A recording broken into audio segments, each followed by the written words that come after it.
Good evening, ladies and gentlemen, watu wote wa Kenya, nchi yetu tukufu rasmi ambayo tunaipenda.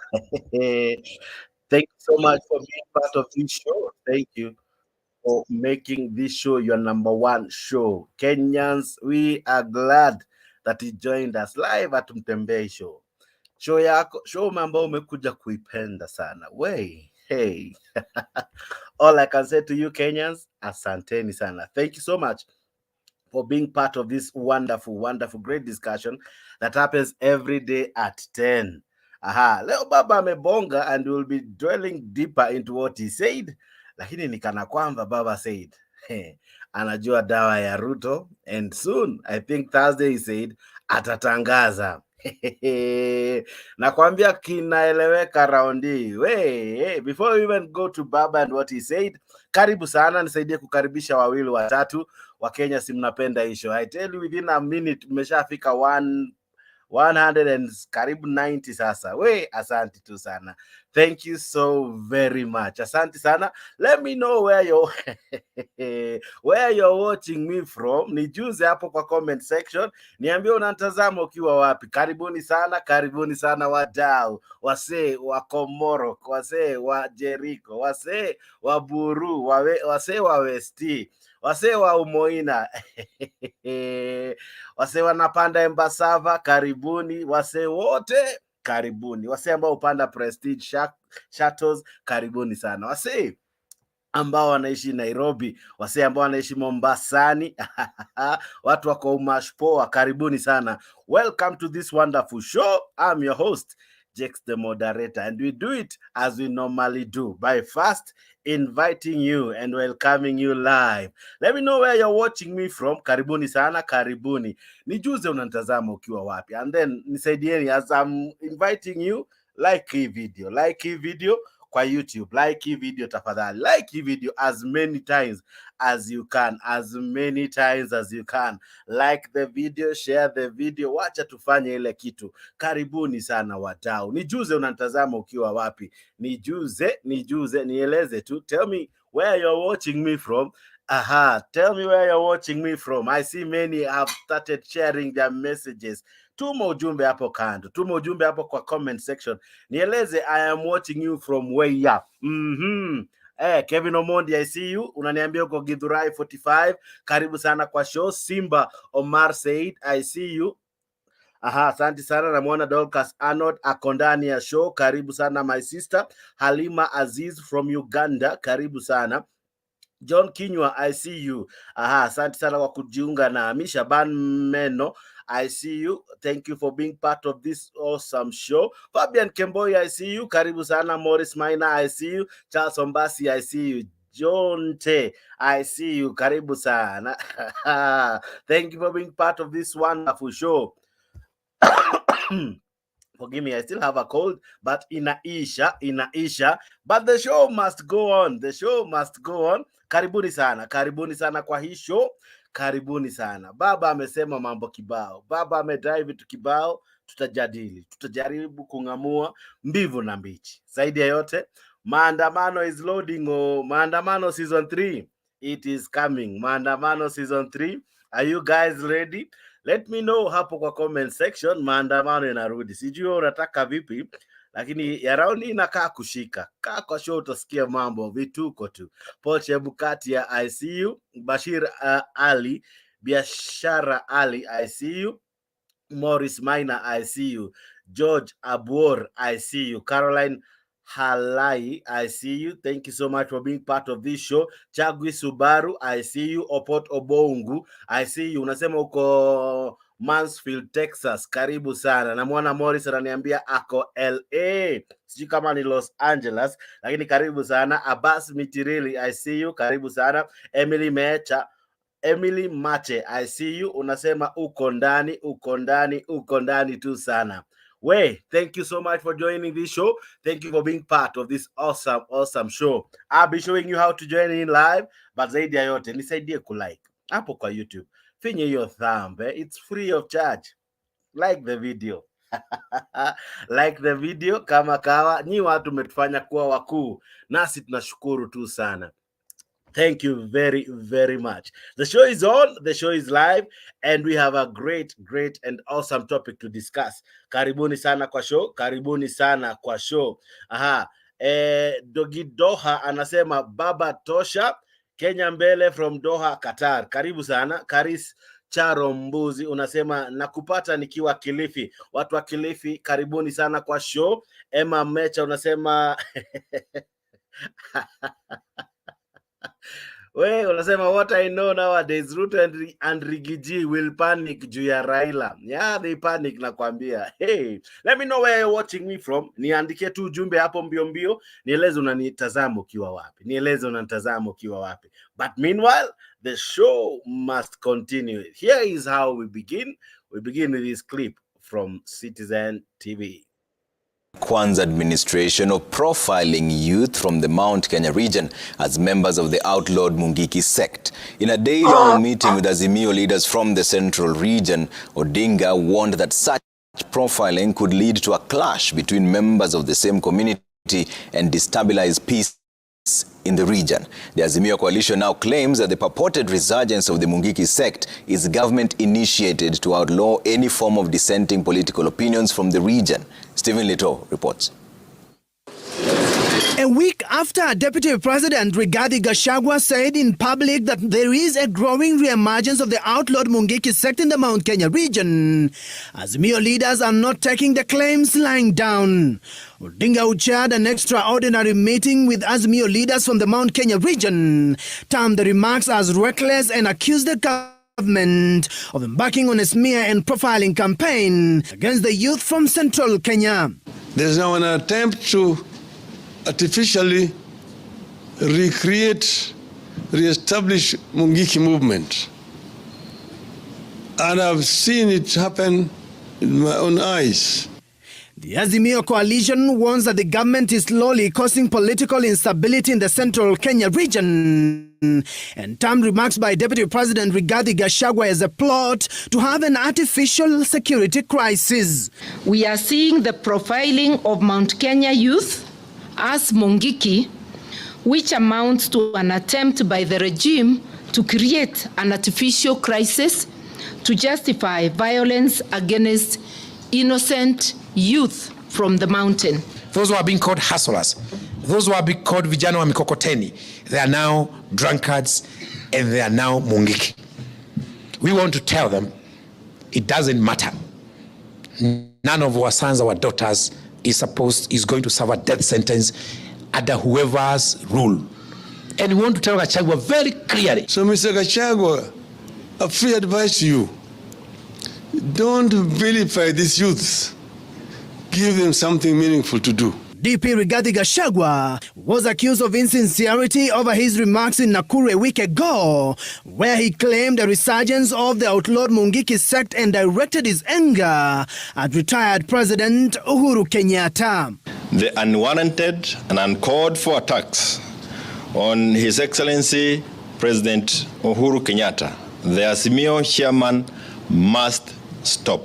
Azimio now claims that Gachagua's remarks are a wide scheme to silence any dissenting voice in the central region. This claim, like today's claim about the resurgence of Mungiki, is but an excuse to start harassing and suppressing any political activity or reorganization in the mountain region. It's Maina Njenga merely because he accompanied me to the funeral of our matriarch, Mukamu Kimathi,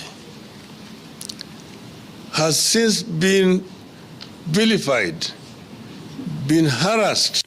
According to the opposition coalition, a clash between Maina Njenga supporters and DCI officers cannot be overblown to mean resurgence of the outlawed sect Mungiki. Stephen Leto, Citizen.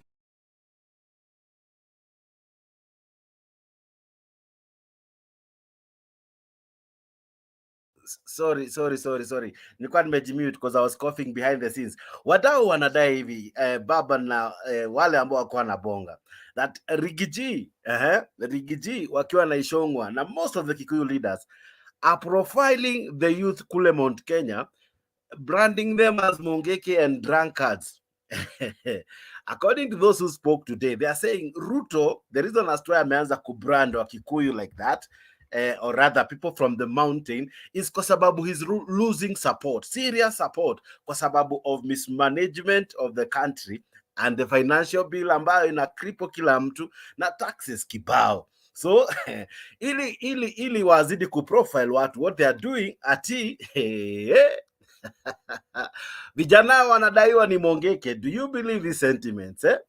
Raila Odinga claims that the Kikuyu nation is slowly drifting away from the grip of Ruto. You remember, if Ruto got to presidency, it's because of the support of Mount Kenya. Lakini sasa ni kana kwamba vijana na wajamaa wa Mount Kenya wanampa kisogo. Now they are running away. Do you agree?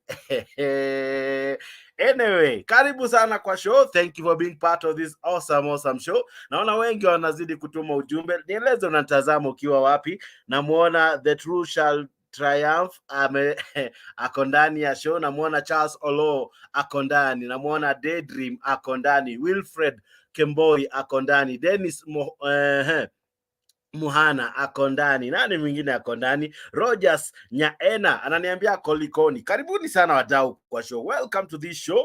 We have a great show lined up for you. Baba is doing things. Baba is saying things. Do you believe him? Mount Kenya. Karibuni sana kwa show. Let me know where you're watching. Ni mtoto wa Mau Mau. Yeye na bwana Kimani Ichungwa. Nimesema atueleze kinagaubaga uhusiano wake na yule chief Nderi Gachagua wa Ng'ombe ambaye aliuawa na Mau Mau mwaka wa 1953 kwa sababu yeye mwenyewe alikuwa mshirika wa koloni. Alikuwa anashiriki kunyanyasa wa Mau Mau wakati yule. Na tukisema kama baba yake alikuwa Mau Mau, atueleze nambari ya baba yake katika hiyo jeshi la Mau Mau. Hata bwana kama Ichungwa, tunataka kujua uhusiano wenu, kama baba yako alikuwa Mau Mau, alikuwa anafanya wapi, alikuwa shiriki kwa vita wapi, katika msitu gani? Sasa kwa mambo ya mswada ya fedha, sisi kama Azimio tutatoa msimamo wetu kamili siku ya Alhamisi. Siku ya Alhamisi tutatoa taarifa yetu kamili. Tutaeleza Wakenya kinagaubaga msimamo wetu kwa nini sisi tunapinga hiyo mswada, na ile hatua ambayo tunataka Wakenya wachukue hiyo mswada ikiletwa kule kwa vitisho na wakishurutisha bunge kupitisha hiyo mswada. Lakini wabunge wetu wote tayari wameambiwa wapinge vikali hiyo mswada. Kama wewe ni mwanaazimio, pinga kabisa. Na wale wabunge ambao wataunga mkono hiyo mswada, nataka wale wapigaji kura wao waweke wao kwenye darubini ili wajue kwamba wao ni wasaliti wa wananchi wa Kenya. Asanteni sana. Nimesutatoa taarifa. Maybe just a quick one, just away from the finance bill. The worrying now in counties is lack of funds, and that the government has not released funds from February, some March. What do you think of the willingness of this government to support devolution? And number two, some political parties are complaining not to have received the political funds. ODM received the funds, and what do you think is going forward in terms of the democracy in supporting the political parties? About the funds, I'm told that there was a meeting today between governors and Mr. Gachagua, So I don't want to talk about, but all the times you have condemned the delay by the national government to remit funds to the county government. This government is actually trying to kill devolution, because if they're saying that they inherited an empty copper, you want to ask yourself, up to August last year, there were never any delays. And that regime of Uhuru Kenyatta was also collecting taxes from the people of Kenya. And they were able to pay, at least the following month, all the dues to the county government. What has happened since that time that we now have these serious problems? I think myself is that there is a deliberate effort to try to take over some of the functions which are being done by the county government. But also, everybody knows that corruption has shot up very exponentially since this regime came into power. So we have said ourselves that this regime is not up to what the Kenyans expect. And we are going to tell Kenya what to do. I've been asked wherever I go, tangaza maandamano, tamaza maandamano. We are putting them on notice. Tutatangaza. Thank you. We, Raila Odinga anadai atatangaza. Wewe Mkenya uko tayari? He's saying people have been putting him on notice. Why? He has raised several issues. Number one, he's saying that kwamba hii regime imekuwa different from what Kenyans expected. Huyu Urezo, sorry, not Rao. Huyu Urezo ameshindwa kudhibiti nchi. Huyu Urezo anapandisha taxes. Lakini watu waoni manufaa ya hii taxes. Watu waoni maendeleo, watu wahisi utamu wa kulipa taxes. In any case, ni gharama kushut na kupanda. And Rao is saying, hey, very soon atatangaza. Very soon atatangaza. Anatangaza nini? Watu turudi streets. Tunarudi streets kudemand taxes zirudi chini. Tunarudi streets kudemand gharama ya maisha imepanda. Hey, walitu promise, if you remember, walitu promise wakiingia watadili na gharama ya maisha. Ni kama waliamua kudili na maisha wakaachana na gharama. Ladies and gentlemen, karibuni sana kwa show. I invite you to join me. Now, to join us in this show, it's not difficult. Kupitia link ambayo ninakutumia hapo kwa StreamYard. Right? StreamYard inakuja hapo kwa comment section. Angalia tu itakuja na jina Mutembei. Mutembei TV, Mutembei Facebook, Mutembei Official. Itakuja na streamyard.com. Hiyo ndio una click. Ukisha click hiyo link, inakutuma place inaitwa StreamYard. StreamYard ukiingia, asha mic, asha camera ambazo ziko kwa hiyo app, and then unajikuta kwa hii show. We have a great show lined up for you, ladies and gentlemen. Karibuni sana. Wanadai vipi ya kwamba Gachagua na Ichungwa wamekuwa na katabia siku hizi baada ya kuona wanapoteza umaarufu kule mlimani, ya kwamba sasa wamebrand vijana ni vijana wa kukunywa pombe. Wamebrand vijana eti ni Mungiki. Yeah. Unakubaliana na matamshi hayo ya kwamba these guys, after they perceived that they are losing the support of Mount Kenya, now what they are doing, they are now branding young men. So hata ukishika utaambiwa wewe ni Mungiki, so ingia ndani kaka brother. Despite you supporting this government, now they are saying, wewe kijana, kama umetoka hizo sides za mlimani, ukipatikana pasipo place fiti, utaweza ambiwa wewe ni Mungiki. And without cause, uko ndani. Aha, karibu kwa show. Let me know what you think about what Raila Odinga is saying, and about many other leaders that spoke today. Ingia show, Mount Kenya region ranks highest in uptake of the Women Enterprise Fund and the lowest in loan delinquency. And therefore, when you begin to look at this, women in the villages as whatever activity they're taking on as business activities, essentially what you're doing is killing that sector. As Mount Kenya leaders, we're also very aware that this regime would like to kill our small businesses. If you go through the finance bill, once again, if you sell chai and mandazi, those small vibandas that we have in the village, and you only sell 1,300 shillings a day, those are 10, 12 cups of tea and mandazi in the village. You will now be paying to this government about 15,000 shillings a year. So Namuona dadangu shaingia, dadangu Mwash. Vipi dada?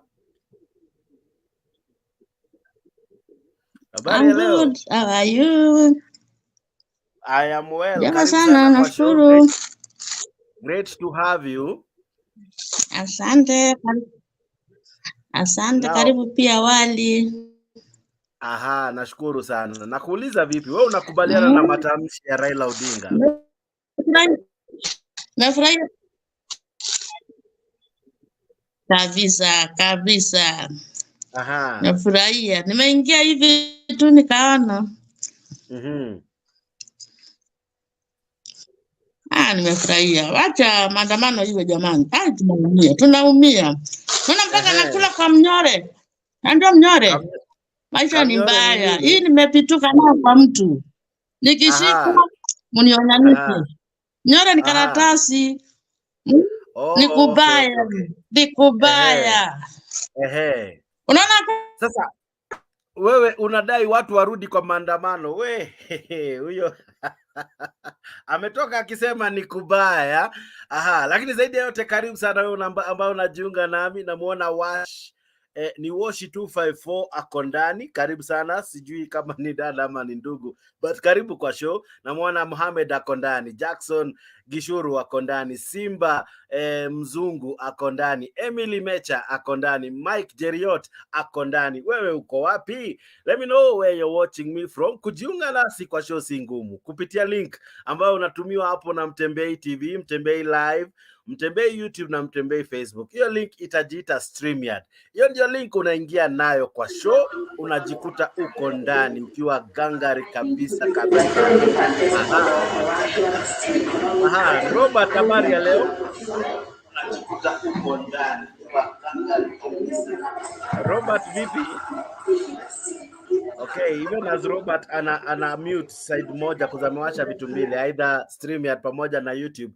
Wewe unaweza jiunga nami kwa show tunapo make sense of what is happening today. Evelyn, just I see you, unasema uko ndani katika maeneo ya code 4949. Huko hiyo ni nchi gani? Lakini ni sawa. Namuona Mohamed Abdile ananiambia ako US na ako locked.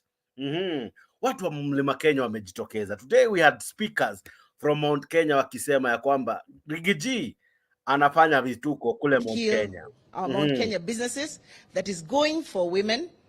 I mean, in very mundane and desperate things like trying to charge wigs and weaves and very small desperate measures. Most of those businesses that sell those wigs and do those beauty activity are owned and run by women. So as women of Mount Kenya, we are seeing a regime that is out to cut our businesses, that is out to hurt our activities as women. And therefore, we want to call them out at these very... Okay. Huyo ni former deputy governor wa Nyeri. Anasema hii regime imekuja kunyanyasa kina mama. Anadai vipi ya kwamba kina mama mna tabia nzuri ya kwenda salon na kuwekwa human hair, kitu safi. Unaenda unafanywa vitu poa kule salon. Lakini sasa hii gava itakutoza ushuru kwa hiyo human hair. Utakuwa unatembea hivi, KRA inapita na human hair na kuambia bro, sorry madam, haujalipia hii human hair. Nakwambia ushuru ya raundi inabamba kushika, wacha tu. That ladies itakuwa ni gharama kwa mrembo.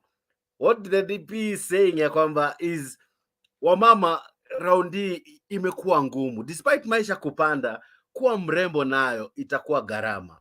Sijui kama umemsikia, hii clip ni refu, ndajaribu kukatakata for you so that you can get the feel ya hawa jamaa wa Azimio and what they are saying. This is the former DP DG, deputy governor wa Nyeri, anadai kuwa mrembo raundi kina dada mtati. Mtati. kuna kama mafuta kao kanaitwa tajiri. I think hiyo naomba tu serikali tafadhali kasipandishwe bei. Tunaweza jipaka hako. But meanwhile, sikizeni story.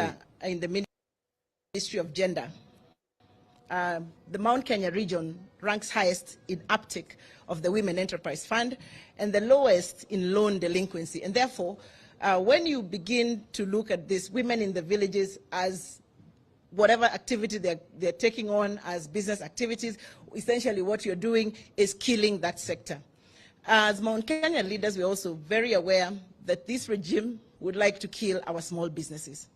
If you go through the finance bill, once again, if you sell chai and mandazi, those small vibandas that we have in the village, and you only sell 1,300 shillings a day, those are 10, 12 cups of tea and mandazi in the village, you will now be paying to this government about 15,000 shillings a year. So ideally, we see a regime that is out to kill our Mount Kenya businesses, that is going for women, I mean, in very mundane and desperate things like trying to charge wigs and weaves and very small desperate measures.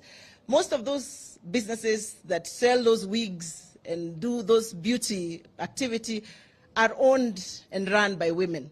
So as women of Mount Kenya, we are seeing a regime that is out to cut our businesses, that is out to hurt our activities as women.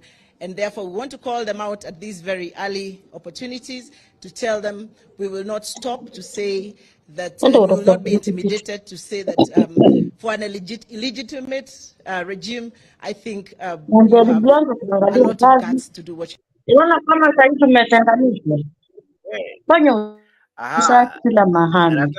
ndani ya show.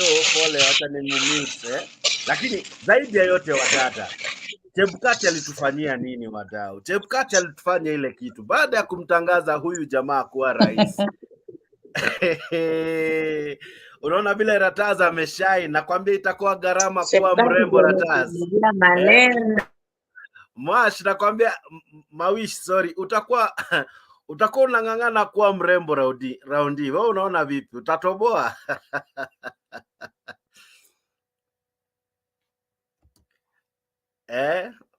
Mawish vipi? Washa mic yako. Pole, nimeimute. Okay. As Mawish tunajaribu kumconnect vizuri, naona ako na mshiki maeneo yake, lakini kina dada raundi mmepatikana. Nakwambia ilikuwa cheap kwa dem, lakini raundi we. Wandugu, itabidi mmechangamka. Sasa nakwambia kona mshiki, lakini tusikize Wajakoya. Wajakoya naye alikuja na vishindo kwa hiyo meeting. Sikizeni huyu mzee. This is Wajakoya, the one. The Scottish National Party and also other political parties to look into the issue of thematic assassinations and killings of the Kikuyu male, of the Kikuyu young male, and depopulating their women. And this history that we are writing down. As a result of that, we lobbied the United Nations Human Rights Commission, of which they sent our special rapporteur, Professor Philip Sons, who came on a fact-finding mission in this country. And then what he found out was very appalling.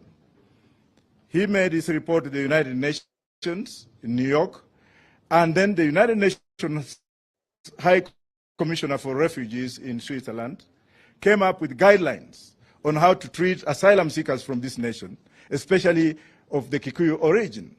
And that's why we heard for the first time lots of them being given asylum in the UK. I went ahead and joined the then president of Ghana, Jerry Rawlings, whom we convinced to share the community. How do you feel when one man who is using taxes belonging to the Kenyan people, who wants to eliminate the entire society, you kill one Kikuyu, 10 are born every day. Moi tried that. Kill 5, 100 are born. These are like the Jewish people. You cannot eliminate. Muzungus tried and they failed. Thank you very much. Huyo ni Wajakoya, alidai ya kwamba ni ngumu kumaliza jamii ya Wakikuyu, lakini anyway, wadau, karibuni sana kwa show. Kuingia kwa show, as I've explained, is not difficult. Kupitia link ambayo nimekutumia hapo chini, link inaingia na Mtembei Official, Mtembei TV, Mtembei YouTube, Mtembei Facebook. Hizo link ukiguza moja yazo, inakuleta place inaitwa StreamYard. Tuko na mambo mengi ya kudiscuss. Zaidi ya yote, thank you for joining us. Thank you for being part of this wonderful show. Asante sana wewe ambao unatumia ujumbe. Let me know where you're watching me from, and zaidi ya yote, what is your take? Is Uhuru, not Uhuru, man, kama ninapenda mzee bado, lakini sawa.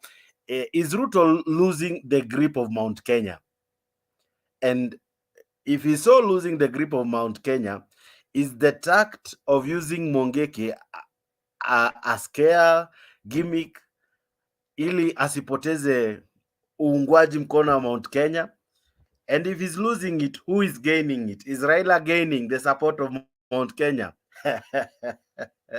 Today they paraded one Mount Kenya leader after another. Hii meeting ukisikiza ilikuwa, in fact even Raila Odinga went out and said hii ni meeting ilikuwa purely ya Mount Kenya leaders. Wanadai vipi ya kwamba Maina Jenga anatumia tu kubrand vijana wa Mount Kenya kama Mungiki, naye Ichungwa pamoja na Gachagua wanaeneza uvumi ya kwamba vijana wa Central ni walevi.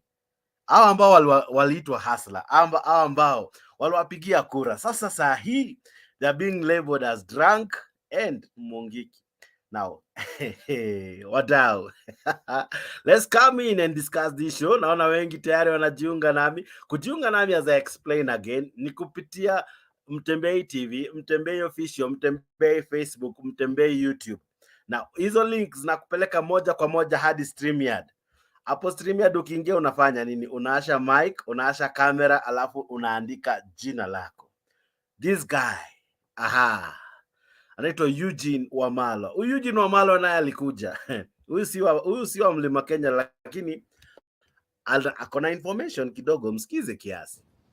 And what they are planning to do, Chinua Achebe once said, when you see a toad jumping in broad daylight, there is something after its life. When you see someone who is supposed to be a president of a country and a symbol of national unity threatening members of parliament,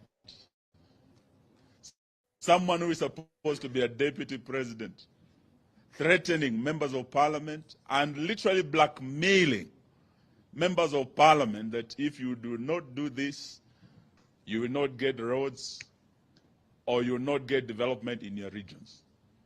There is something terribly wrong with what Bwana Ruto na Bwana Gachagua wamesema jana kutoa vitisho kwa wabunge wetu. But we also know that out there in the mountain, because they are aware they have lost support, they are preparing to use very strong arm tactics. And we are talking about a repressive regime that intends to mute the rebellion that is building in the mountain. And how will they do that? They say you give a dog a bad name and you hang it. As they are losing the support of majority of the young people, the boda-bodas, the mamambogas, the threat in the mountain is going to be like the days of Nyayo, the days of Mwakenya. All they needed to do is brand you a Mwakenya and plant something on you, and you'll be arrested. In the mountain, before open dissent is seen, they intend to use the word Mungiki. Brand any young person who might be rebelling against this regime, including the boda who are feeling the weight of the high cost of petrol. And today they are no longer singing about the hustler who pretended to be one of them and has now abandoned that mamamboga who was on the headlines today. We want to thank you, the media, for calling out William Ruto and his lies, and for exposing the big lie that was using the mamambogas and the boda and the hustlers to get to power and then forgetting about them. So we want to say... Now, pause kidogo. Acha tu pause kidogo. Now, jamaa Eugene anadai vipi ya kwamba baada ya kutumia vijana kuimba Hustler Nation na bodaboda na mama mboga kidogo wamesahaulika. Wewe unahisi kweli wamesahaulika? I think maybe. But Eugene anadai hivi ya kwamba baada ya kuingia katika uongozi hawa watu wamesahau regime. Hii regime imesahau watu wa Kenya. Sasa what they are doing, they are branding young men and women that these are not Kenyans, these are Mungiki, these are drunkards. Mami, vipi, habari ya leo? Good to see you. Nice to see you. How are you? I'm fine. Karibu sana kwa show. Asanti, wewe umeamsha wale wamelala na wewe utalala ama aje?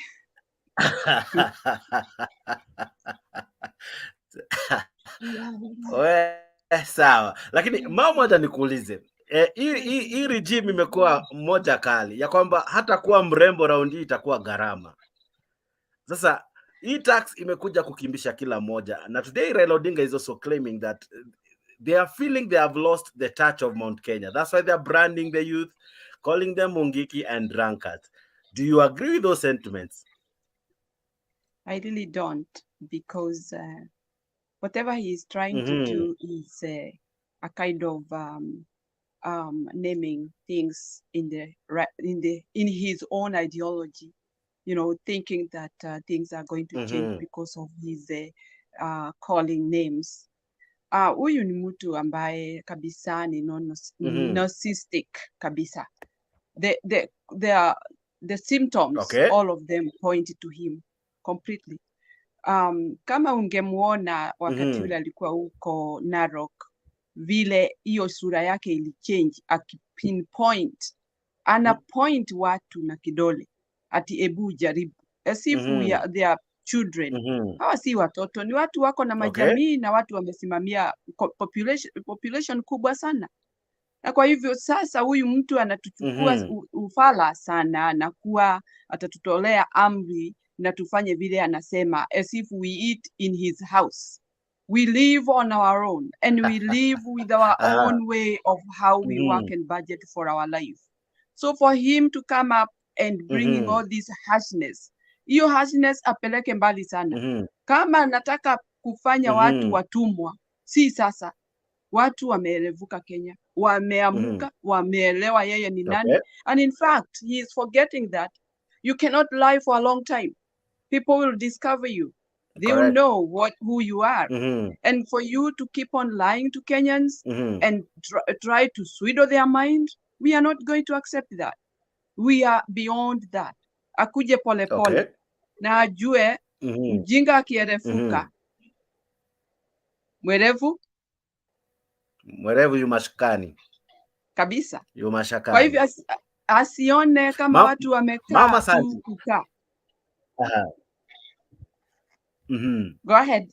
Ma'am, ukimtazama huyu mjamaa jana, as you rightfully say, alikuwa na ukali mwingi kwa viongozi, akiwaambia nione atakayejaribu kuiangusha. Na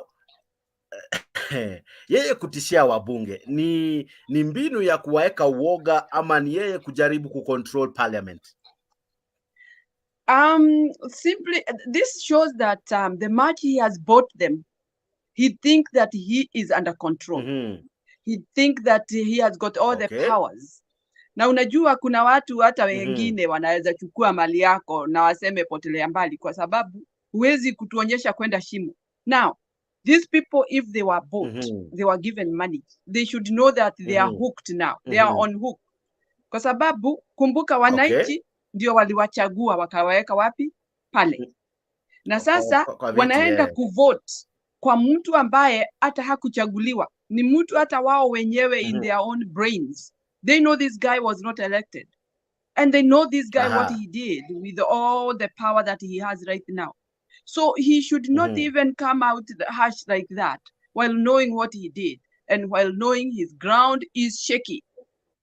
Right now, people are not with him. The wananchi. I hope you agree with me. The wananchi are not with him. They have decided otherwise. Na kwa hivyo shida zetu sasa, sisi hatutaki hata atatue, sisi tunataka atoke. Because it's a long time. He has not done anything. He's still lying and lying and lying. We cannot depend on lies. Na hiyo maisha yote ametupeleka na njia hizo. Tumemesha muelewa ni mtu wa aina gani. He is a real dictator. That one with no question. Ni narcissistic. Na symptoms zimekubaliana na yeye. Na ni dictator. Na dictator wengi, in fact, they are narcissistic. Kwa sababu hawataki mtu afikiri out of the box. They want you just stay in the box. That's the much I can see. Mami unatumia kizungu kubwa, lakini kwa sababu ya viewers wangu kwa sababu ya viewers ambao wanatutazama ambao ni wengi, umetumia jina narcissist. Hiyo inamaanisha nini? Narcissist ni mtu ambaye anajipenda. Anataka watu wafuate vile yeye anasema. Na ni mtu arrogant, ni mtu wa makasiriko. Ni mtu ambaye yeye mwenyewe ako na kiburi. Na hataki mtu adiscover yeye ako na hiyo shida. So he tries so much kujiweka ati yeye ndiye anajielewa na mumuelewe hivyo na msikanushe. Now, umesema ni mtu anajipenda na anataka kuonyesha ni yeye kama yeye ndio kila kitu. Ukimsikiza William Ruto, he talks of almost all the ministries that we at times forget that akona wasaidizi ambao ni cabinet secretaries. Why does he do that? Mbona so far there is none of his cabinet ministers who is so shining like him. He's like a one-man show. Why do you think he's almost controlling everything by himself? Because he is is he able narcissistic. To do it by himself? Because he is narcissistic. Yeah. Ni mtu hataki kukanushwa na anybody. Ni mtu hataki kusikia mtu mwingine ako na another idea. Because he is on that straight line. Unaona? He is on a straight line. He don't want to pave. Ni mtu hana empathy. Empathy hana mafikira ya watu wengine. Hawafikiri watu wengine what they will face or what they feel. Hiyo hana haja. Kwa hivyo huyu kabisa, if it's I will urge psychologists to start working in Kenya because they will be very rich. Most of these people in UDA, most of them, they are narcissistic. If you look at them, and it is like a disease that has carried them away from people who they elected, who elected them. Completely, they feel like they are bossy. They are bossy. They want to live. They want to live in that perimeter. Na hata wewe akikuita ukae hapo na usiinuke na usiende na even try to move. Yeah. These are very, what do you think it is changed? very dangerous. Because during Mami, what do you think changed? Because during campaigns he alikaa kama ni mtu watu. He had policies that made him believed these are policies that would help ule mtu wa chini. Lakini once he's in power, it's like a 360 change, and he no longer speaks about huyo wa chini. He's more concerned of things that probably huyo mtu wa chini hafeel kama ziko important at the moment. And huyo mtu wa chini ana feel oppressed and feel anakimbishwa mbio sana na mtu ambaye alijitokeza kama ni mtu watu, mtu ambaye anajali huyo mtu wa chini. What do you think informed his change? Because he has really changed from the guy who was campaigning to now the guy who is the president. Let me tell you, those people are very, very cunning. They are very smart. They know how to keep their secrets. They cannot rupture when things are not ripened. So they keep it. And they know what they are doing. They know very well what they are doing. And they know when they are are trying to carry, let's say, to carry their mission in a very strategic way that you will not discover before they win their way.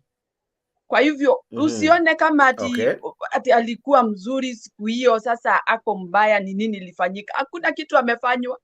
That is the strategy of a narcissistic. Atawaambia vizuri, atawapea maono yake, atawaonyesha hata njia mzuri vile anatakikana, mnatakikana kuishi vizuri. It is how you can take your children and tell them, watoto wangu sasa mmeketi kwa meza hivi, labda mnakula, uambie I'm planning, I'm gonna build a big house, gorofa, kila mtu atakuwa na nyumba. Yani that picture is being drawn in their mind.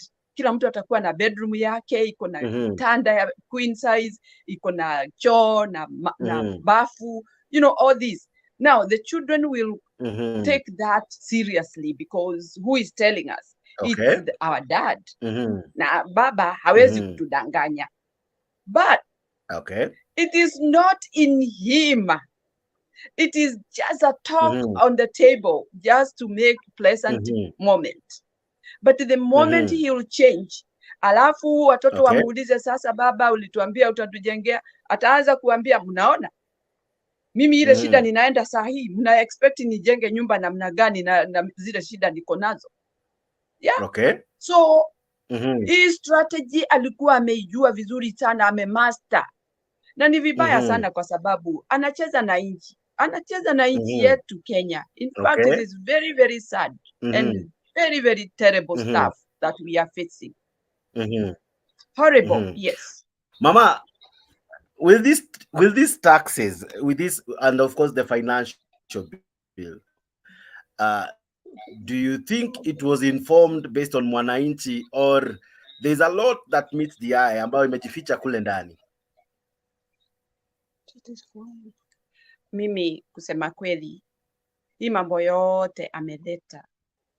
This guy has a way of earning money through our efforts.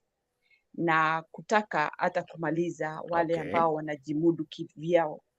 Sababu kama ukiona hawa watu ambao wanajitengenezea tu biashara yao kidogo kidogo, wanataka kuishi maisha kama watu wale wengine na hawategemei serikali. Instead of even appreciating that we don't have street men, street boys or street women on the street because they wanaweza jimudu kutengeneza tu biashara ndio waweze kujiangalia maisha yao na hawategemei serikali.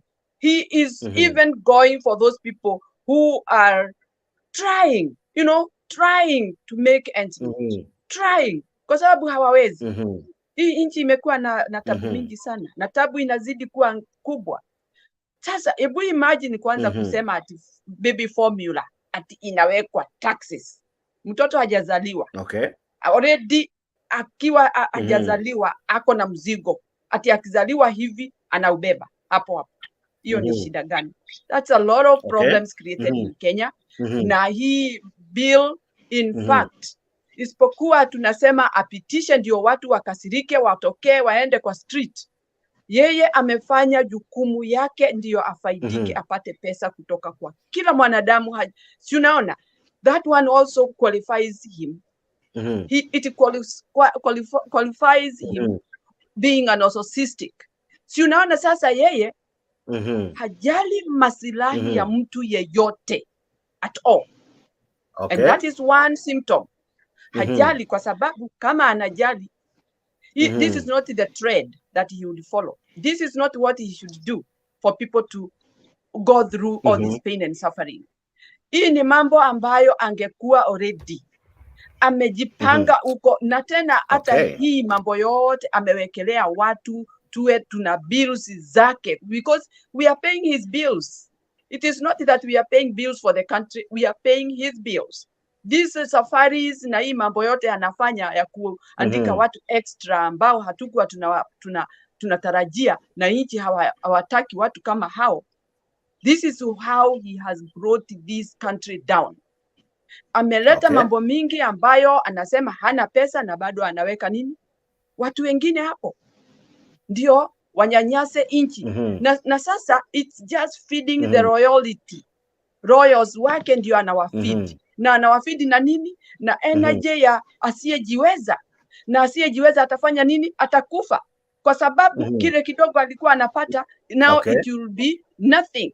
He will not be getting it. So he is deteriorating everybody's life from up down. Hakuna mtu ako na maisha mzuri tena, ukumbuke hakuna mtu ako na furaha this time. Hata nyumbani kwa mtu ukienda hakuna furaha, hakuna kicheko siku hizi, imeisha. Yeah. So this bill, swali ya mwisho kabla sijapea hao ndugu ambao wame it means finishing Kenya. And I'm sorry, I have a call. Nitarudi tena Jets. Okay. Umenielewa? Okay. Thank you so much, Mama. Thank you very much. I see my brother Edgar. Yeah. I really appreciate. Asante sana Kenya Maandamano Kamili. I thank you for your sentiments, and I really appreciate to also have you back as well. I still had some more questions, but asante sana. Now I see Penya Gaka is in. Edgar. Okay, thank you.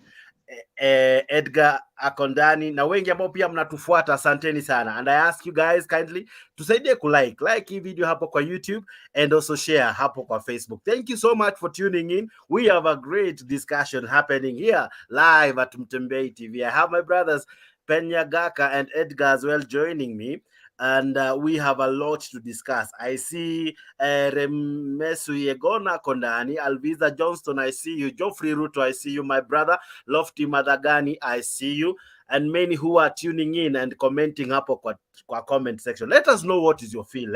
What is your take of what Raila Odinga and his team today raised? And above all, what is also your take on the financial bill? We have a great show, great people discussing issues affecting our country. Edgar, Baba says that he's getting from people the calls for Maandamano.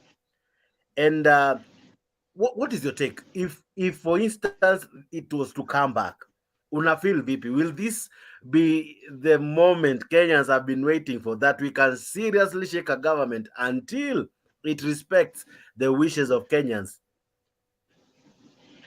Thank you so much, Jakes, and other panelists and those who are watching us through Facebook and YouTube. First of all, I would like to say something about Ruto and Gachagua losing Mount Kenya support, which is very true. Majority of the people or subjects all over the world hawajawahi penda serikali, because most of the policies or bills that are being formulated are actually not going well with us. So there's no way we can give government 100% support like they want. But now on this one, I think they're losing big time. They're losing big time because if you look at last election, the wave was actually so big, and they were riding on the hustler narrative, which many bought and their votes. But now you see what's happening is actually contrary to what many expected.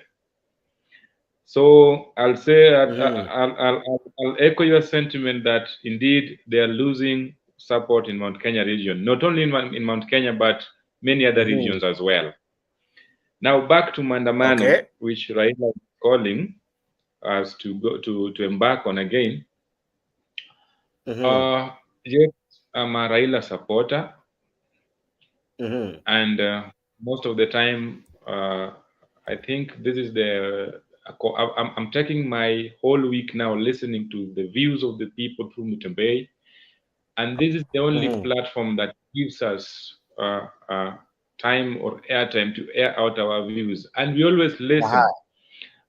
I'll say that not many people want Maandamano. Not that it is bad, but to just punish those who voted for this regime. I always follow proceedings from Bunge la Mwananchi kule Jakaranda, and the staunch supporters right now are not buying the idea of Maandamano, because it will not change anything after all, because you understand the kind of leaders that we have, the two that we have right now. They have gone ahead to take most of our MPs on their side. And right now, if you listen actually, and even the people that we are fighting for, that we want situation to change through Maandamano, because that is the only language that this government understands. However, they were busy telling others, wale watu wa kurusha mawe. Even wananchi turned against wananchi by saying that we will gang up and stop you, we'll storm Raila's properties. And you saw they were used to vandalize Uhuru's properties and Raila's property at the same time. So going by these events, we as Raila's supporters, not that whatever is happening is okay with us, we would love to go to Maandamano, but as things are right now, we just feel like not participating in that Maandamano, so that those who voted for this regime to feel the pain more than even we are. In fact, right now, I'm supporting this bill to be passed, so that yule mwananchi mwenye aliambiwa that whatever we are doing is not, let them feel the pain. So on Maandamano, I'll say no, it will backfire. It will backfire. It won't be successful like it was during the previous sessions. Just clear up, because I have a question. Tomorrow there's a Maandamano, and I'll make sure I play it, because tomorrow there's a group that's going to the streets. Stay tuned. Mutembei will be airing that. Hope you catch it live. Kesho Tuesday, yes. Tomorrow Tuesday, kuna a group. I'll be telling you more about it even as we go on with the show. Penyagaka vipi? Many. Karibu sana kaka. Thank you for joining us, and I'm sure you you won't be agreeing with most of what has been said before. But let me ask you, my brother, what do you think is happening to Ruto? Is he losing the grip of Mount Kenya? Nah, there's nothing like that. The 1 million people who voted for Raila are the one talking about the Raila. I mean, Raila is a joke. It's no big deal. The government we are running is going to be run like this, period. You have 4 years. You have 4 years, Jake. Anybody who supports Raila, ukienda Maandamano, go every day. I mean, there is Kome and the kid, I mean, what are they doing? So this is how any government starts. Any government all over the world that want to change anything, it is very, very difficult. It's very hard. Even we saw Obama, I mean, no Republican voted for Obama. But when he was about to leave, he was the most popular president. So we are starting. It is not easy. It is not easy to change anything. It is very, very difficult. So, I mean, right now as we speak, I mean, I would ask people like Atito, what are they offering other than criticizing the government of the day? What is their issues? Anybody, if we are going to establish a democracy, you have to have a party, 2, 3 of them against one party. Right now, all they are doing in their press conferences is criticizing the government of the day. Anybody, I can criticize the government, you can criticize the government, but the leadership of the opposition, and these are the people who kept quiet from 2018 to 2022, when before then, they were criticizing, you know, the Eurobond, the what-not, that the government was doing wrong. But when people were stealing from Kemsa, they kept quiet. When Kenyatta was stealing all the money and put it in the island, like Jonathan Namu told us, they kept quiet. So what is their point? The point is to criticize whoever doesn't agree with them, whoever doesn't give Raila a job, he gonna be criticized by everybody that follows Raila. And once Raila get a job, then they are quiet. Yeah, that's it. What did the happen?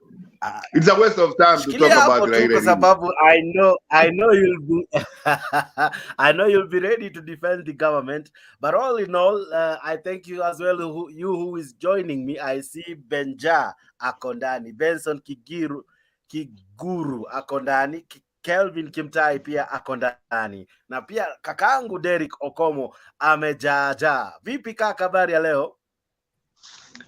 Okay, thank you so much. For me, you will allow me to speak in English. For Kiswahili, I will be unable No, it's to okay. share. It's okay.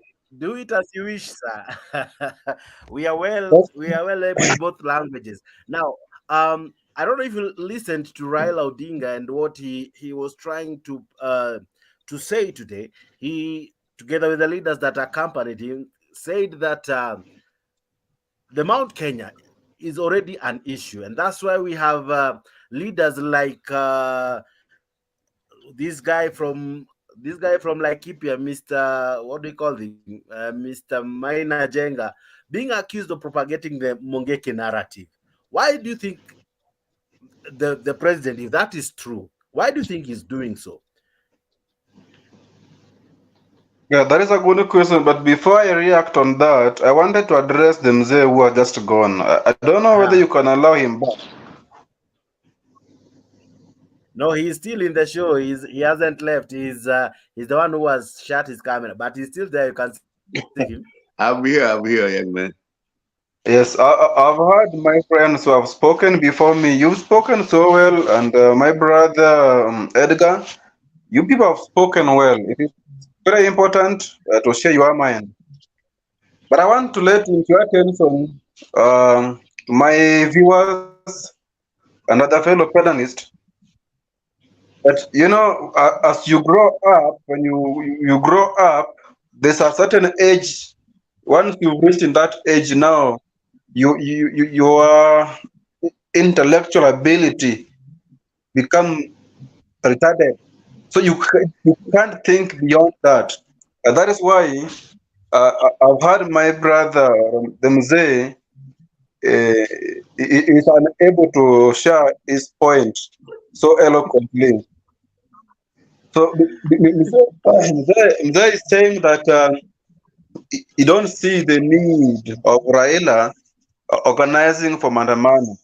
At the same time, he's saying that Raila is criticizing the government.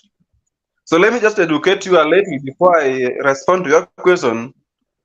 That making the government on toes, I think I'd mentioned this last time. I think I remember.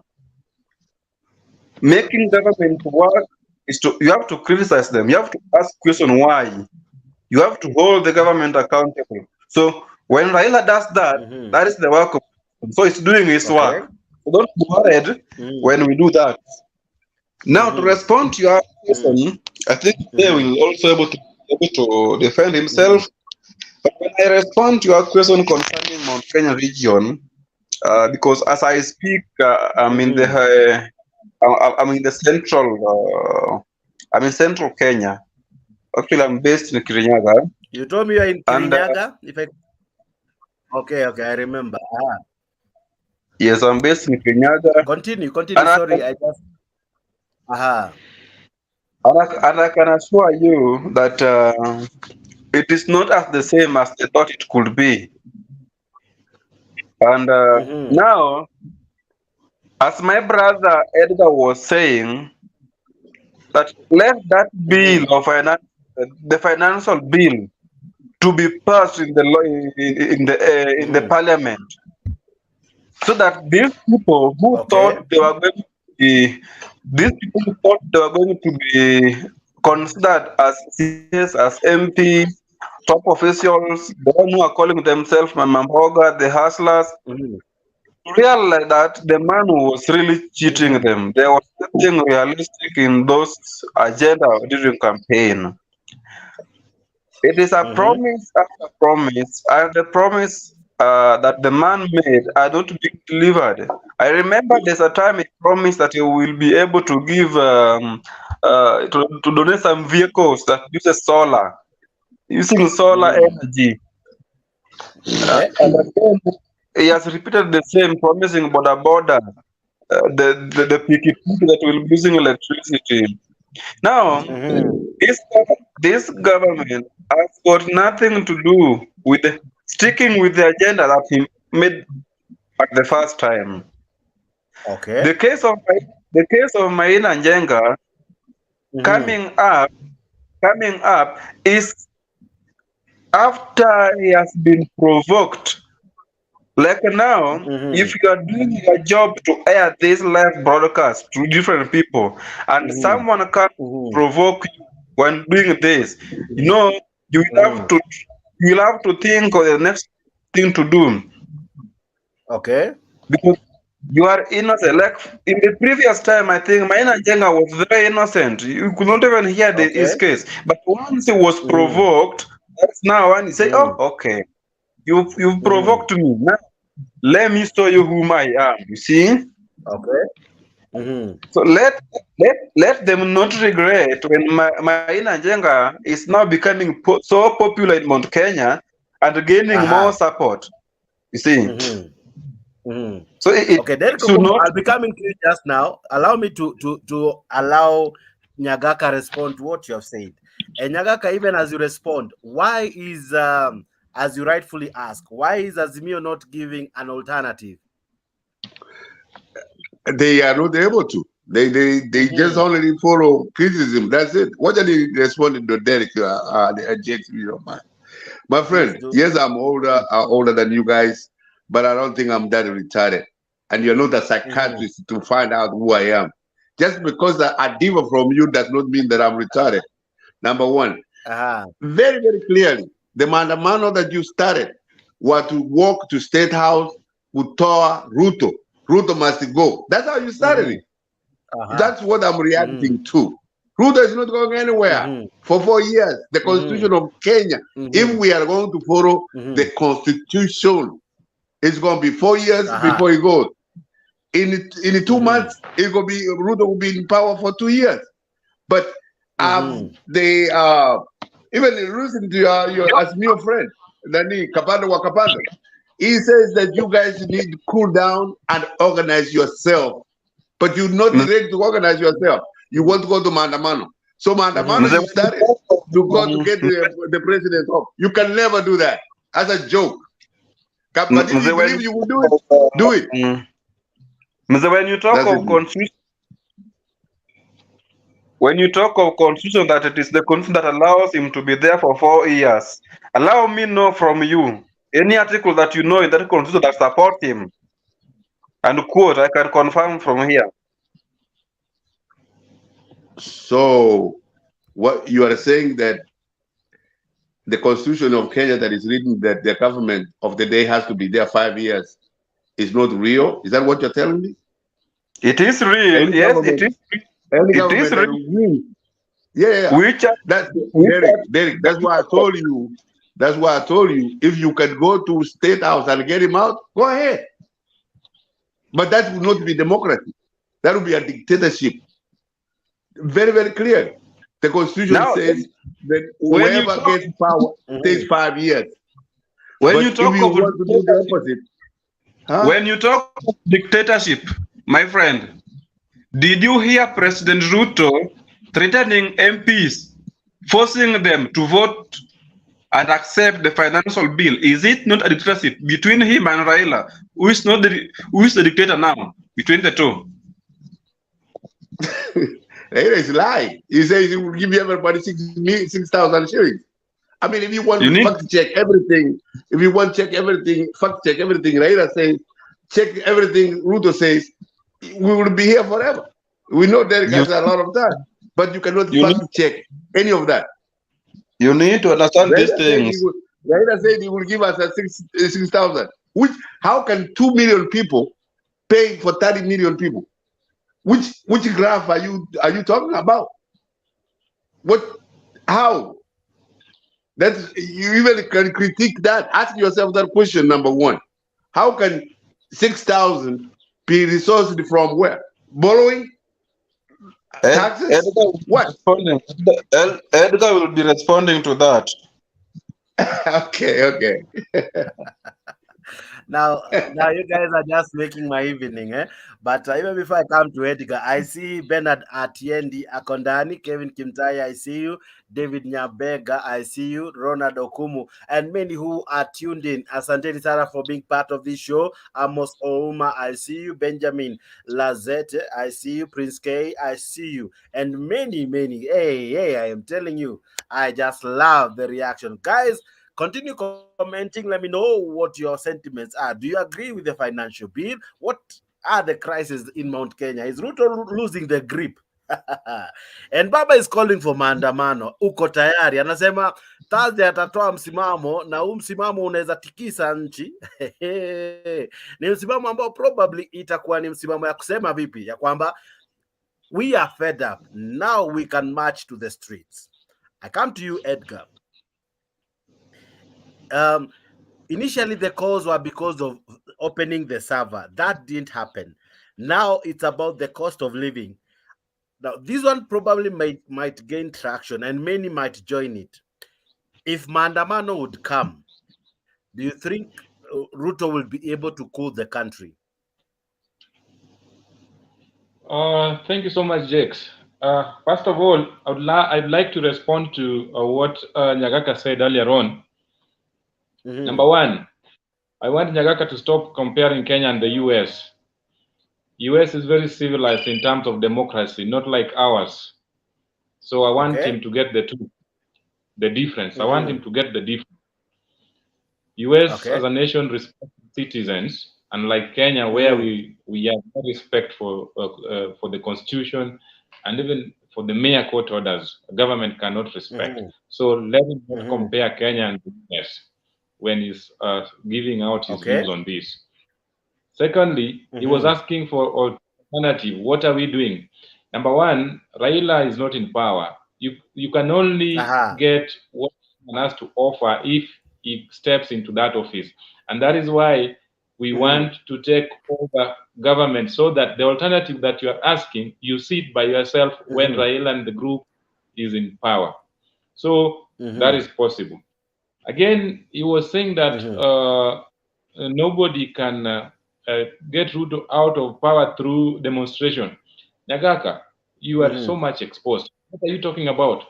Have you ever heard of civilian coup in other nations? It has happened even in Africa. You saw it in Tunisia. And so Kenya, it's not something unique. It can happen anywhere.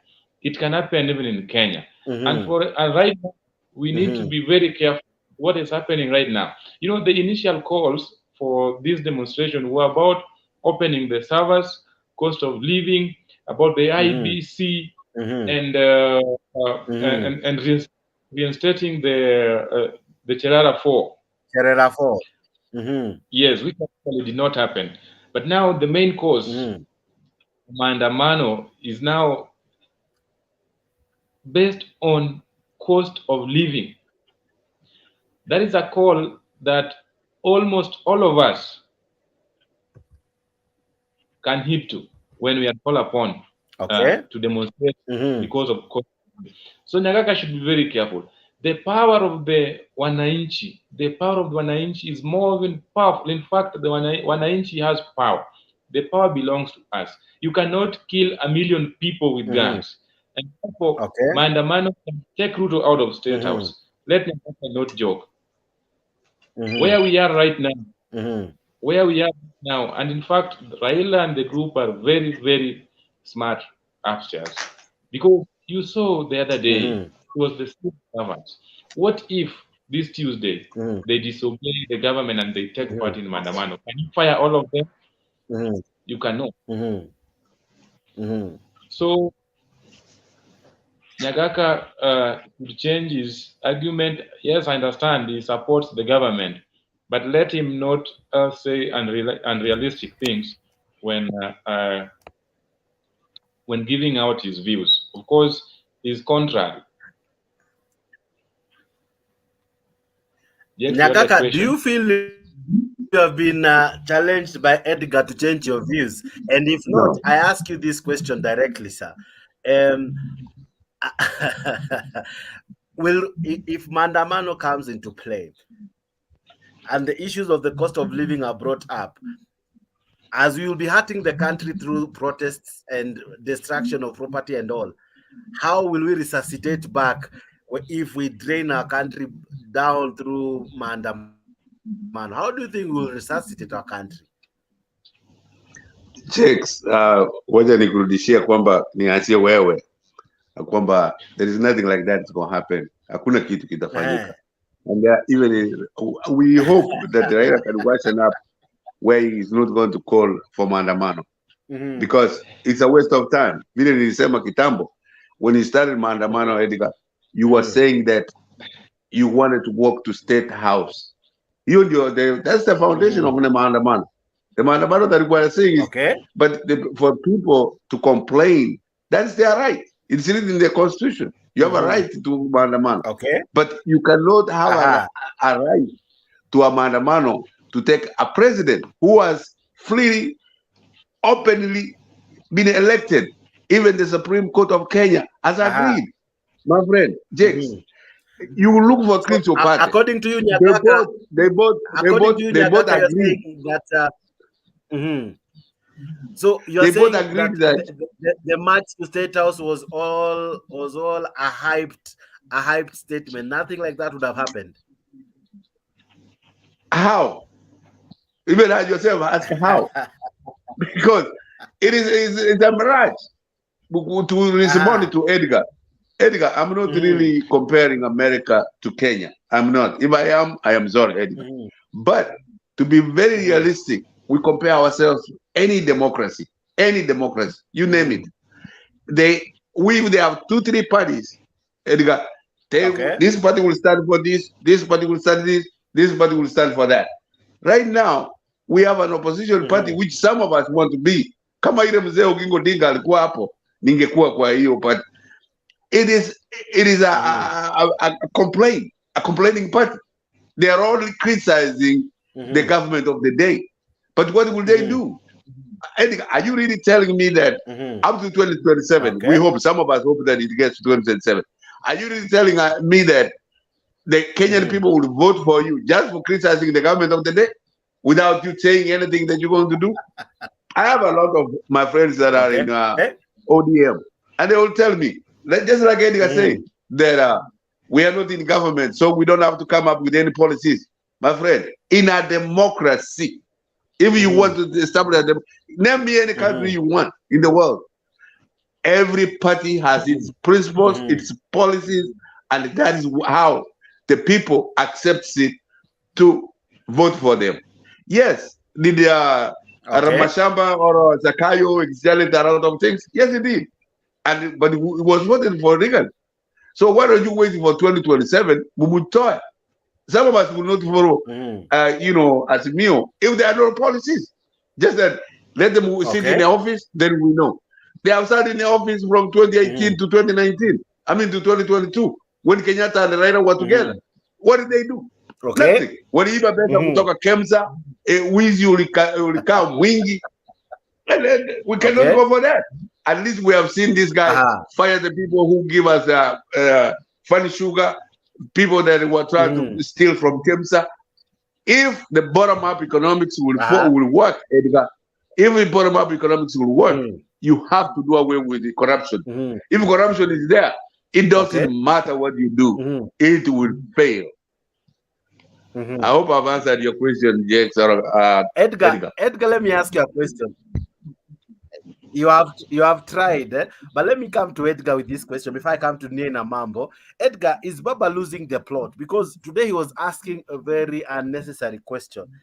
Who cares if you know the father of Gachagua? Who cares if you know the father of Ichungwa? Does it even add value if we know the registration number, if they were Mau Mau or not? Does it add value? That happened over 60-something years ago. How is it important to the current crisis here in Kenya? What value does it add in you knowing the father of Rigathi Gachagua?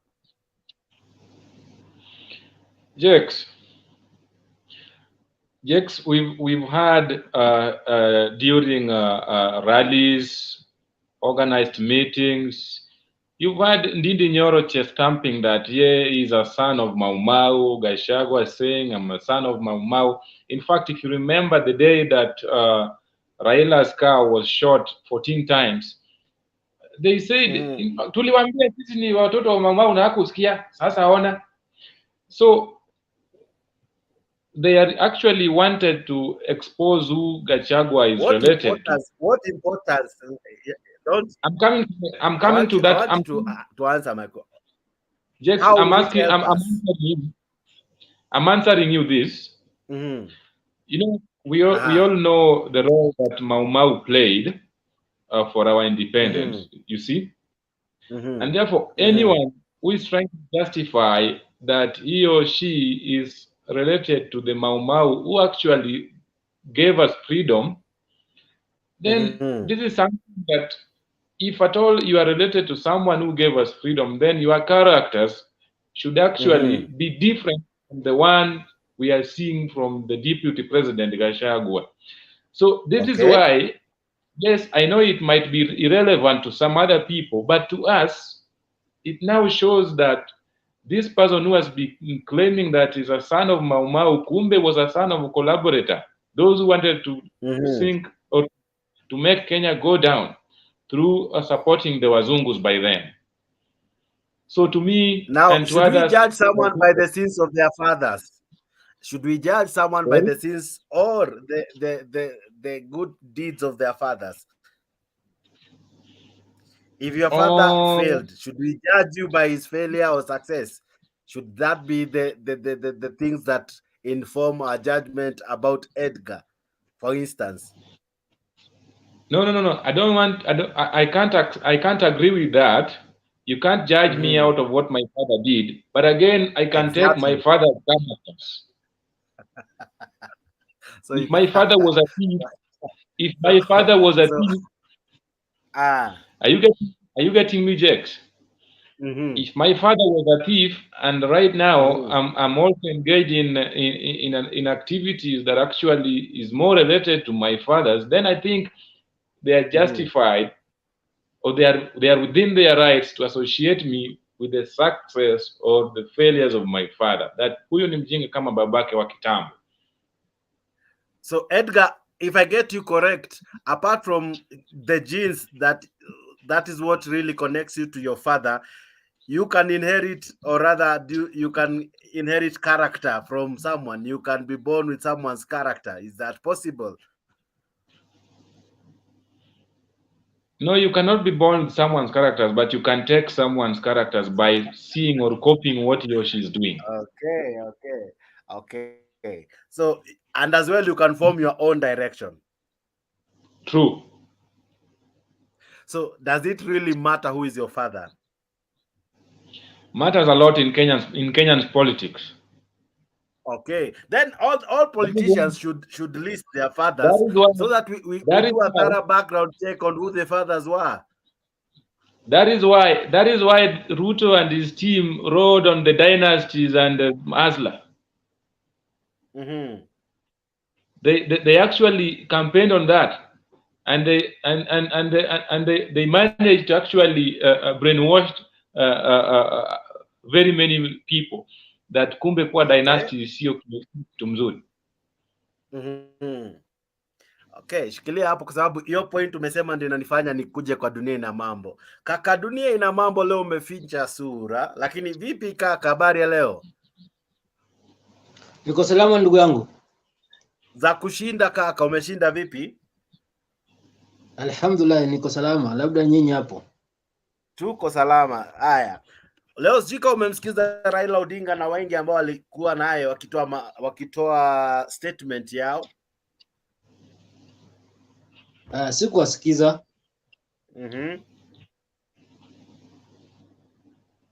Haya, kitu iko nimeona tu kwa Twitter. Bila umeweka picha ya Gachagua na siyo baba yake.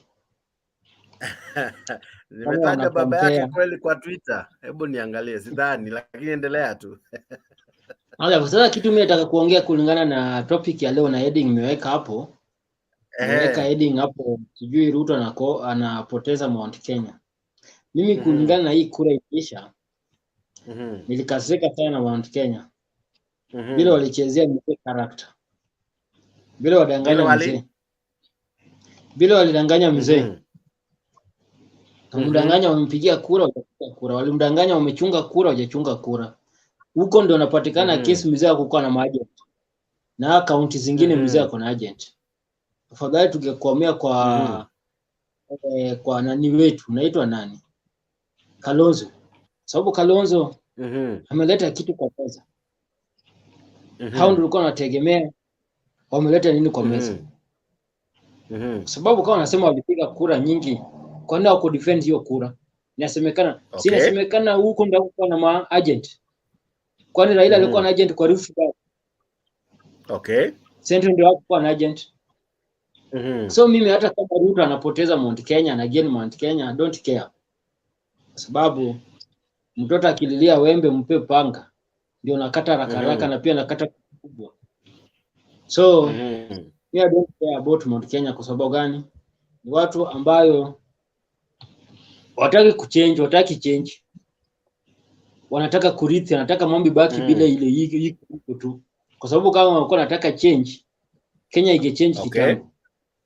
Lakini ni watu wanataka mambo baki bila iko, maisha yaendelee bila iko. Kwa sababu wakubwa wadogo katikati yao kuna wale wana benefit bila serikali inaenda kwao.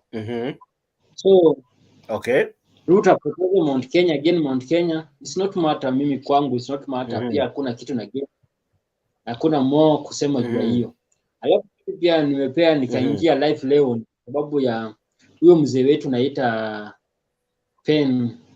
naita Pen Wagaka, Nyagaka. Pen wa Nyagaka bila najibu maswali au bila anaongea. Kwa sababu bila anaongea na bila Ruto anaongea ni the same characters. Ni kitu different ni age. Kitu wako nao ni kiburi tu, bila unajibu vitu na bila unajibu watu. Kitu sasa iko yeye bila anasema opposition ni kitu gani anafanya, ni kitu gani atakana afanye. Yeye sasa anataka kuarelate bila Raila alisema atapea watu 2000. Yes, alisema atapea watu 2000.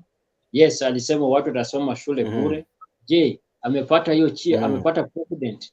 Ndio sasa tumwatch. Ndio sasa tumblame. Hako kwa kiti. Sasa una blame ilipewa alisema na yuko kwa kiti. Sisi blame mtu ambaye yuko kwa kiti alisema after 100 days I will do this. After 10 days I will do this. Kila siku anatoa promise nyingine. Unajua iko kitu sisi tunasema kama wewe. Kuna kitu naitwa ngaje. Jina nimesahau. Kuna watu ambao unajua kisa ingia na hiyo kitu, unaona hiyo kitu ni mzuri. Hata mtu akuja kuambia ni kitu ni mbaya, huwezi jua ni kitu mbaya. Kama example, niseme ile nyumba ambayo unaishi sasa hivi. Nikija kuambia boss, hii nyumba yako ni mbaya. Unajua hutaamini hii nyumba ni mbaya. Siku ambao utaama kwa hiyo nyumba, ndio utajua kumbe hii nyumba ilikuwa mbaya hivi. So kuna vitu kama hizo. So Nyagaka akisema ana credit Raila bila Raila pia ana credit serikali. Kwa kazi Raila kuongea bila serikali inafanya, bila serikali ifanye mipango bila nini, kufanya maandamano. Sio ako na uchungu na maandamano, sio ako na biashara gani Nairobi. Watu nalipo hapa kwa sababu ukipata watu ambao pia wanapinga hii mambo maandamano wanasema sio wako na vitu zao hapa. Sijui hizo vitu iko area gani na zinafanyikwa wapi. Kiko vitu zingine kama serikali ni mbaya sema ni mbaya. Kama opposition ni mbaya. Kama sisi wenyewe tunakubali kama watu Azimio. Raila alifanya mistake sana kufanya handshake na Uhuru. Raila alifanya mistake sana kufanya kazi na Uhuru. Yeye alikuwa opposition. Hiyo sisi tunasema hiyo ndio mistake alifanya sana.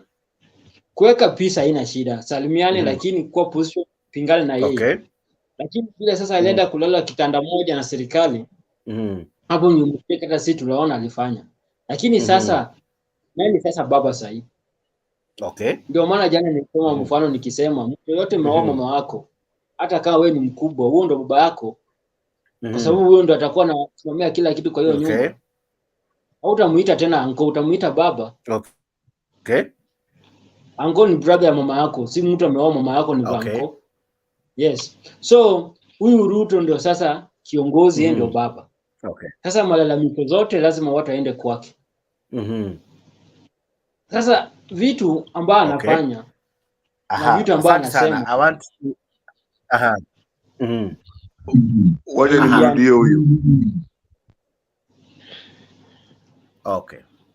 Nyagaka, I give you a minute to respond even before I come to Kenya Maandamano and Edgar. Asante sana. What is the take, sir? No, vile amesema ni kweli, na vile Tito Edgar aliniambia ni mzuri compare America ama nchi nyingine na Kenya, lakini kusema ukweli ni kwamba Edgar, dunia ina mambo, ni kwamba you have to think through the policies of whatever it is that you want to establish. Vile mmesema, you wanted, Raila said he was going to give everybody 6,000 for every poor family. The poor family from what age? 20, 25, to whatever. These are all negotiated. And then you just don't throw the number out. Everywhere in the world where they have social welfare, they have negotiated them dunia ina mambo, and then they have agreed. But why is the ya kwamba Edgar, vile nilikuwa nataka nikwambie, if you are criticizing the government, you have a right. It's a democracy. You criticize all you want. But dunia ina mambo. There is no country that calls itself a democracy that if it has this party or that party, you don't know what they stand for. If all they stand for is to criticize the government of the day, then that's not a democracy. That's maybe something else. So don't just criticize. Tell us what it is that you want to do, dunia ina mambo, and then some of us will join. Some of us wish and pray that Oginga Odinga was still alive, because we accepted what he was saying fully. He wanted to do away with the provincial administrations that are still there up to today. What are those provincial administrations doing other than taking our money? So there are policies that you could accept, and we should accept them. But don't just use 100% of your time to criticize the government of the day. If you use 75% to tell us your policies, and you use 25% to criticize the government of the day, but you are using 100%, then Edgar, I'm not comparing America to Kenya, but we hope we go that way. Some of us hope that we can be like South Korea or Malaysia or countries like that, because in America there are states that are so poor, poorer than Kenya. Thank you very much. Asante kwa kunipatia wakati. Sawa kidogo tu. Kenya one second. Tunaina mambo dakika moja tu mbio mbio. Yes. Jack, bile mzee anajibu. Yes, dakika moja, second tu hata dakika moja. Bile mzee amenijibu. Unajua hata ukienda nchi gani, opposition kazi yake ni kupinga serikali. Hata kama serikali imefanya mzuri. Hata kama imeweka lam ya high class, opposition atakuja kusema hii lam ni fake. Hiyo ndio kazi opposition. So kitu iko mambo ya kusema opposition wako na agenda gani nini. Opposition inaweza saidia serikali na akili. Ni kama example mzee, wakati wako ulikuwa na katia dem. Na jamaa mmoja pia na katia dem. So unalingana na mstari yako ndio win hiyo dem. Hautakuwa umeenda kutetea ule jamaa. Hata ule jamaa akikuwahi na bado utaenda tu kuharibu ndio ule mtu upate tena. So hapa serikali opposition ni kuongea juu ya serikali. Hata kama serikali imefanya mzuri, hata kama anafanya kitu mzuri, sisi tunaona serikali always opposition atakuja akasema hivi na hivi na hivi na hivi. Lakini obviously tukiongea huyu jamaa bila anasema vitu na bila anatenda vitu ni opposite, ni kama usiku na mchana, ni kama life and death, ni different things. Wewe uliwaambia mtungi ya gasi itapunguza bei, ukienda nakwambia ni mtungi, ukienda na mtungi anakwambia ni mtungi ya maji. Sasa utasikiza nini? Ni hayo tu. Shikilia hapo kidogo, dunia ina mambo. Mom, I want to come to you in a different way from what we had earlier when we started with you. I want to ask you this. Someone has asked, and I still ask you, if Raila was in government, do you think it would have been different if he was the president? I know it is a difficult question now that he's not, and you're not God to really say what could have been, but you believe in him and you believe in his ideologies. Do you think it would have been different? Because the challenges that Ruto is going through probably would have had the same. Maybe the management would have been different, but the challenges of lack of funds, the low taxes that is corrected by KRA, the drought issue, the lack of food, and all that, all the challenges would still have faced. But do you think you would have done it different? Thank you, Sajix. I would say 100% would be different. And my reasoning is that nataka tuongee mambo ya ukweli, tuseme kama you have to look to that particular person background. Ndio ujue whom do we have in the office. And that will give you the guidelines of what you are looking for or what you are waiting. Ukiangalia habari ya baba, I believe people, the moment that Raila will ever be in the office and do his work that he has been looking for and fighting for, that's when people will regret. We wish we had this person, this king, this cowboy in our office, right? That is the answer I can give you. I cannot expand from that. I can only stop there.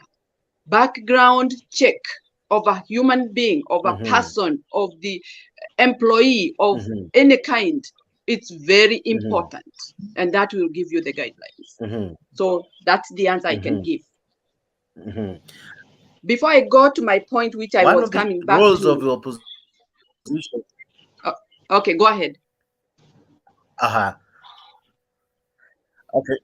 Okay, so I wanted to ask, one of the roles of government and the roles of opposition is, of course, the opposition is to keep the government in check. Now, Ruto has worked very hard to ensure even that role of the opposition is kind of reduced by him having some of the members from Azimio to his wing. Now, in the event, for instance, this bill comes to parliament, how do you see Azimio playing it out? Because I foresee a situation, some members of ODM will vote to pass this bill. There are people in Azimio who are saying, even Edgar in the show, he's saying that this bill should be allowed to pass. Raila Odinga as well is calling for people not to allow this bill to pass. What will happen in the event that we have members who have passed this bill from Azimio? Will it be a betrayal? Will they not have done what they are mandated to do? Or will it be failing the opposition because it fails to keep the government in check?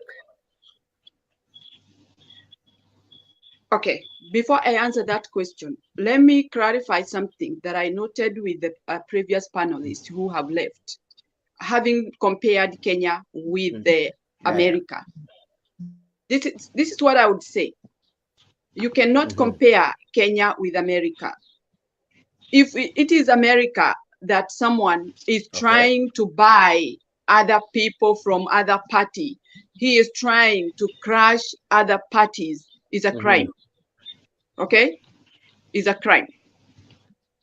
You cannot also cross.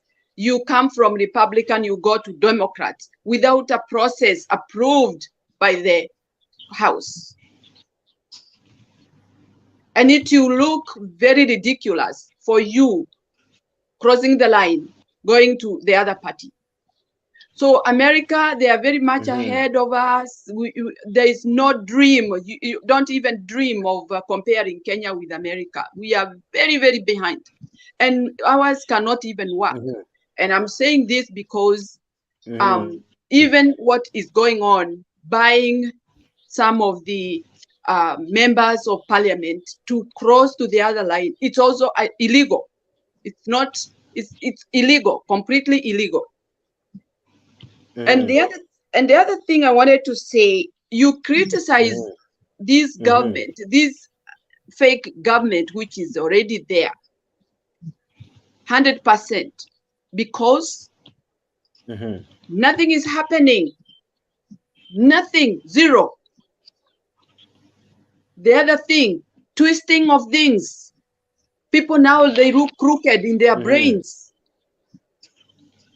Because you cannot comprehend what this guy is doing. He's gave, unajua ile nini zigzag. Sasa sisi minds zetu zimekuwa zigzag. We cannot understand him. We cannot even know which way to go. So this is 100% criticism that he is going to face. We cannot do it 75. We are going to do 100% criticism. Sababu ni mtu ambaye sijui kama anajielewa. Now, why I came, did I answer your question, please? You touched on it. I'll try to break it down kidogo, but please go to what you want to say. Okay, thank you. I wanted to bring another point of narcissistic. Narcissistic also, it's somebody who make you very worthy and the next minute very useless. Keep that in mind. Very useful and the other minute very useless. Worthless and worthy. That is how they do it. And that is the point I was bringing back to add on what symptoms I was giving you previously. Yeah. Okay, go ahead with the question. Yeah. Now, when I think of what Ruto did successfully, maybe I break it down.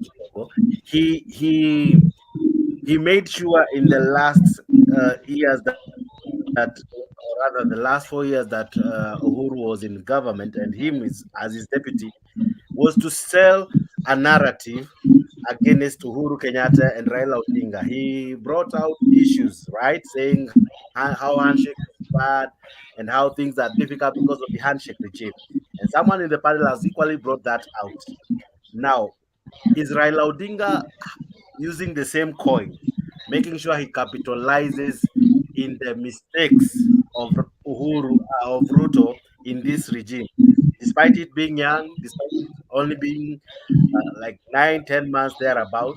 Is he also capitalizing using the same cards as Ruto used to make sure that as Ruto made Uhuru not govern properly, Ruto as well as Raila, is he using the same tactics to make Ruto not fully govern? Do you see that as a game plan? Sajeks, I'll answer that question this way. Raila, if you look, anybody who is working with Raila, and you look, anybody working with Ruto, there's no comparison. And why I say so, I want you to pinpoint anybody from Raila's side who have lied, something that we can really put on the table. Because that is a very, very bad thing to have in a governing way, using lies. When you look at UDA, they have used a lot of lies, which now people have come to realize. Why are people coming to realize? Because all these things that were used, they have come back to be, they are unbearable, they are not real, they have not happened, and we are not expecting to happen. Because you cannot say today we are going to eat ugali, we did not eat ugali, then we sleep hungry. Tomorrow you tell us, because you did not eat ugali, you are going to eat githeri today. And today then we don't eat githeri. Then the following day you did not eat ugali, you did not eat githeri. Today you are going to eat chapati. Who will believe that we will ever eat? So those are the questions people have asked. They have going, adding. And in fact, I would say Kenyans are very patient because they have really waited for so long. So for Raila, I cannot see where we can really say something against his way of governing, as far as he is not in the government. But the much he has been talking is very consistent. Very consistent. We can remember since when he started, he has been consistent. This guy has gone twisting and twisting and twisting. And in fact, some of these things that he puts on the camera, ati sikuwa nimesema ni mtungi, nilikuwa nimesema ni gas. How do you Nilikuwa nimesema mtungi, si kusema ni gas. How do you do that, in fact, at this very juncture when people are really suffering, you know, and they want a real answer? How can you say this was not tax? It was a levy. I don't know. This one is to help people who don't have a job, and yet it's a tax. No, it's not a tax. But the moment you pass, I'll put it in law. What is that? Yani anatufanya kabisa tunakuwa watu ambao wazembe, tunakuwa wazembe mpaka I just can't imagine other countries outside watching all this drama and expecting there are people who are educated in this country, people who know things in this country, people who have learned and have been in that kind of career, and they cannot be able to pin out.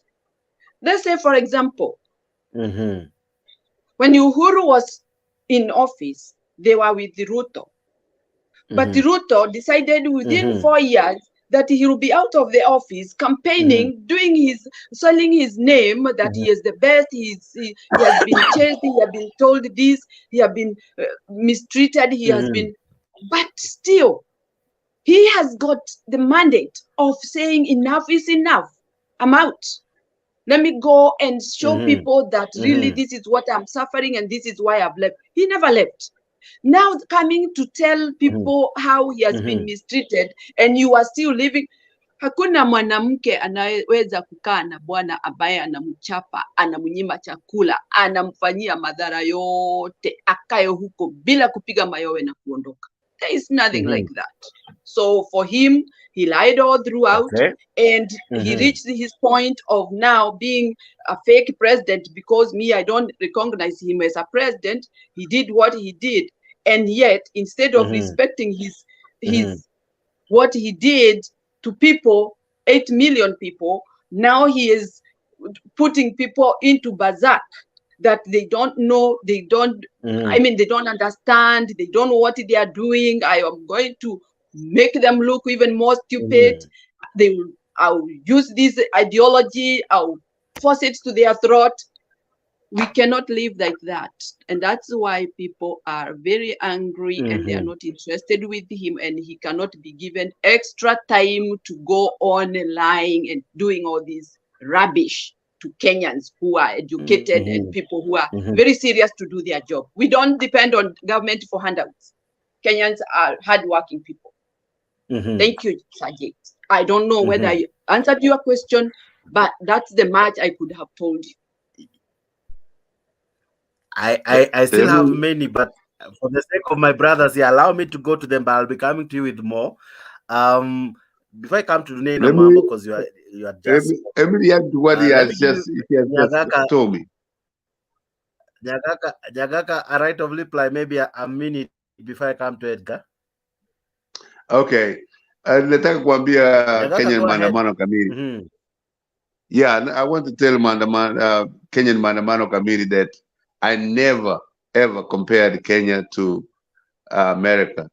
I only said that we wrote our constitution copying it from America, but I hope that when we do develop, we don't become like America, because there are states like Alabama, Mississippi that are poorer than we can ever imagine. If we can go the South Korea way, the Malaysia way, that would be better. But as of right now, I will be really something else to compare America to Kenya. Number two, the lady who is the ambassador of Kenya, of America to Kenya today, she was a staunch Republican, but she changed and she's now a Democrat. So it takes time. It has to be us as Kenyans to write into law how we can change a party from one party to the other. If it is not clear right now, then anybody is free to do whatever they want to do.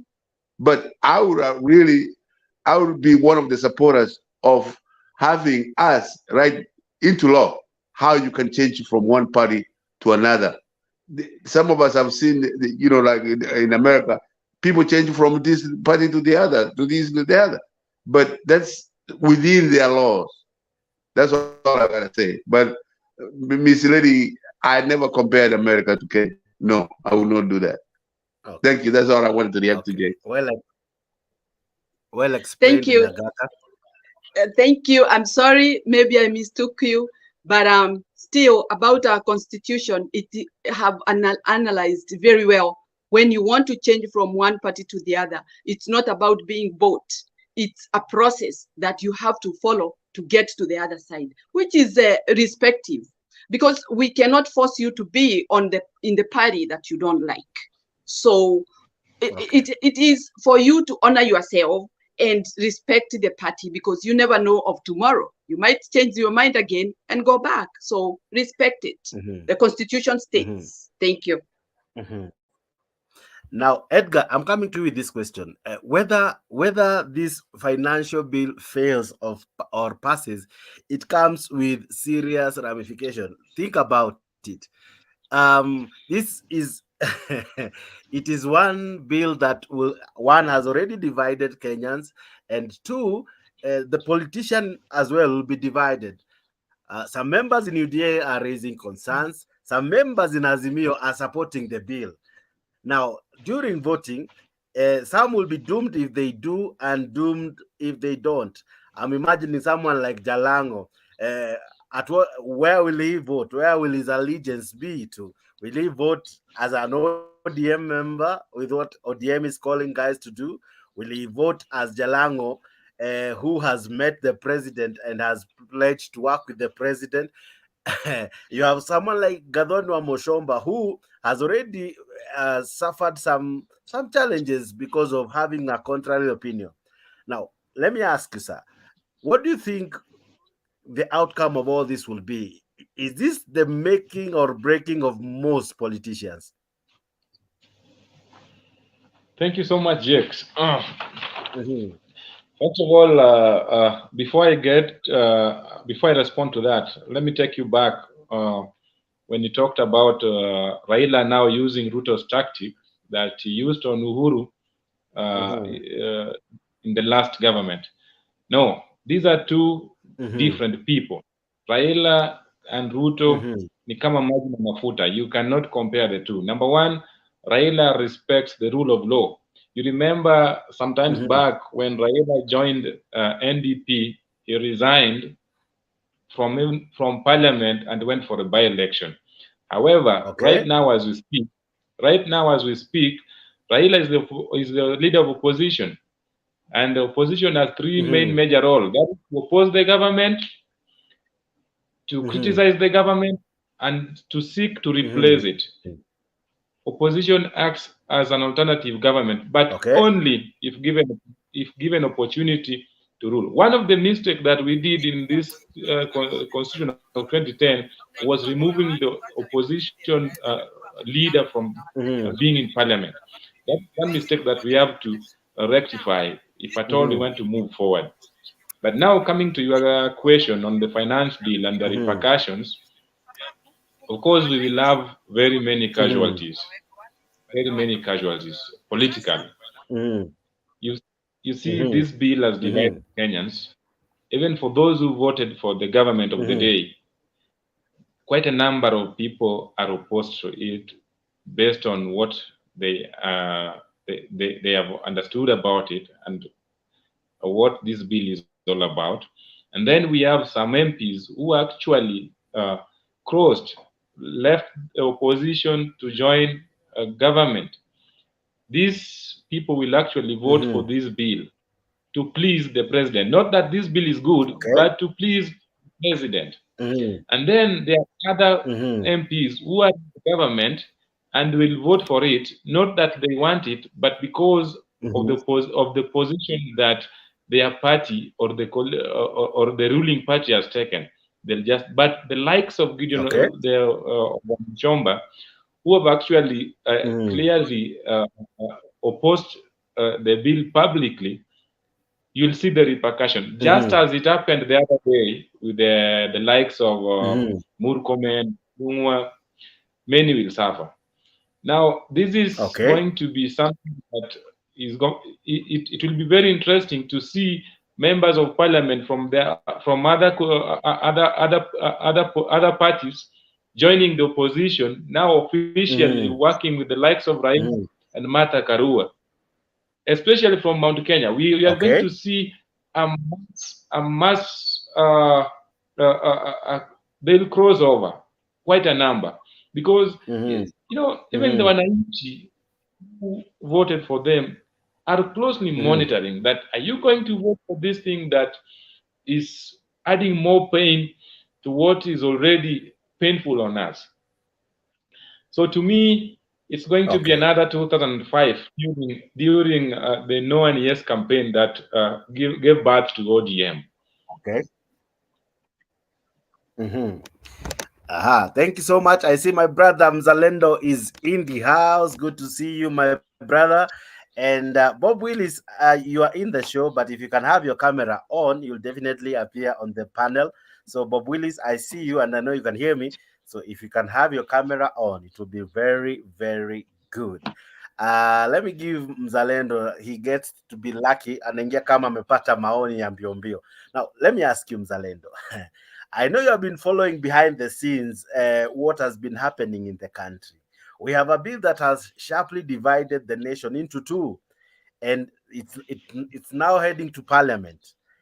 Here, it's where some MPs will have to show their true colors. It's either you're with Azimio or with Kenya Kwanza. Kenya Kwanza has given its state or its stand, and as well as Azimio today, and actually Thursday, they will truly say their stand in this matter.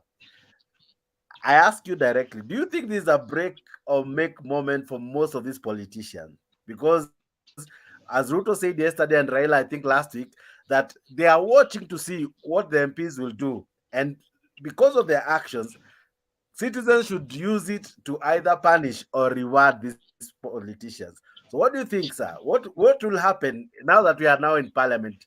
I think we added two more days for public participation, and then we go back to parliament. What do you think is happening, sir? And what will happen to these politicians? Thank you, Jax, and greeting to all the panelists, Kenya Maandamano Kamili, Conchella, Edgar, and Dunia Inamambo TV. Thank you very much. I think there's nothing much that will happen. We expect that the bill will go through. As you know, Kenya Kwanza, they have the majority in parliament and in the Senate. So I don't know what expectations you have, but largely, Azimio Brigade will definitely not vote in favor of the bill.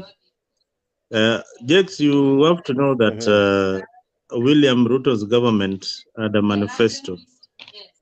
Yeah, and the manifesto, and he was elected according to what he was offering his supporters. So some of the things that we're seeing in the bill, like the tax increases, was not predicted by William Ruto, but it is as a result of the kind of government that they inherited. A government with loans, a government with no kind of money in treasury. Everything had been looted by the previous government. So he had to work with something. So the budget he is proposing is what will enable him implement his manifesto and his pledges. Remember, Jax, this is a president that was voted by 7 million Kenyans, and 7 million rejected him. So the noise that you hear is expected. Because the other 7 million don't believe in his manifesto. The other 7 million believe in his manifesto. So the noise is in equal measure. But at the end of the day, William Ruto must implement the pledges that he made for the country. And he can only do that through the taxes. And the public participation has been going on well. You saw the other day, William Ruto reacted to the taxes on content creators. That was removed. So it is working. The public participation has never been done before by any government. You are seeing it for the first time. So you'll have the reactions like you're having today. They never had it in Uhuru's time. They never had it in Kibaki's time. This is the first time the kawaida citizens of the Republic of Kenya are being involved in the budget discussions. So it's a good thing for the country. The noise is expected, but that will not hinder the Kenya Alliance, Kenya Kwanza government from implementing its manifesto. Otherwise, thank you. Now, Raila Odinga is calling for Maandamano, and Thursday he says he'll make known what he stands at. If I may ask you, do you see Maandamano as the alternative to this harsh, others are calling it harsh, if I may use their words, to this harsh taxation and to this financial bill? Is Maandamano the way to go? Is it the best route to put the government to listen to the people? I wish, Jex, you could play Raila Odinga whipping ODM members to support Uhuru's budget in the previous budgetary that happened in the country, the 2020-2021 budget allocation. You could look at how he's saying that the taxes are good and they are good for the country. You know, when you're not in the driver's seat, you don't know the heat that comes with driving that particular vehicle. So this vehicle that Kenya Kwanza inherited, it had a lot of problems. It has got something that needs to be fixed so that we reach the destination that we want. Yeah, the tires are worn out. The engine needs to be oiled, and the only way to oil the engine is to tax our people. And the president said the other day that we are among the undertaxed countries in the world. No, we keep on complaining, but the government has got only two ways of raising money. Either they raise money through taxes or they raise money through investments, you know. Yeah, so that is the only way. And a partnership, you know, like the World Bank and the domestic borrowing. So the previous government has borrowed domestically such that the normal citizen does not even have anywhere to borrow. Today, the banks are not chasing people to get money from them. So we don't have any money. So the government needs to raise money to implement its projects. And look at the housing, because that is a very thorny issue. The housing levy that is being proposed, I think it should have been a tax, but it's a levy because what they're saying is that they will tax only the civil servants. Now, my proposal is that it should be compulsory. It should not be compulsory. It should be voluntary, such that any civil servant who wants to buy a house or to buy a property should go into the system. But again, when they go into the system, landlocked into the system for 7 years, then she should also make it very difficult for them to get into the system after he has initiated the project. And if they refuse, because that is a thorny issue, if that is the only issue that Azimio are resisting, then he should make it open such that instead of contributing the 3,000 that he is suggesting, make it open to the public so that they contribute 10,000. Let them contribute 10,000 to acquire those houses and see how many people will acquire the houses. It will raise more money other than relying on a civil service that are not interested in houses that they need. Yeah. So that's also another issue here. I mean, why beg these people to get houses and they don't need them? Make it open. Let the public invest in it. and and get the housing. Yeah. Yeah, I see that's Kenya what I think. Maandamano is raising her hand. I don't know if it's to disagree with you. I know Maandamano, Kenyan Maandamano has come with so many faces. We started this journey with her. Until today, we are still smiling. But the good part about it, we are talking about our country. Either we are differing in opinion, but the beauty part of it, we are still talking about the same country that we love so much. That's the beauty about it. I respect her opinion. I respect whatever she's going to tell me today. Thank you. Yeah, it's Kenya good. Maandamano. Yeah, it's good that we respect each other, and that is very good because we are all Kenyans. We live, we dwell in our country, and that is our roots. Now, I would say to Mzalendo, how are you for many days? Oh, nice to see you on this other side. Here, at least we are not going to gag you. The way you, I was following you, not to run away. No, but whenever I come to debate you on the other side, I'm locked completely. I've been blocked. I cannot access so that I can share my opinion. But all the same, welcome to the free platform. This is a free world, a free country. Everywhere you are free, anyway. Let me say this. First of all, before I go to my points, I'll say, please, Mzalendo, don't use the word noise, because we are not making noise, actually. We are trying to debate about how things can go right in our country. And that is the best way to say it, because we are at a loghead whereby we need to know which direction is best for our country. In fact, if this fake president was doing the right thing, we would not be complaining. We would be sitting on our chairs and doing our own stuff as usual. But now it has risen a point that we cannot really take it anymore. It is becoming harsh. It is becoming hard for everybody in Kenya. Now, first of all, Sajik, let me say this. I had debated with Mzalendo about wazee, pesa ya wazee. And in fact, he said that they will be paid, it is there, they will be paid in arrears, and it is gone. That one is forgotten. Those who are there are forgotten. They don't ever receive any money. It is gone. So that one, put it into account. The other thing is our country is overtaxed. And that is a true thing. It's overtaxed.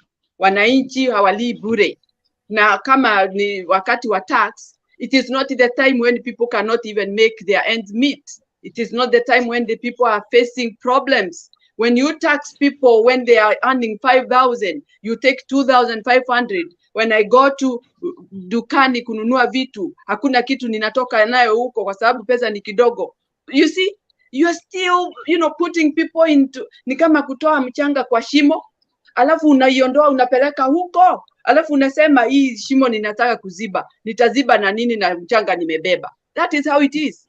Kwa hivyo watu bado wanaenda wakienda chini kwa shimo ile mwenyewe huyu fake president alisema ati we cannot go on digging holes and then we are sinking.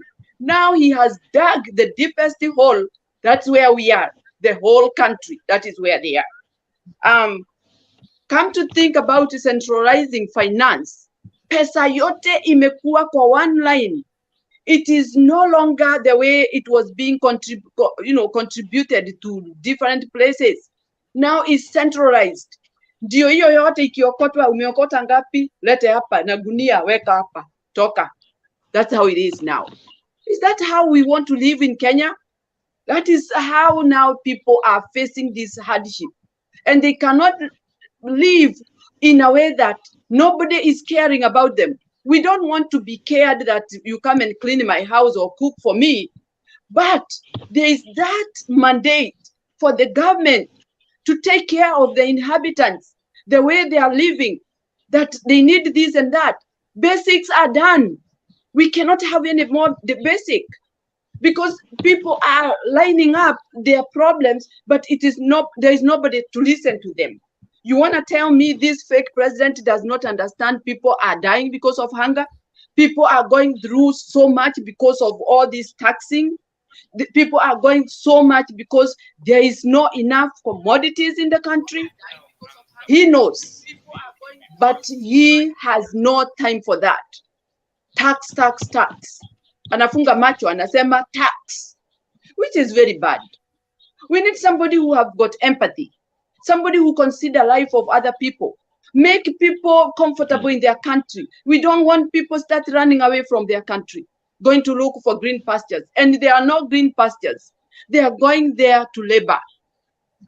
And maybe sometimes people are not coming back alive. They're coming back dead. And you want to tell me that our country is running well? No, that is obviously, it's running bad. We cannot allow that somebody is taxing people and taking all what people are trying to make just to satisfy the government, which the government does not even give us any service. There is no service that is going on in Kenya, but only money that is needed. How can you just take everything that I own and then you expect me to excel? I can't move. I can't breathe in my own country. That is hard. And the country need to change. Huyu mtu aache kutudanganya. Aseme ukweli pesa zinaenda wapi.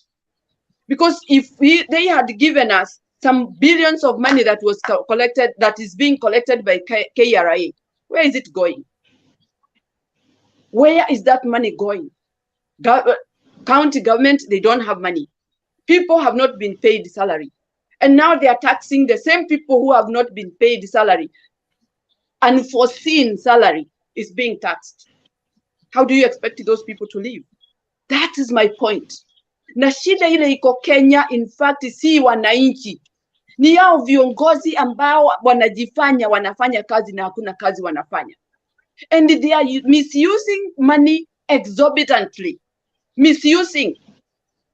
Kama ni mtu ambaye aliingia hapo with the name of helping Kenyans, the way he talked about hustlers. In fact, right now we would not be crying.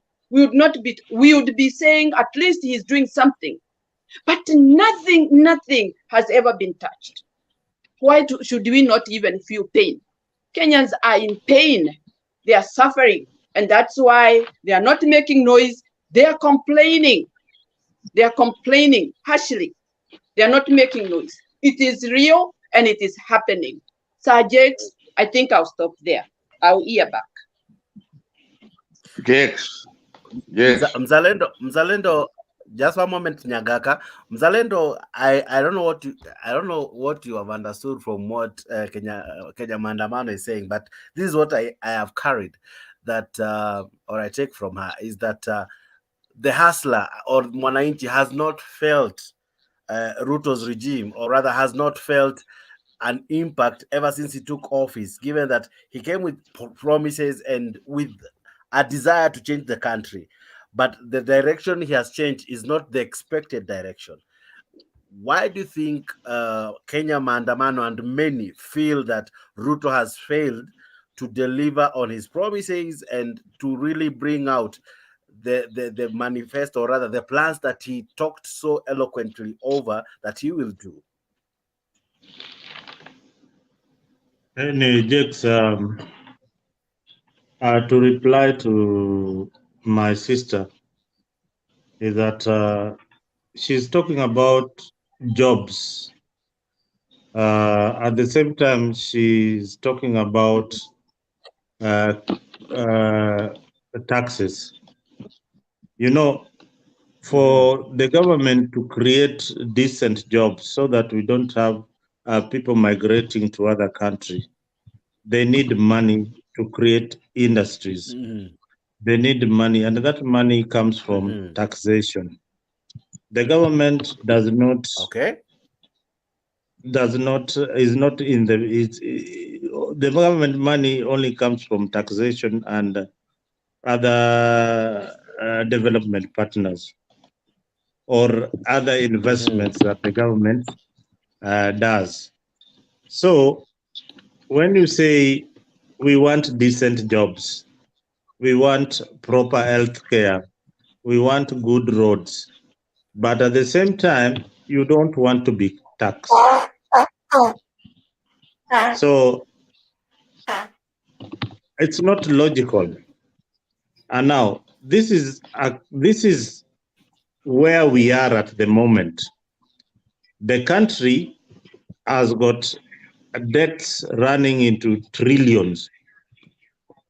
Debts not created by William Samoei Ruto, debts inherited in the previous governments. How does William Samoei Ruto address this? You only address this by trying not to hurt the economy further by borrowing, but ensuring that if we delay the salaries for a day or two and pay with our taxes that we have collected, it is better than borrowed money and you get salaries in time, but with interest that will be a burden to you as a Kenyan. So that is what the government is doing. When you say people are not being paid, people are not being paid because you are used to be borrowing money to pay salaries. Today, we are not borrowing money to pay salaries. We are paying with our domestic taxes. That is the difference. So you must be used to this difference. And it will take time for you to get used to a country that is no longer borrowing the way they used to borrow. You borrow for subsidies, but at the same time, you don't know that subsidies you are going to pay for it. It is not free. It is not free. Any money that the government puts in to cushion your burden is borrowed money. It is money that they don't have. It's either borrowed from the World Bank or borrowed from other development partners. And what do? They only spread the debt to you or to your children later on. So when you are talking about, Ruto did this and that, removed this and that, that is a burden to you. You will pay it in the future. Look at the tax burden that Uhuru Kibaki left or Uhuru has left with the country with. It's a lot. What you should be talking about is wastage in government, wastage in Ruto's government. Wastage is what we should be talking about. Those cars that are being bought by the CJ, those vehicles that are being bought for in parastatals, those ones should stop. Those vehicles are being bought for civil servants, and a lot of travel expenses should stop.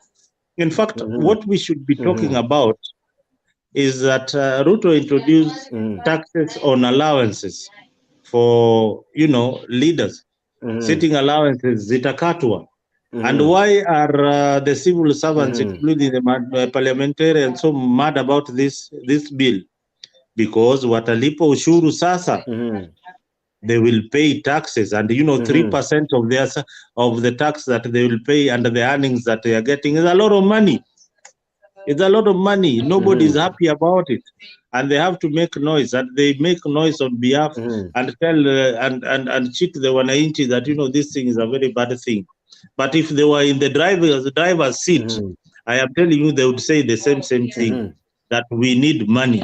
This country has overborrowed. We need to start repaying our loans. How do you start repaying our loans before your country is auctioned? Yeah, the Chinese will come for your ports. Yeah, you will blame William Ruto.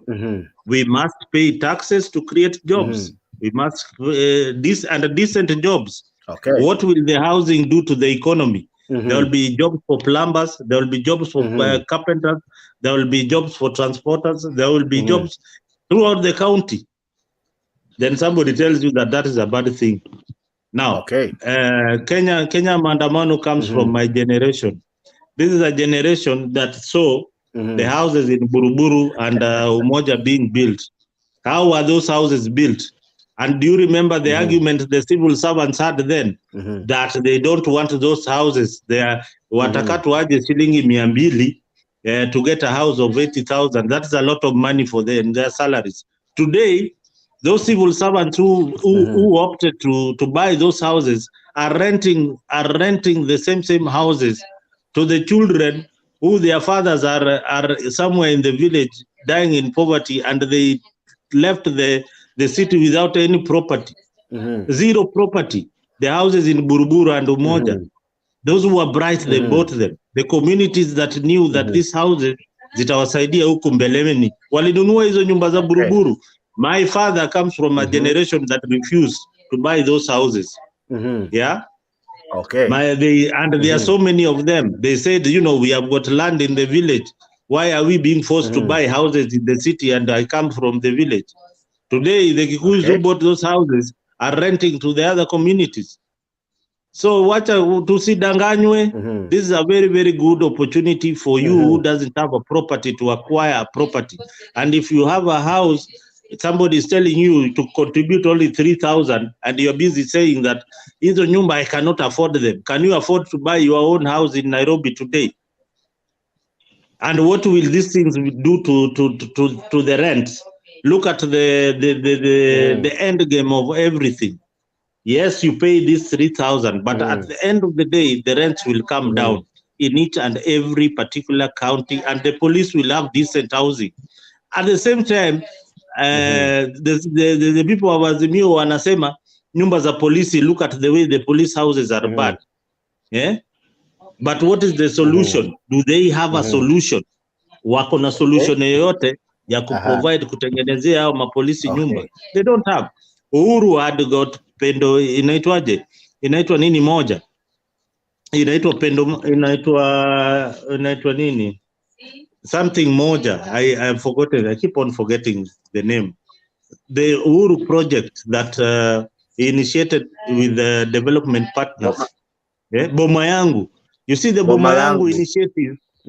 It's still continuing, but Boma yangu is sold out. And you know the deposit that you pay in Boma moja, it's almost 1 million shillings. Mwananchi wa kawaida atatoa 1 million deposit wapi ya nyumba? Atatoa 1 million wapi? Hakuna. Okay, shikilia hapo kidogo mzalendo, shikilia hapo. Shikilia hapo kidogo because hao watu wako na maswali. Kenya maandamano na maswali, Edgar kona maswali, Konchela bado hajaongea, Nyagaka kona swali. Sasa let me do this. Let me begin with na Konchela, hajaongea kabisa, and then I'll have the questions from Nyagaka, Edgar and Kenya maandamano. Konchela vipi, how are you, sir? I'm fine, thank you. Yes, sir. Now, let me ask you, did you listen to Raila Odinga, and what do you make of his sentiments? Well, I did listen a bit, and frankly speaking, I think the whole thing is a waste of time. They're simply playing politics with us, whereas the train called Kenya is hurtling towards a cliff. So I find their games very nauseating. Yeah. Now, the calls from Maandamano, will they solve the situation we are already in, the crisis, or to dampen it even further? Okay, let me say no, and let me explain why. And just give me a chance. I'm going to talk for about 5 minutes because it's a bit long. Okay. So okay. Number one, what we need to understand is this. In the last 9 years of Uhuru's administration, 6 trillion shillings was borrowed. Okay. The problem is these 6 trillion shillings was not absorbed into the bloodstream of the economy of Kenya. That's where our problems begin. The 6 trillion shillings was leaving the Bank of China and going into accounts of Chinese contractors. Had that money been absorbed into Kenya, imagine what that would have done. For example, to build all those roads, railways, and whatever, and bridges, Bamburi cement would have been required to do so many tens of thousands of bags of cement. They would have employed more people. They would have probably even built another factory. And then you've got drivers, you've got steel, you've got cooks, etc., etc. The economy of Kenya would have grown such that you'd have more people earning money, which means you've got more people paying taxes, which means the government is actually able to profit its taxes. Because that's what Kibaki did. he baked a bigger cake, which enabled him to cut off a bigger slice.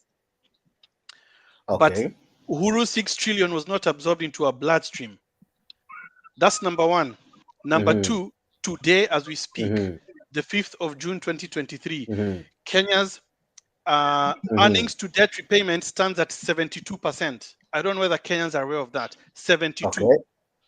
72% of our money goes to pay debts. That's the reason why you've got counties going without money. You've got some people going without salaries. Okay. Number three, the reason why Ruto wants to tax people is because obviously they want to get money to solve this crisis, i.e. we need money to pay our debts and we need money to pay our salaries, etc., etc. But it's not going to work because Kenya is at the point of diminishing return. Do you know what that means? It means you've squeezed all the juice out of this orange. There's nothing left to squeeze. In fact, raising taxes will only make the situation worse. Because by raising taxes, you make prices higher, so people are able to afford less, so businesses shut down. It's only going to make things worse. So to me, if you asked me, if you put a gun to my head and said, dude, give us a solution, my solution is what Omkia Omtata said. He said, we need to go and check the debt register and assess it for odious debt. Now, ladies and gentlemen, here's the meaning of odious debt, which we discussed a few days ago.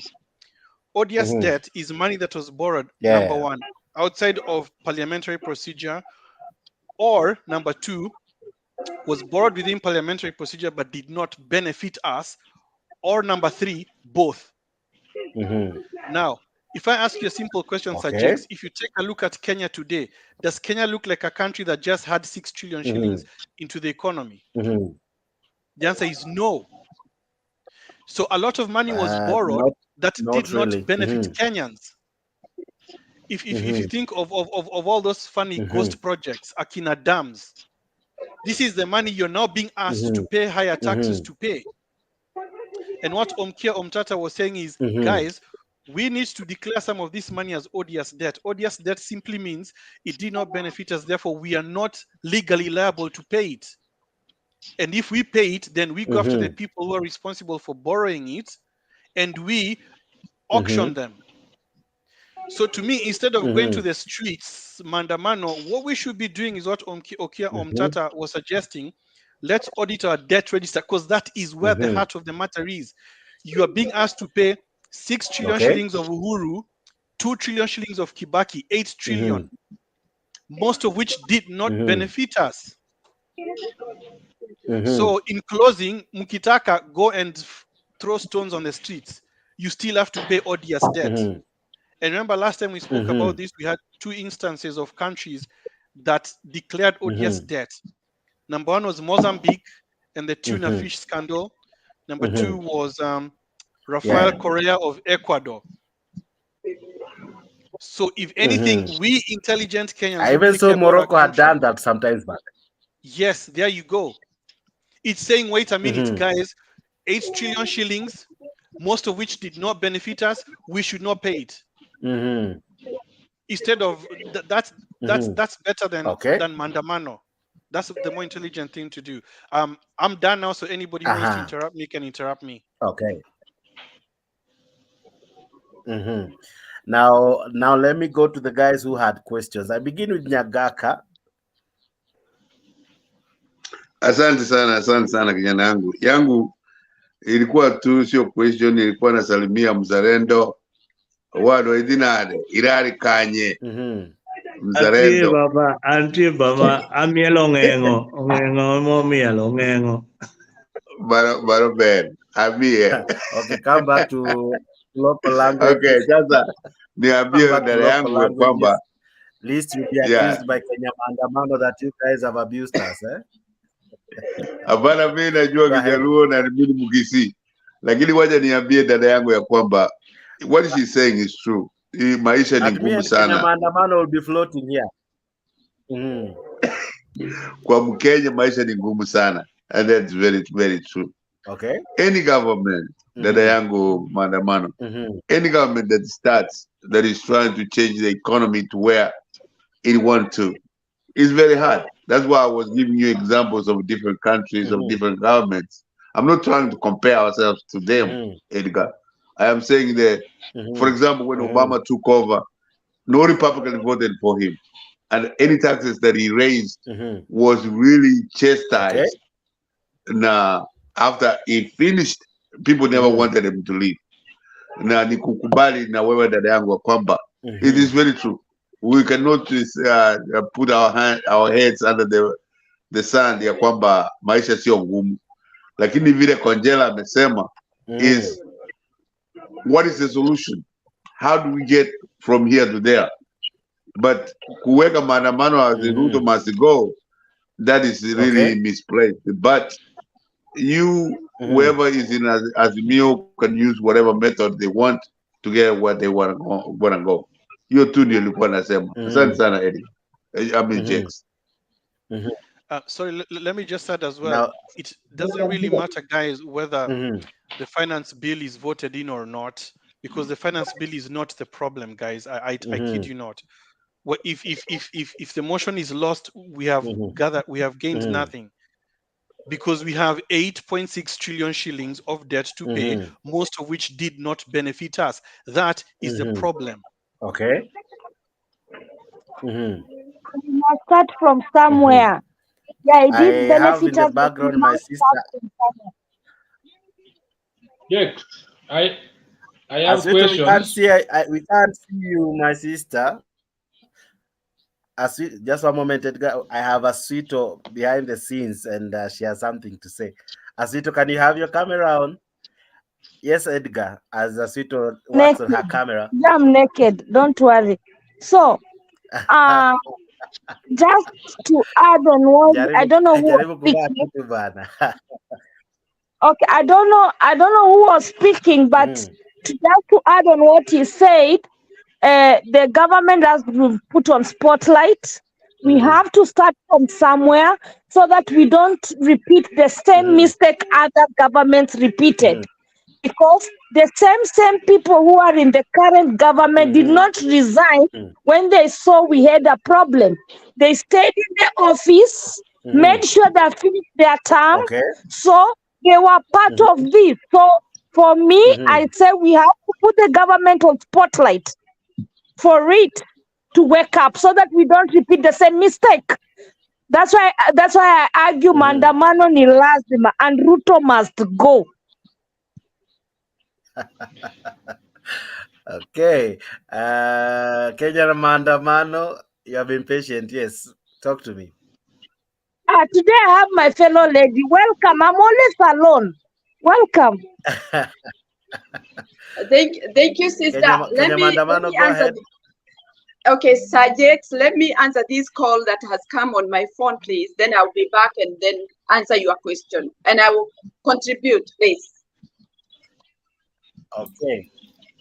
Okay. Hey, Jakes. KK, go ahead. Sasa. No, it was me. Kuna mtu anakuongea? KK, go ahead.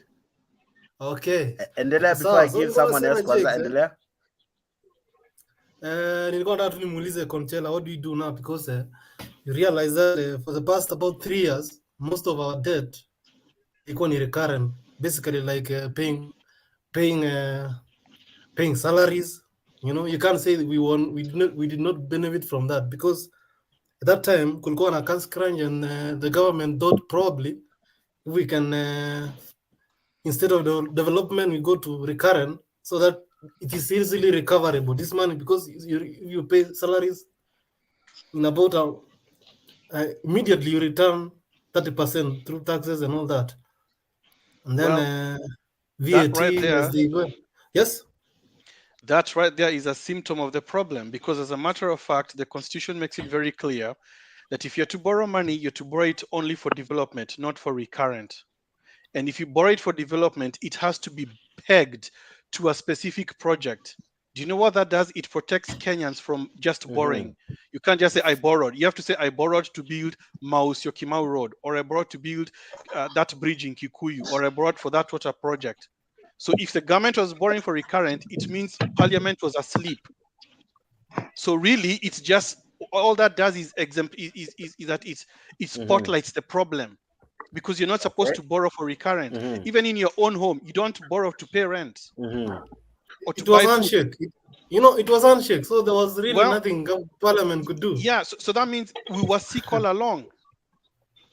And then again, if we go to auditing the projects we did, I don't remember. I think the gun factory was one of them. 40 billion to hire 5 people, and then another one was the road. This one from the airport to and the dams.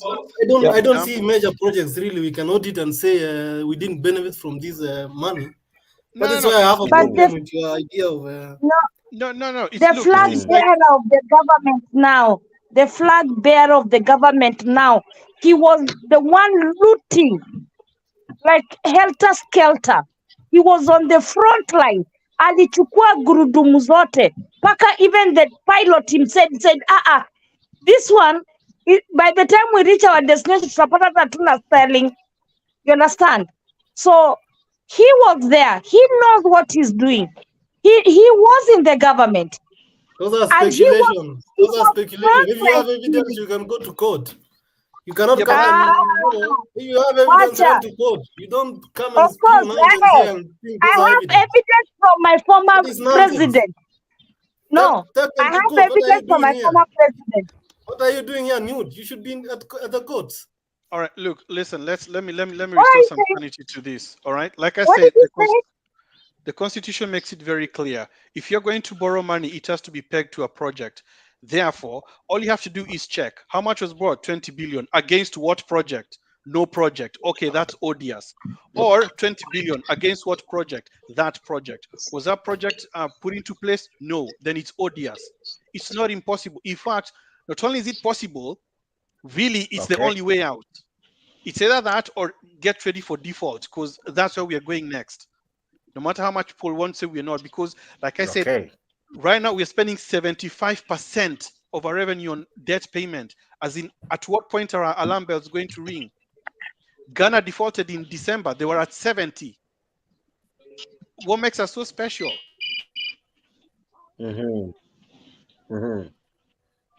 Very serious, please. Interesting questions you are asking, Conchela. Interesting questions. I hope to have the answers even before we finish the show. We are many, that's why the studio is full.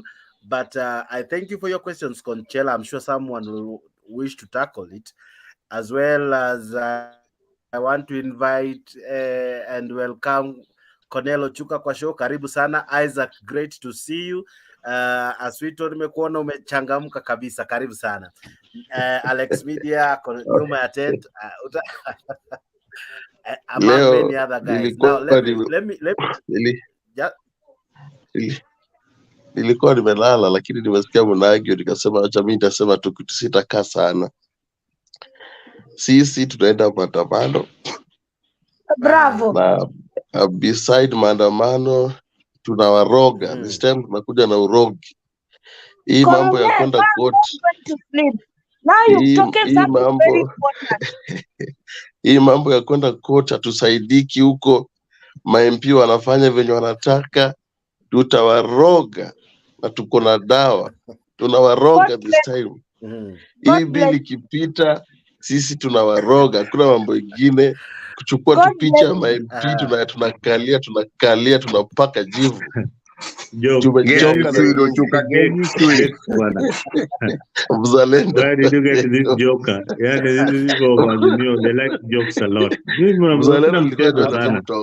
talking about a serious economy. Unaongea mambo ya kuleta warogi kutoka Tanzania. Hii mambo ya uganga mjawacha bwana. Ochuka huyu Ochuka alikuwa anarudisha boy. Tisho bembeleza ya kutosha na msikii. Tunawaambia Wakenya wanaumia, hamsikii. Tunawaambia gharama iko juu. But anyway, even as we come to lakini tuwaroge kidogo, ma-MP wote wakuwe bila miguu, wapewe wheelchair. It's okay. Tumechoka na wao. And Ni sawa sawa na nafurahia sana maoni yako vile vile, na naona una mashabiki kibao ambao wanafurahia maandamano, watu kibao, lakini zaidi ya yote asante sana. Mzalendo bwana. Isaac, vipi? Good to see you. Bwana. Twende maandamano bwana. Sema mzee. That's a very interesting topic though. Anathreaten na Twitter hapo. KK anathreaten na Twitter ataende court. Naona nimeshangaa hata urongo imetokea wapi, but that's fine. It's part of the time. People are frustrated. People are frustrated though. Yeah, I want to comment one thing, sir. Kuna mwenzetu hapa amesema eti kama uko na evidence uende kotini. Kotini ni ya nani mtu ataenda Kenya? Kotini iko na wenyewe na mwenyewe yuko. Sasa ukiambia mtu achukue any evidence to court. Tutoe court tuweke uchawi. Tuweke uchawi. Just a few years ago. I mean, come on, guys. Yes. Are these the same courts that annulled an election? Who is that speaking? It's me. Conchella. You know, Conchella, the problem with Azimio, you know, when it is working in their favor, the courts are okay. When it goes against them, then the courts are bad. Sheria ni msumeno, inakataga pande zote mbili. And by the way, the courts right now are the only thing working in Kenya. The petition that was passed during when about the Azimio and the KK. You saw this man, this woman, this shameless woman as the judge. You saw what he did. They were given envelopes under the table. Then after wame favor KK, they have been given big jobs. Big propaganda. Fanyeni hivi basi. You know, Aswito, you don't have evidence in whatever you are saying. Those are things called hearsays. They can never be used in any court. You are 4 years to speak the same stuff. Those are not facts. Mimi nasema anybody mwenye anapinga Raila tunawaroga. Even our number 2 mama is a big judge. Mama had all the evidence there. You people, you cannot make us follow you. We have to go to the street. No. You know, people need to understand this. Raila has got supporters, just like William Ruto. There are 7 million Raila supporters. There are 7 million Ruto supporters. Why are you getting these numbers from? Conjela. Why are you getting the number you're giving? Where are you getting this number from? Which ones do you have? Kind of you only said you have got 7 million. Where did you get this number from? From the exchequer. Yes. When you talk about 7 million, we know we're 45 million Kenyans. We had 7 million. Okay. You know what? Let me mute myself. When we say open the covers, we have all the evidence. Okay. Now, after everyone has spoken, allow us to go back to the debate and have some degree of order. There are many guys following. Thank you, Gitash, for following us. Thank you, Atticus, now for following us. Alex Media anasema salamia Kenya Maandamano, please. Kenya Maandamano umesalamiwa na Alex Media, pokea salamu. I see Gitash commenting and many commenting. Now, Isaac, you are the one on the floor of the house. Now, okay, thank you so much, guys. I just joined, but I did not have much to comment. It's only I wanted to collect my brothers who are trying to tell us that Raila has 7 million Kenyans and the Ruto has 7 million Kenyans. I don't know whether you're talking about the voters or which kind of statistics you are using when you are giving us this number. It means that we have 2 governments. As other people were talking about, Raila is the fourth arm of the government. So I am not correcting you, but I'm challenging you to give us the exact number what you're talking about, because I know when the server going to be open, I know Raila has more votes than than Ruto. Actually, this is my point of view about Maandamano. God bless you. God bless you. This is my point of view about Maandamano. God will bless you. I know Kenyans are tired. But that's the only way to go, because without Maandamano, nothing is going to happen. Even though we are demonstrating day and night, we have to keep on doing that because that's meant to be the routine. Na kitu ingine, I know Mr. Nyagaka, I know what you're trying to tell me. We're gonna do it, and you have seen it over there. I was there like 3 months ago, and guys are ready to go back to the streets. So I know where you are talking from, because you are not in touch with the people on the ground.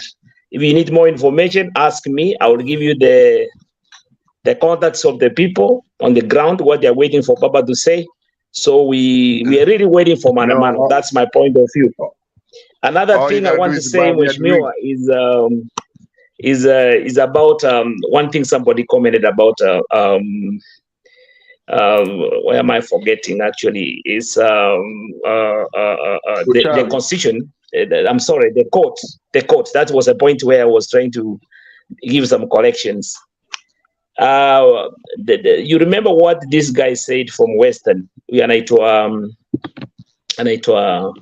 I forgetting? This senator. What's his name? Aluale. Omadata. Yes. I'm for Omadata. That's my man, because he assures the president that even though he's going to bring this motion to parliament about the financial bill, he has already taken to court. So this thing gonna be passed in parliament. They are assuring all the members of parliament to support it. Like another guy said, we are waiting for these members of parliament to come back for in their constituents. And I wish we have this vote of no confidence to members of parliament from the people who voted them in, because they are there to air our grievances as voters. And now they are working for one person's agenda. So those who took their votes to vote in their members of parliament, when they pass this bill, I don't see the reason why you would like to welcome these members of parliament back to your constituents, because it means if your members of parliament voted for this, you already did that yourself. If you come from that constituency, that's my point of view. Na sukari wacha ipande, sukari wacha ende 800 ama 100 ama miangapi 1000, ndio watu wasikie uchungu kabisa, because they're being told and they're not taking these things serious. So I am not saying like I'm happy about it, but hii kamba wacha ikase kila mtu kabisa. Ikifikia mahali kila mtu atashika chini, utatoka kwa kitanda na utoke nje. Yeah. Isaac, go ahead. Yes, Mama. Do you agree with the call for Maandamano? Let me second my honorable Isaac, because he has made me smile. Of course. Of course. Wacha kamba ikaze. While smiling, yes. Aswito, do you agree with the calls for Maandamano? Yes. Yes, of course. Do you agree with the calls for Maandamano, and will it really help the government? Of course. I vote yes. Yes. Do you know in the country I am in, nilienda kwa consulate, I was alone. I started the Maandamano with sufuria on my head. I went to the consulate, the white people are just looking at me laughing. Before I know it, the white people joined me. We had a crowd of almost 50 people. They were behind me. Yes. We were all clapping with the sufurias and everything. You can imagine. I saw that. Are you in Germany or somewhere else? I saw you somewhere on newspaper. No, just a minute. And that solves Kenya's debt problem. How? She's in Greece. Yeah. Waja mzee kamba ikase watu. Yeah. No, that's what I'm asking. Okay, congratulations on putting a sufuria on your head and getting white people to join you, but that solved Kenya's debt problem. How? Conchella, please. Simple question. Now it's not anything about ideology. It's not about theology bora now. message It's about It's not reality. theology. bora Okay, Twitter alifikisha message. Alifikisha message. okay, Hiyo ndio and iko important. It's Si not about, wewe hata kuna Let mali him this talk toka Nana, hapa alone. it's not kujoin. about thinking. It's not Mutembei about thinking talk now. alone. We okay, have so to it's put just the government on ceremony. toes. Tabia yenu ya ujinga ya kurusha mawe. It must stop. No, listen, Who is listen. Mnabeleza saying sana. I'm not. who is Nani wewe Who is anasema? this talking from the KK, background? Upuzi. who is that, Ngoja that? tumuone. KK, stop insulting people, Ni KK. mimi. Let's be civil. So No, who don't is insult. that? Don't insult anyone. Listen, Aswito, that So was who KK. is Please that? forgive him. What Ni I'm saying mimi. is, okay, let me KK. mute myself. Konchana ongea. No, Konchana ongea. KK, please don't insult Oh, anyone, there's okay? somebody who No need talks to. very bad. Okay, so what I'm saying is, right? It's fine. It's fine that you look right now where we are. Maandamano is like screaming at the sky because it's about to rain. That's not gonna solve anything. We are going to debt default. So what we really need to do is what Omkiom Tata said. Is to push for an audit of our debts. Maandamano at this point is like too late. That's what I'm saying. I'm not against protest in as far as okay, we need to It's send a not too late. message. But right now we are sending the wrong message. So we better sit up, What do you mean sit by down, by and sending a wrong message? we're completely buying our members of parliament to vote for this bill to steal from our own people. Is that what you say? Already he has bought like this That's what guy you mean. of Kibera. I don't think he'll come back to parliament. Okay, well let me ask you. He's not even a member of Yes. parliament. Have you sent a letter to your member of parliament specifically speaking to him or her? Tumetuma na nimekwambia sasa tunakuja na uchawi. Nimekwambia hizo vitu tumefanya zote. As a diaspora, my Hizo vitu team was tumefanya in zote. Kenya a month ago. My team was in Kenya, Diaspora County 48. We were in Kenya and we spoke to that Kagal who is heading Diaspora thing. Okay, good for County you. 48, we did that. So me as County 48, we passed on our mission, our thing. And I don't think even if you voted you.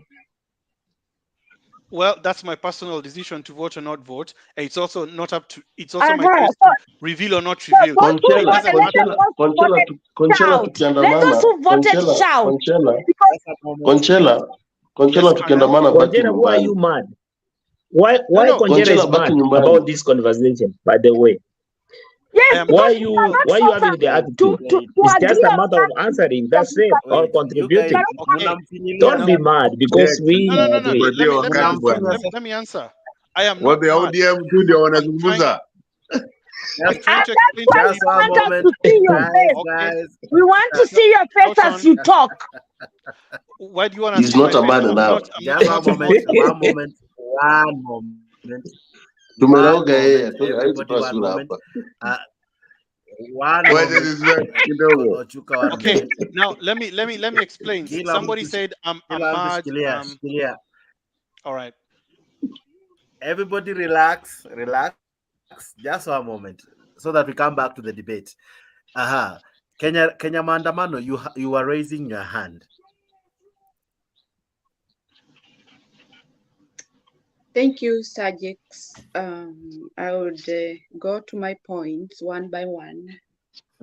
One is if a country taxes higher taxes, the more you kill the morale of people to work. Okay. And so you deteriorate the economy of the country. The other point, somebody said that if we are not sure of what is happening, we can go to court. We know very well we no longer have a court in Kenya, and that's it is real that we don't have a court. God bless you. Any court in Kenya has been mad, and we are very much, we people, isolated from the court, and we feel very bad because of our country, the way it has been captured. The other thing when you talk that you won, you have got 7 million, I don't know.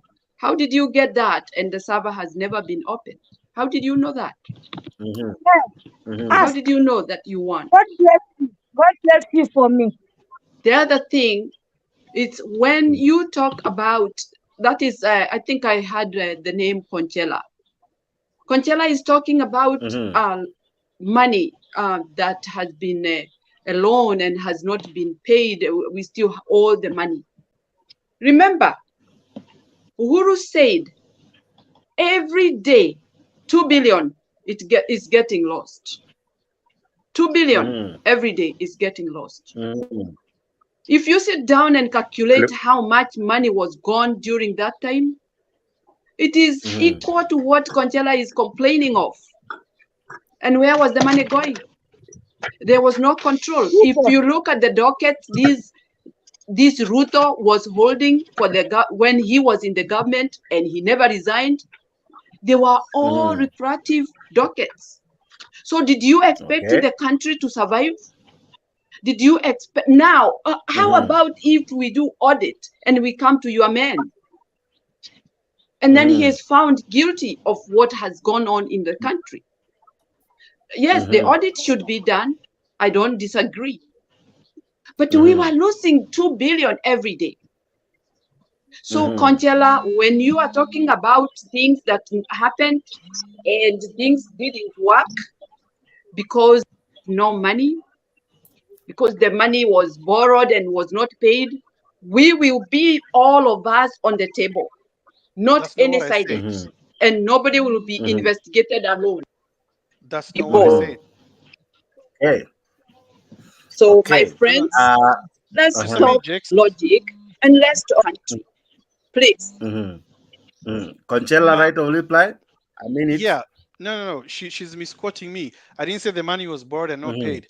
I said the money was borrowed and it was not used for the benefit of Kenyans, or it was borrowed outside of parliamentary procedures. Therefore, it should be declared as odious. Hey, please don't interrupt me. It should be declared as odious debt legally. The other thing is, yes, you're absolutely right. 2 billion shilling is hemorrhaged every day. But this 2 billion is part of money that's borrowed and then pocketed. So even this 2 billion still falls under odious debt. In fact, you're only just helping to fortify what I was saying. I'm done. Mzalendo. Mzalendo, right of reply to the other side. Mzalendo able to come in, or I have Nyagaka or KK?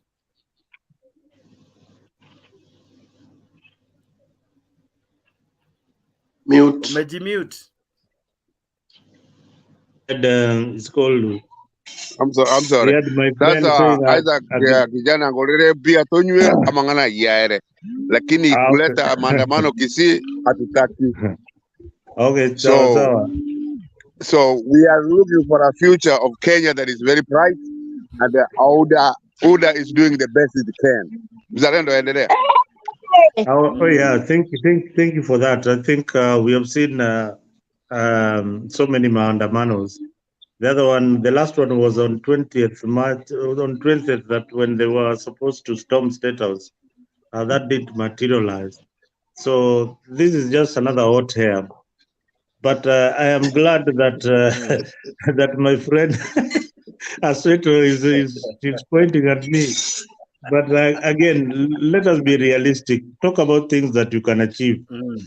Don't talk about imaginary things that you can't achieve. You're comfortable defending a thief. No, part of the cake.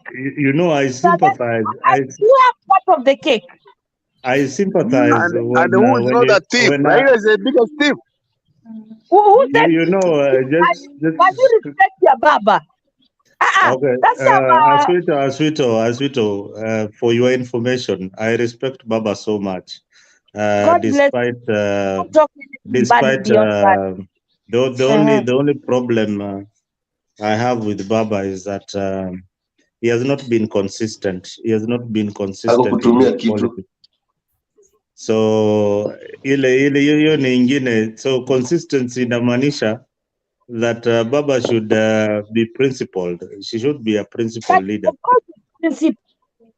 So that is why. After giving you a thumb up. That is why some of us. I am telling you facts. I am not telling you fiction. I am here to help you understand some of these things.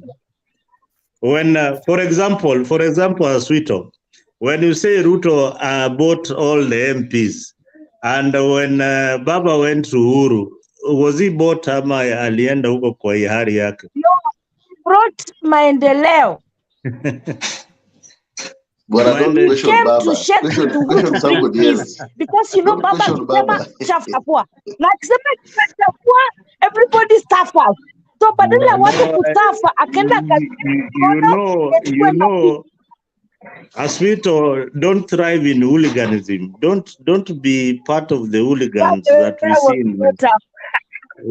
You see now, you are acknowledging that you are a hooligan. Unfortunately, hooligans are put in. I'm a very sweet lady. No, I mean. I'm a very sweet lady. No. If you know, we have been. You know, Jex. The funny thing, we have been with Aswito in most of the debates, but in written debates. But today I've seen her in action. You know, sometimes the written word is so different from the person you see. So this is a different personality from what she writes up there. But it is fortunate that we have Colonel Ochuka, who has said that ataturoga. Now you affirm that munaroga watu pia. You have affirmed that Raila supporters ni warogi. So unaenda koti na kuchezea, unaenda kotini, koti na kupeleka hivi. Sasa hivi tunaroga koti na kila kitu.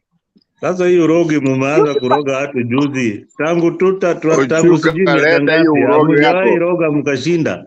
Hamujawahi tumia hiyo rogi mkashinda. Acha nikwambie, unajua urogi ndio the way sahi. Hatujajaribu lakini tutatumia. Haya, sawa, turudi kwa debate, tuachane na mambo ya urogi bwana. Unajua hiyo sasa nao that's a different culture. Ochuka. Sisi ni watu wa kanisa bwana. Sisi tunaona kila saa tunaomba, tuko na kanisa pale Ikulu. Unajua sisi si warogi bwana. Ruto pia ni mrogi. Ruto pia ni mrogi na kanisa. Excuse me. Anyway, wacha niwaambie. You know, Jakes, you know these people of Azimio are jokers. You see, unaona mambo ile wanaleta sahi. They want to derail this show into something meaningless. Ikuwe ni show ya warogi, ikuwe ni show tunaenda kuandamana kutupa mawe, vitu zingine hata zitusaidii kama wa Kenya. Wacha tuangalie vitu zile za tutusaidia. Uchumi wa Kenya tutaboresha namna gani? Vijana watapata kazi namna gani? Gentlemen, I have to leave you people. I have to leave you. Sasa mtu anadanganya mama mboga atapea kisu ya mashine. Kisu ile ya nini? Kisu ya inaitwa nini? Anadanganya mama mboga ataletea kisu ya nini? Automatic itakuwa inakata tu mboga cha. Boda shamba wanaletewa boda mbele. Umeona sasa umeharibu show. Unaangalia hii historia watu wa kisu ya digital. Gentlemen, Aswito says she's leaving. Guys, let's just one moment, everybody. But why is it Lindsay not talking? Mr. Tito, why are you not talking today? I'm just listening. Atito is a very patient person. Atito is patient, and Atito, today you're not talking. Why? No, I was listening to you guys ranting. No, we are not ranting. We are talking. That was ranting is the right word. Ranting is the right word. Okay, let's come back to the show. Allow me to come back to the show, guys. I'm giving you hizo dakika mbili za ku. Okay. Please, can I leave, guys? Okay, thank you so much. I'll miss you. I have to go to bed. I have to work early in the morning. Okay, thank you so much for being part of this show. Asante sana. Now let's Yeah, go the on. Greek, I come to the Greeks say the Greeks say kalinita. When a Greek needs to tell you good night, you say kalinita. Yasu. Bye. Kalinita. It's Greek. Kamilita. Okay. Okay. Good. Now, Uzalendo let me come to when you. you were second language. Good night. Good night, Asito. Colonel Chuka, let me come to you. Baba Yes. says that that Ichungwa and Gachagua are misusing the Kikuyus, or rather the youthful population in the mountain, and terming them as drunkard, and now even referring to them as mongeke. Are these facts? Are they facts or just another gimmick to have the mountain dancing to his tune? Okay, let me tell you one thing. Mount Kenya are well respected community in Kenya because of their numbers, and that's a fact. Namba yao ni kubwa na hiyo ndio imeshinda ikiwapea everything wanataka. Sasa once baba amekuja akasema hiyo namba yao wakifanya mkutano saizi wanasema wao ni mungiki. It is true, ni kuwafinya wafinyike, wasifanye kukutana kudiscuss their own issues, wasijaribu kufanya maendeleo because Mount Kenya ni watu ambayo wana speak their minds, ni watu ambayo wana stand wakitaka kufanya kitu. Ukiwaambia ati wao ni walevi, wakiweka makutano ni kama wameka maandamano ya mungiki, hiyo there's something government inajaribu kuficha na itaki watu wa Mount Kenya wakutane. Na mimi ningewaambia wasimame kwa haki zao na wajitetee. Number 2, about nimesikia hata question leo deputy president Gachagua amemwambia, unajua wewe babu yako pia kuna venye alisaliti hawa watu maumau na wakakauliwa. It is true, baba huwa ongei kwa asome anything ati ameamuka tu na aseme. Baba ni mtu anajua fact na ni ukweli na amefanya tafiti ikajulikana ni ukweli. Na sisi tumefurahia sana maandamano narudi, tumefurahia. Kazi ndio hiyo sasa, ni maandamano. Wanasema kutupa mawe, sisi hatutupagi mawe. Sisi tu ni kuandamana peacefully, kubeba tu oboke, tunatembea kidogo, tunarudi kwa nyumba. Tunaomba polisi this time watu wache tutembee tu, tulie tu kidogo, turudi. Lakini wakitusimamisha, hiyo sasa ndio ile mawe wataona. Unajua pia sasa tupendayo kudanganya. Pia sisi watu kidogo wanaweza tukulete na Kenya mzima. Jack, wacha nikwambie, nimeshtuka sana kusikia Kenya mzima nataka maandamano. Hata watu wa Nakuru, watu wa huko side za Rift Valley wanataka maandamano, Central, Mombasa. So this time maandamano ikiitwa, wewe utaona hata sisi tutaanza first day, tutakuwa tunapima weather. Hao watu unga wananunua pesa juu. Sisi sasa tunataka unga tununue 1000, 2 kg, kg moja 500. Hiyo ndio tunataka. That is the Kenya we want. Okay. Aha. Asante sana Colonel Chuka. I'm sure many will want to agree or disagree with you. But before I give someone else, allow me to equally appreciate those who are joining us via comment section. Namuona Kenya Rebel ako ndani, namuona jamaa anajita John Mwikaria ako ndani, jamaa anajita Somali Warrior ako ndani amejaja. Atkas now is in, Hassan Medi and many who are joining us via comment section. Asanteni sana. Na wengi ambao wametuma like. Naona nani hapa ametuma like, I can see jamaa sorry, just one moment.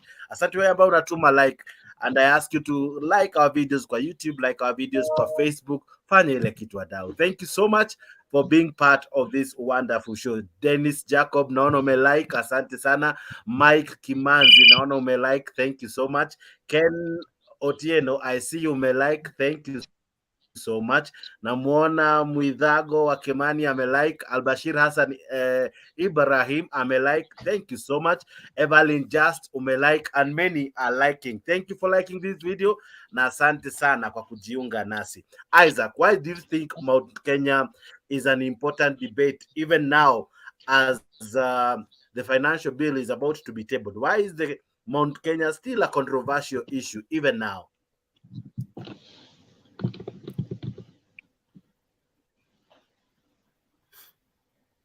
Unmute yourself, sir. Isaac, unmute.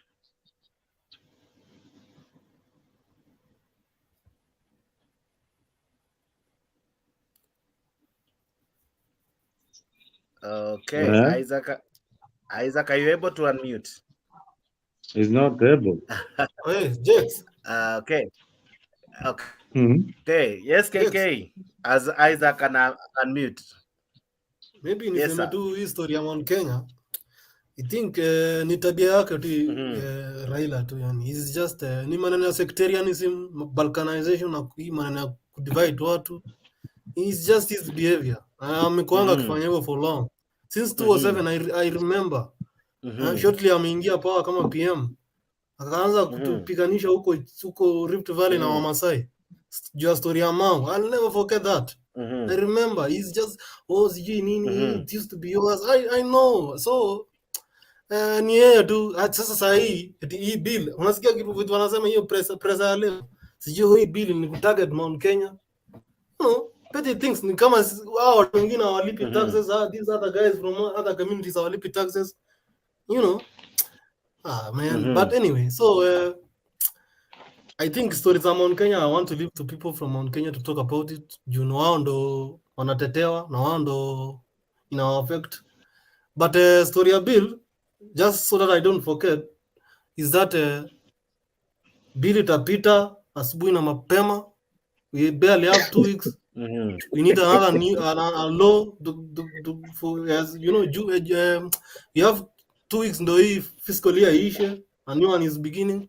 We need a bill to take us through that for collection of revenue and taxes.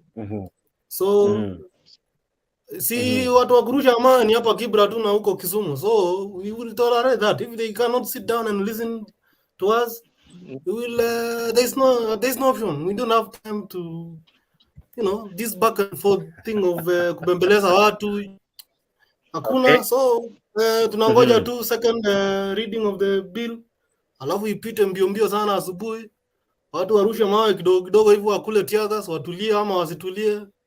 There's no option. Yeah. Jex. Okay. Naona Edgar anatikisa kichwa na fujo. Edgar, yes. Jex, you yes, see go that's ahead, a very Edgar, before Isaac. That is a very different statement from Kenya, which is not right. At what was Bira. You see, this is where we are going wrong. This is not. It's not all about Luos. This thing affects all Kenyans. So when you're saying that watu wa Kibira peke yake ndio watarusha mawe na hapa Madhari, that is so reckless. So, but before that, I think we have seen it. The past Okay, calm down. Calm down. Give me my time. Okay. Jex, there's something that I wanted to say before this. I think I was patient enough, but now that nimepata time, allow me to talk about it. Actually, it was Mzalendo's point. Mzalendo's point is that we are not offering alternative as opposition. And I want to make it very clear that we are not against paying taxes. In fact, we support it fully. However, with the current structures in place, actually, if we can't work on these loopholes that has made us lose millions, then I think the same thing is still going to happen, Jex. Let us have clear structures so that even as we contribute this money, we know that it's going to do what is intended for. We don't want another scheme that, ile pesa haipatikani. We know who is in the government. We know very well the kind of people that are in government, Jex. Gachagua keeps on singing that, we inherited what economy, the treasury is empty. If we have empty treasury, look at the appointments that are being made. In a hurting economy like this, Jex, you are having 50 more cars with 50 CAS with a salary of 700,000 plus, and you are still crying that we got an empty treasury. Like they are crying as if they are still in the opposition. So that one, if at all they're saying that we don't have money and that is why we must pay taxes. Correct. This is the same government that the president and the deputy president are planning to increase their salary. If you read the Star last week, the Star newspaper. Yeah. In fact, they have created another office for the PMs, for the cabinet, prime cabinet secretary, BBM Ameka office, funded by the government. They are still telling us that we don't have money, we must pay taxes so that we increase our collection. But we're not against it. Until that day that we will have a clear structure that this money that is being forced on our throat to pay is going to do 1, 2, and 3. But if it's the same kind of people that we are seeing, then we are heading to a wrong direction. You see, Jex, it's the same government that withdrew cases of those who were charged with corruption. Uhuru fired the likes of Rotich. They are in government again, like they never did. And then Mzalendo, mwenye akona akili timamu, is reasoning so well, but now he's defending a government that is that wants to use his own people. What is the need of imposing this tax on us if they cannot account for what is the benefit that we have? And then I want to tell my brother KK, when you see us on street, we are not up to anything that tunataka Raila and their benefit. Oh, Raila kuna nini nini. No, it's about what we are feeling as a nation, kama wananchi wa chini. As I conclude, Jeff, you know, Mount Kenya plays a very critical role in Kenya's politics. Our independence, you know, the relationship that we have with Mount Kenya, the Mau Mau movement, it was all over in Mount Kenya. They played a big role in that. So whenever Mount Kenya is being touched, actually, it's always a very big. I'm not getting you. Okay. It's okay. It's okay. I want to have Isaac. Then I have Bernard Ahao. I don't know if I'm pronouncing his name correctly. But Isaac, yes, even as you come actually, thank you so much. Why is yes, Mount thank you Kenya so much. important at this particular juncture? Go ahead. Thank you. Thank you. I want to start by saying thank you, Edgar, for your clarifications that you have given. I thought you have been keeping quiet for some time, but I admire your points because they make a lot of sense. They make really a lot of sense. One thing I want to ask my brother KK is when you see people demonstrating, it's not in a particular group of people, it's about Kenyans. And we are talking about the few who come out to demonstrate, they are talking on behalf of many because the economy touches everybody, every citizen of the country, from Rwandans to northeastern to eastern to coast central and everywhere. Because when you go to the shop to buy something, it doesn't matter where you come from. That's why when people are suffering from financial constraints, it doesn't mean that your tribe, the tribal person is the one who's supposed to complain. So, Mr. KK, intellectually, I think I can disagree with you. Like, it's a particular group of people who are demonstrating because they're the people affected. Of course, they're yearning out, you know, they're coming out as a group to fight for the other Kenyans who are keeping quiet. So next time, Mr. KK, when you get time to address that issue, consider those applications on behalf of other people who are not on the hair right now. Another point Edgar spoke is about a composition of the government in place. If you knew there is no money in treasury, honestly, and you have checked and you have done your research through those financial advisors in the government, you are not supposed to hire more than the number which is expected. Why are you in a hurry to hire more people, to spend more money when you are looking for money to maintain the economy? which you said you inherited empty basket from the previous regime.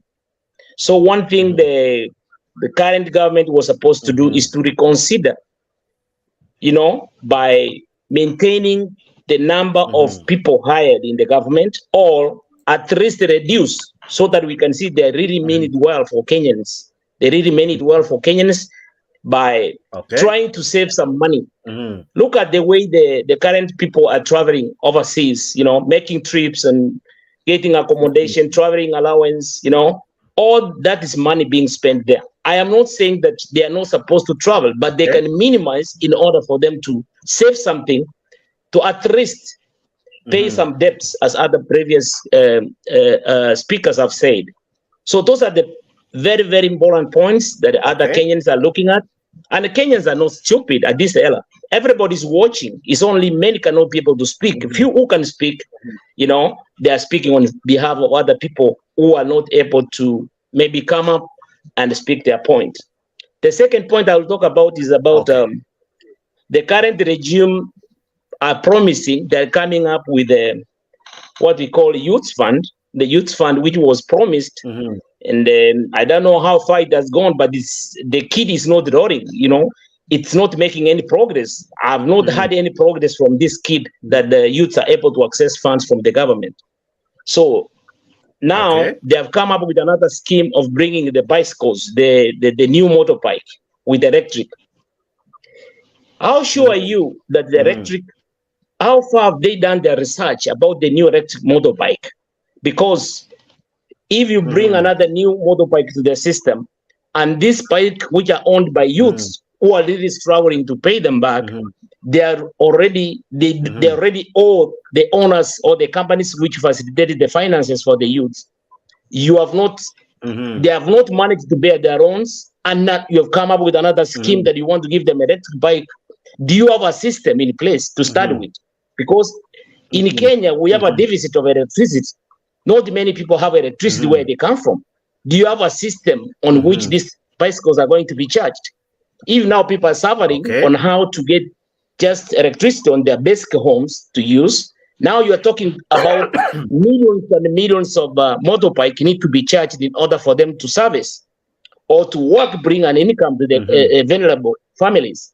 So in my point of view, when you are a layman like myself, you need to sit down, come up with a mechanism which, how long would this scheme, how long will it take for it this project to start effect? Because you cannot mention, are you trying to, are you in a campaign mode? Are you trying to tell us we are not stupid? This thing will take about 4 to 5 years to start to take effect, because you cannot mention today and remember somebody can go on next week to get a motorbike, try to charge it. Do you have a charging point position? Do you, how many charging point position do you have to charge the motorbike? I think some sense is not this. Something is not going good somewhere. If I'm not wrong, I'm not the best, but I'm suggesting, and research is supposed to be done. The last point I want to talk about is my colleagues spoke about Kikuyu community. In the last 2 months, we have seen commotion of that is what we call political dominance. That if you talk to my community, I will also talk to your community on such a issue. You know, it is another colleague has said, I don't know, it's Conchela who said that the people fought in 2007.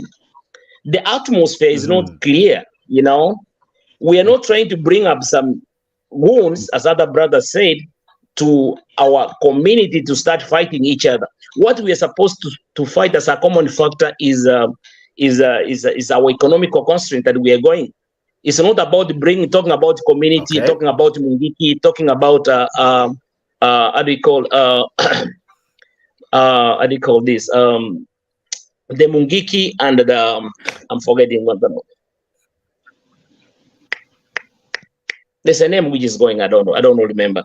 So I can stop there, but I'm sure we are building something, and we have to think twice before we open some projects. That's my point of view. Okay. I wanted to come to Kenya Maandamano, but I can't seem to see her. But Mzalendo, why is the Kikuyu topic, the proverbial Mount Kenya issue, coming back again to today's issue? I don't think we need to talk of Mount Kenya, and the elephant in the room is the financial bill. So why do you think today Raila Odinga had to bring in the Mount Kenya issue?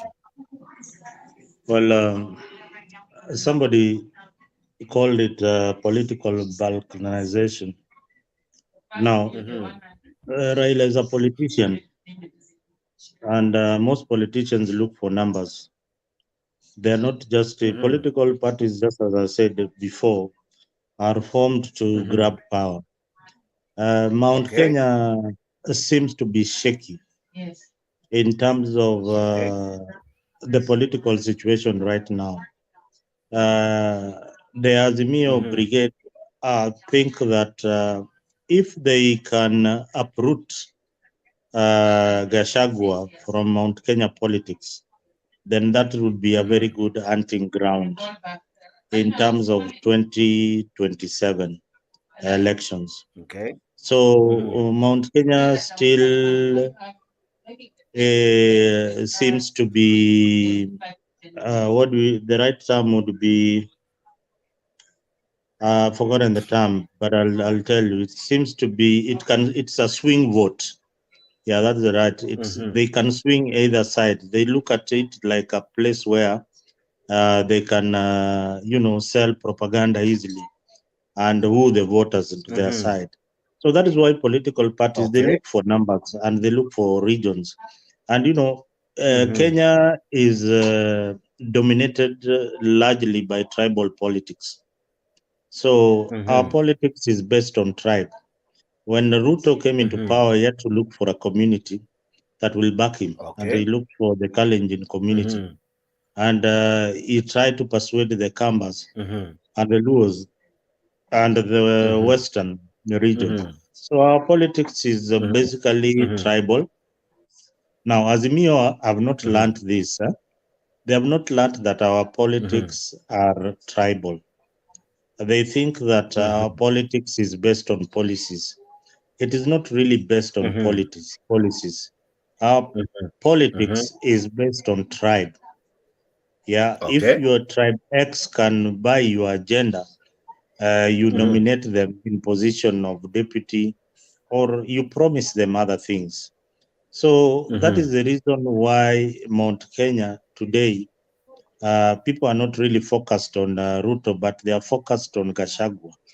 Because if they can shake out Gachagua from Mount Kenya politics, then that would be a good swing vote for the minority. That is Azimio. That is the reason why Mainjanjenga is brought into the mix, because Mainjanjenga controls a college, controls a good number of votes previously from Mungiki, and they had not gone. They have not been eliminated completely. They still have Mizizi, kila mahali in Central Province. So, as a politician, you would capitalize on that. So, Mount Kenya will still remain a good hunting ground for any serious politician, because in 2027 they don't have a candidate for president, and there will be a candidate for Azimio, which will definitely probably be Raila Odinga. So that's a good hunting ground for them. Okay. So Ruto has locked out Rift Valley, and he has locked it completely out of reach from by Azimio. The jobs that he has given his people is good enough to say that, I have rewarded you handsomely for the support that you have given me. That was expected. So he's done with Rift Valley. And Azimio can get very little in Rift Valley today. So Mount Kenya is still very, very shaky. Ruto has not really invested much of his time in the mountain politics. He has instead focused on Luo Nyanza and Western. So now Mount Kenya, there will still be a good hunting ground for both candidates. That is my take on Mount Kenya. Yeah. Okay. KK, is Parliament under capture? And welcome, Alex, and feel part of the show, even as I have you after KK. Another thing, Jake. I wanted excuse me, Jake Sabita. I wanted to add something about the electric motorbikes that the gentleman had mentioned. You know, Ruto's politics is controlled by the world politics. Where is the money now? The money is in the environment right now. That is where the money is.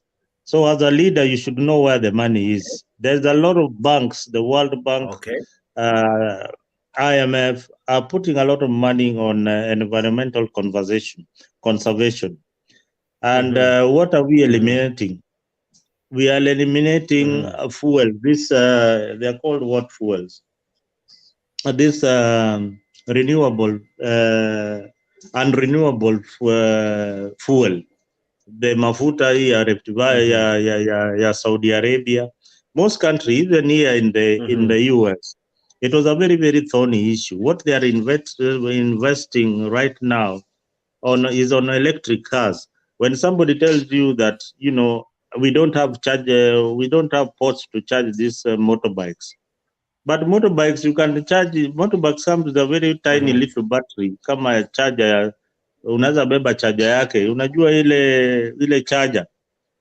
Unaweza carry the charger, you plug it into like inaitwaje, ni type C. Type C is a charger. But kuna kale gadget in Kenya that you walk out in the pocket. Inaitwa nini hiyo? Kale kitu kana store stima, kanaitwa nini? Kana store power. Power bank. Power bank, yeah. You only need a power bank. A power bank that is you only need a power bank that to charge your motorbike. So what are you talking about? You have to build a station to charge your motorbike.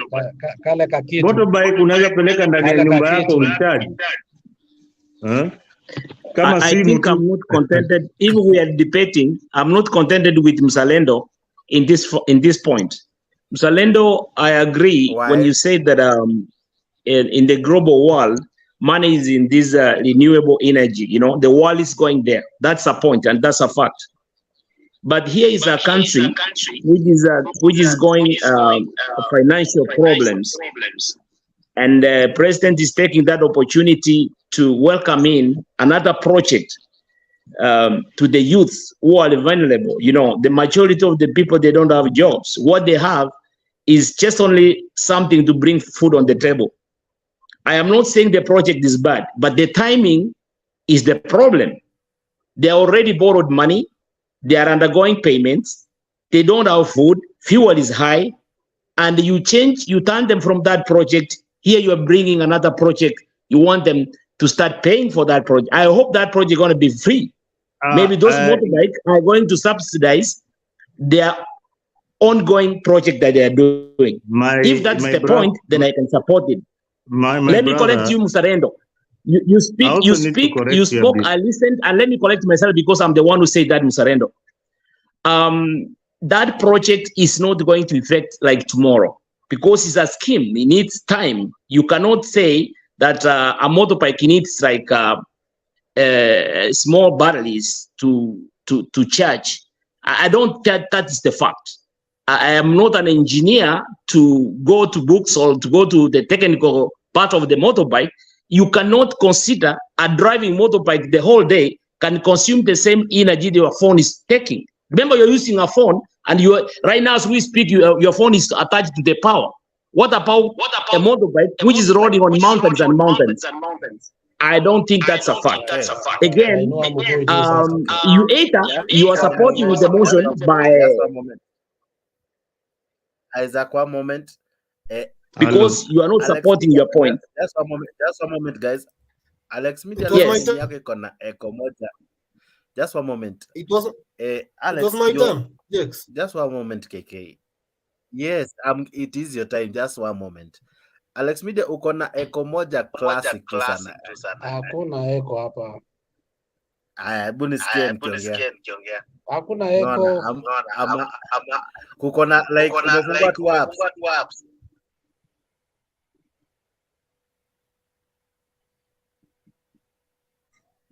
Okay. Yeah, thank you so much. Thank you so much. So ulikuwa unauliza kuhusu our parliament, right? Unajua, kabla umalize, I just wanted just one point, my brother, before you continue with your point.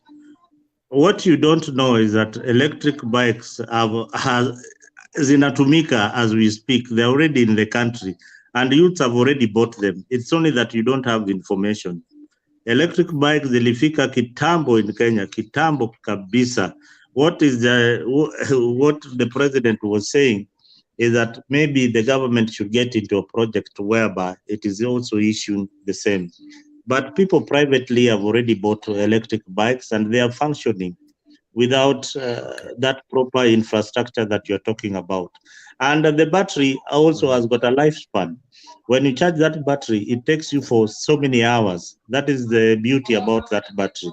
So when you talk, also do a bit of research and understand how that bike operates. And also look at the benefits. Does it bring low cost maintenance to the user? Is it better than the other bike? Despite the loans that people are paying, yes, it is much, much, much better. And are you saying that we are going to force youths who already have motorbikes to buy? It is like you today. There's electrical vehicles being provided, or the government is providing solar panels. That doesn't mean that you are going to remove the electricity from your electricity connection from your house because the government is giving you a solar panel. No, you can continue using whatever you are using, but this is an option for youths who are interested in the border business to purchase a more reliable motorbike. Thank you. Musarendo, I agree with you on that point. I agree with you. You are speaking from the desk of the president because you are correcting him, and that's the point. You are supporting the government, but remember that's what the president said. You said already this electric motorbike has been tested. They are still on the ground. And that is his speech. I am not picking words from the forest. That is his just 2-3 days speech he gave about the new model of scheme of the new motorbike. So I am sorry if I get that statement from somewhere. I'm talking because I got that fact from the media. And that's what the president talked about. Again, these are schemes. Kenyans are not stupid. Something went wrong somewhere. They did not think like this. Why did they think about this motorbike before? Is it the only project which can generate income to the young people in the country? No. There are numerous and numerous projects the young people are supposed to be introduced to. Why are you trying to laminate or why are you trying to water down a project which has been brought by previous president, which has been tested and it's working, and yet we have like thousands of projects which is supposed to be introduced to the young people in the country? Talk about, I told other you projects. where the money is. The money is in the environment. Get my point. And I told you Musalendo, we can go to the back office and talk about this. But I stop there for now. Let somebody else have the mic and speak. Isaac. Just one moment, you two. Allow us to have KK and Alex Media. KK mbio so that as well we can have the two. But KK is my grandson. My grandson cannot even speak when I'm here. KK is my grandson. Man, Babu, relax. Babu, relax. Anyway, so let me run through my thoughts very quick so that I see black Babu is kwa here. hii show ni mmoja tu na ni black. Babu ni mmoja tu na ni black na ameingia ndo huyo. So Babu ni mmoja. But go ahead, KK. Leo mpaka ameweka lights.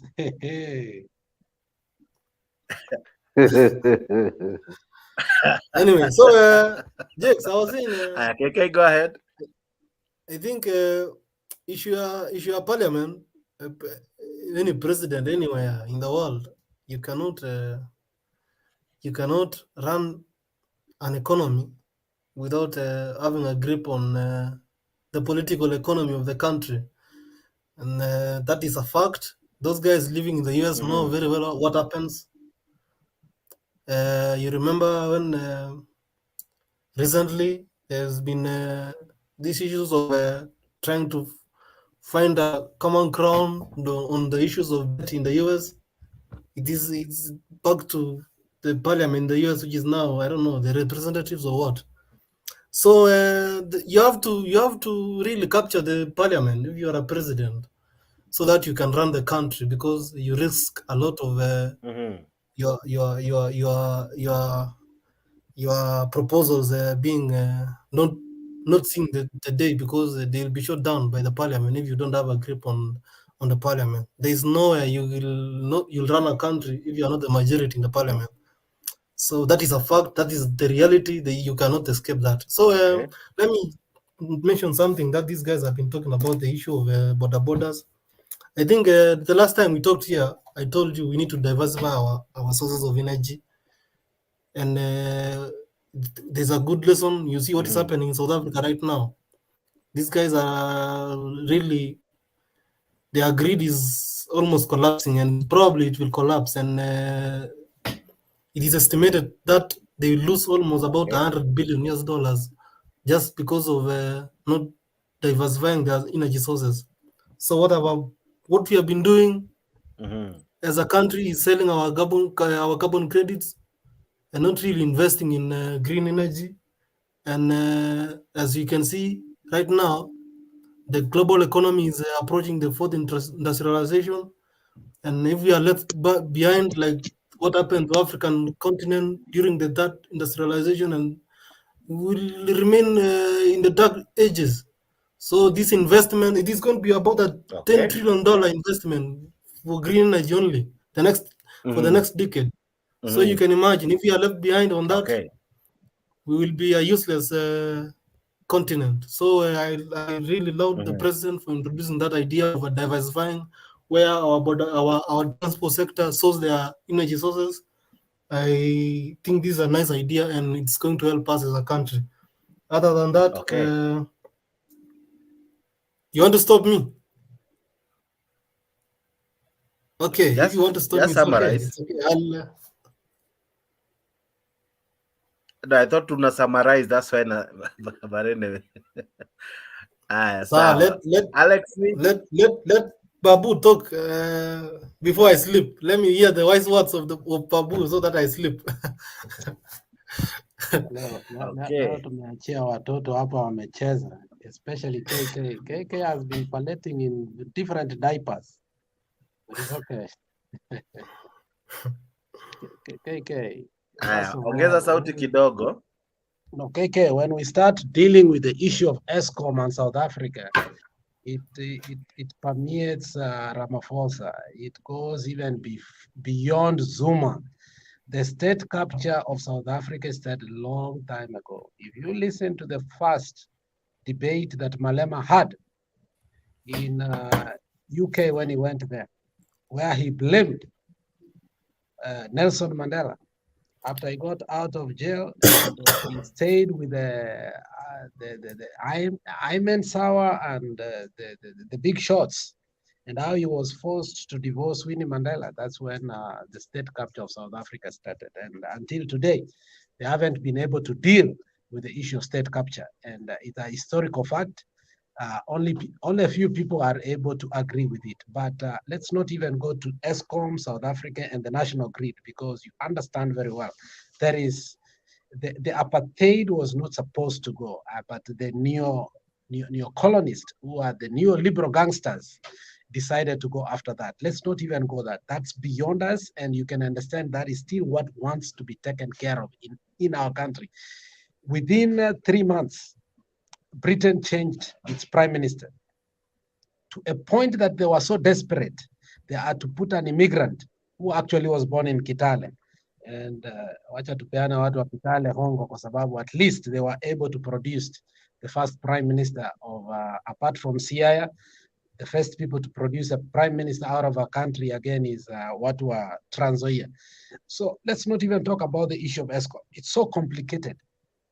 But what I like what you said is that the same scenario is going to unfold in Kenya, because that is the newest tactics that the British people are using through the Commonwealth to make sure that we stay in the Commonwealth.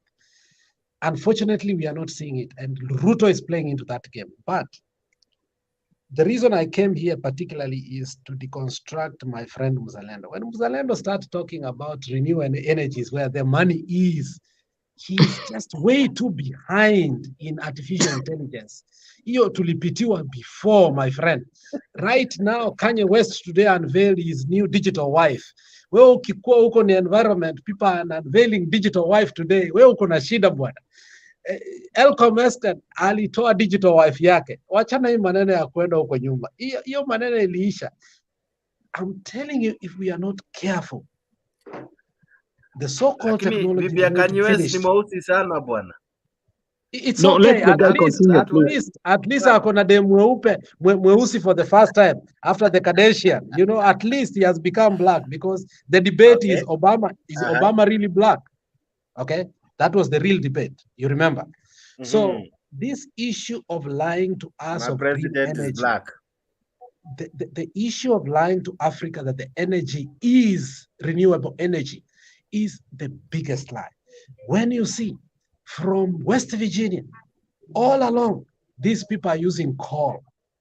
The greatest energy in America still is coal. In Russia, still is coal. In China, it's still coal. That's why they have never passed the green, the green gas energy. Why? Because everybody, the Kyoto Protocol will never pass by any standard means. So we are being lied to. We go to Egypt, start masquerading that we will do it. We can never be able.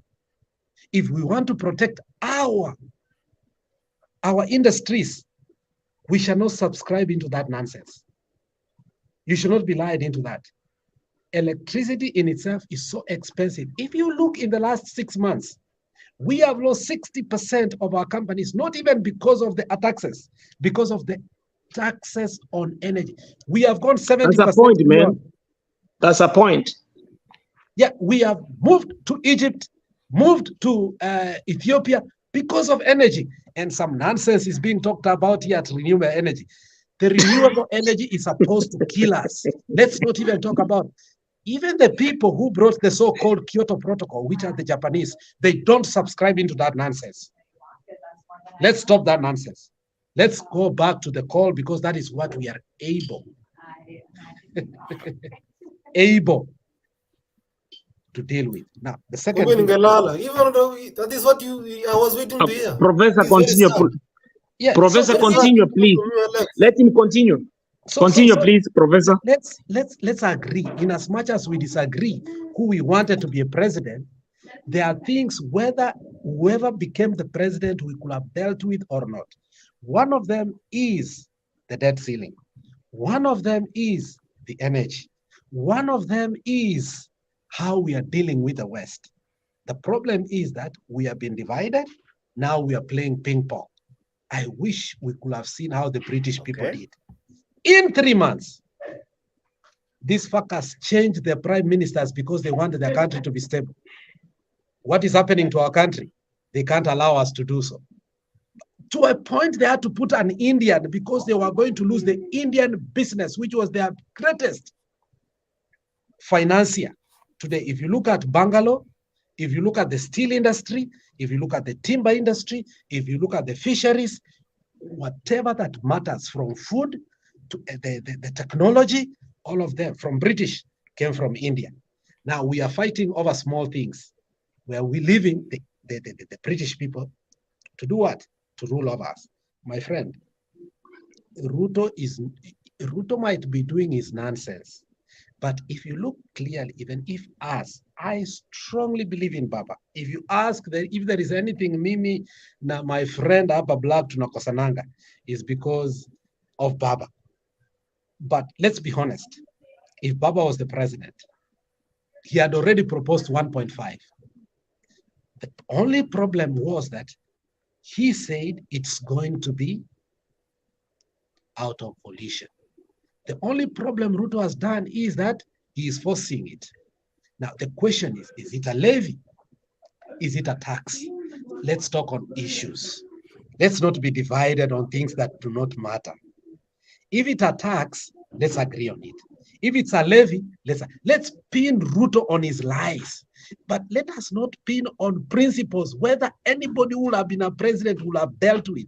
Because when we start talking about the issues of debt, Uhuru borrowed, Kibaki borrowed, Moi borrowed, we have to pay back. From Goldenberg all the way to Eurobond. We must, we like it or not, especially the Eurobond. Okay. It's maturing right now. As one of us said, and I think Jimmy Wanjigi told us very rightly, which we need or to do or we cannot do it, or we can do it. He said, look at Ghana, it was at 70%. They agreed, they defaulted, they renegotiated, they started out well, they have not been paying for a very long time, they got a breathing space. Should we default so that we get a breathing space, refuse to pay, we renegotiate, we start anew? Or should we just continue paying 1.7 trillion, which we do not have? That's why we are being overtaxed.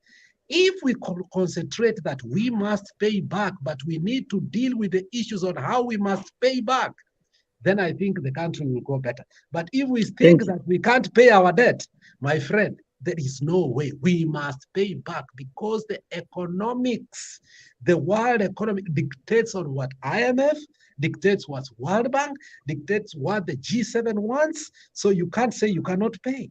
The question is, how are we going to pay? I wish we could go in Ghana's way. We say, let's default. Let's renegotiate. Let's reduce the interest rate. Let's do this. But if we are going to fight, if we are going to fight with the opposition and the government, it is you who is going to lose. What? You must pay for it. You will pay for it. I will pay for it. I wish we could have agreed and we go to Ghana's way. We default, we refuse to pay, we renegotiate, we start afresh. But if we are going to play politics with it, either you or me is going to pay for it. No politician is going to pay for it. Kenyans understand this. Take that to the bank. There is no shortcut.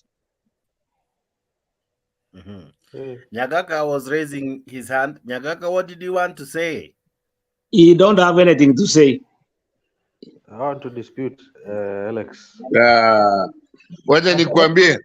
Let me say something before I keep quiet. I want to welcome Kenyan Maandamano, a very good lady that I really respect. No, Black, the only lady here. I don't know where she went to. If she's around, let her come. Very cordial, persuasive, patriotic lady. Congratulations. Yeah, where is Kenyan Maandamano? Kamili, Karibu, where is she? We can rekaribishwa bana. I was hoping to listen to her too. Okay.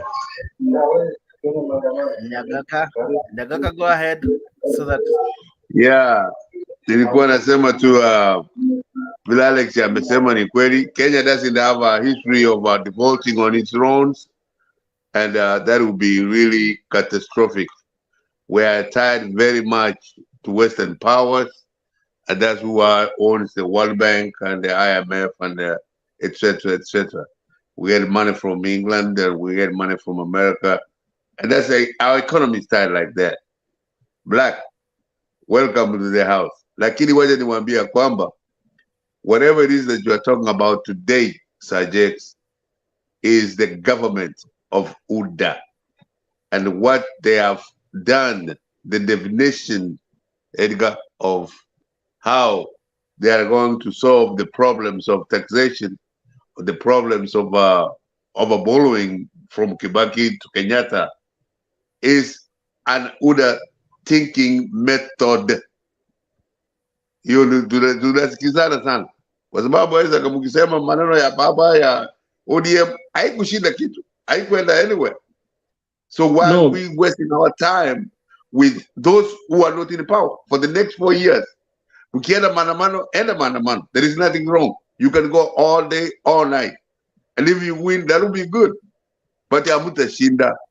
Kome is waiting for you. Na you Kindiki. Now you mama munatukana the Chief Justice. It's a waste of time. If Jakes, if the Edgar, I'm not comparing Kenya to America. If the Chief Justice of the United States did not agree with Obama, there would be no Obamacare. So it is the argument that you make. How do you make your argument and where are you going? That is the most important thing that you want to do. For us in Kenya, for the next 4 years, Black, we have UDA. And some of us are involved in what it is that they are talking about. The bottom-up economics, for it to work, you have to do away with corruption. And that's what they did with the sugar. That's exactly what they did with KEMSA. And anything, any smell, mukisikiza any smell of corruption, ya Ruto, sio ile mulikuwa mnamuita ni mwizi, ni nini. That's before he get to the power. He is in power now. We are not supporting him blindly just for the sake of it. We are supporting him for what he has done. Those two things, especially firing those people who are stealing money, to some of us is great. That's how we can ever grow our economy. Lakini hiyo ingine ya kwenda maandamano ku complain, my friend, that does not endear me to Azimio. You know, how can maandamano that is killing people, hata yule muhindi alikuwa analia huko Embakasi, how can that be endearing them to vote for you? So it is very popular to accept what Raila is talking about, to accept what Azimio is talking about. But it is not. Kenyatta said that you lose 20 billion a day. And at that time, he's the president. And he's the president. How can he be the president and he has accepted people stealing 20 billion a day? That is the problem that Kenya has. This mzee he's sounding like a Murusi Raini, this is the point. Has expired. Exactly. That's this what I wanted to say. He went to school with my father, and you know he's my friend. I'm not abusing him. No, you went to school with my father. Yes. Now you are arguing with the son of your friend. If I was you, I would have gone home like Raila. Raila's not gone home. So what are you remaining here? Why should I go home? And is that why you are here? You are talking. Yes. Toyo mtu kwa Raini tafadhali. No. I normally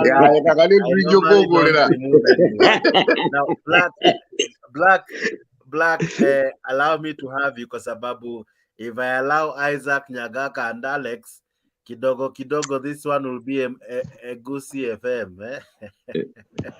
Go ahead. Anyway, hello Alex Media. Mzelendo akiwa kwenye nini, the background, Edgar, Isaac, Mjomba, Penny Nyagaka, Jakes, and everyone else, wherever they are, pale natuona, I hope mko sawa. Before Alex apotee, naona amejiweka kwenye audio background. I think he knew what I was about to dispute, and that is on the defaulting, advising us to default. You know, like I said before, when you listen to Naitonani Ujama, who's this guy that was talking about advising Kenya to go the Ghana way? Wanjigi. Unasemanga msikiange huyo mtu with a pinch of salt. If Kenya goes to the default way, let me give you an example. Have imagine ukiwa unadaiwa, umechukua loan mahali unadaiwa alafu ukose kulipa hiyo mkopo vile inaendanga. That's what happens to Kenya. It's gonna happen to Kenya. Mambo nyingi itafungiwa, credit scores itaenda down, utakuwa huwezi borrow, huwezi fanya kitu yoyote, then inflation rates itaenda high. Inflation rates ikienda high, you can imagine umesave pesa yako Edgar ama Isaac ama whoever is there watching us, ile yenye umesave hiyo muda wako wote, hiyo currency yako inaanza ku lose value. Now understand? You can imagine all the years that you've been saving all your money, and then kama ikifanyika, your local currency starts losing value. So unajipata whatever you have in your bank account now becomes pointless. You start trying to spend it as much as fast as possible before it loses value. further. Believe you me, it is hectic. Before you know it, you start having things like 1 million Kenya shillings note, 100,000 Kenya shillings. I mean, it's catastrophic. Let nobody lie to you about default. That's the worst case that we could ever want your nation to go to. It's just better to either renegotiate or try as much as possible to pay up. It's very unfortunate that we're in this position as we are. Like nimeona budget venye anaitwa nani huyu Kanini, not Kanini, what's his name? Akiongea kuhusu budget, leo nimesahau jina yake. Ichungwa. Ndindi Nyoro. He was talking about the budget today, and believe you me, in one or another, I was not happy about it. As much as I do support KKA with all my strength, sikufurahia the allocation that wameipangia. I've sent you a link, Bwana Jex. Maybe you can play that to the audience and my fellow panelists. I see them making the same mistake which we did in the past with the Uhuru administration. Because if you're gonna give about 600 billion for education, and then infrastructure, you're giving it about 400 billion, and you're saying that they already authorized budget for infrastructure, roads and all that was 900 billion, that's close to 1 trillion. And then agriculture naipea 4.2 billion. What do you expect? We're going to have the same problem with food shortages as we've always had. You mark my word on that, and that's what's going to happen. So issue of food will be consistent. As much as wanasema walipeana budget for fertilizer and all that, I believe there's so many things that could have added. Sorry? Hello? Yeah, go ahead. Though jaribu kuongea na sauti kidogo, unaongelelea nyuma sana. Oh, ndio. You're audible, but your voice is chini. Okay. Ndo nasema budget allocation as per what I had Ndindi Nyoro talking about. I don't know if you've received the clip. I've sent you the link. Bwana Jex. It will lead us to the same problem in regards in matters food security. Maybe you can play it so that by the time I'm talking about it, people would understand what I'm trying to say. If it's okay with you, Bwana Jex.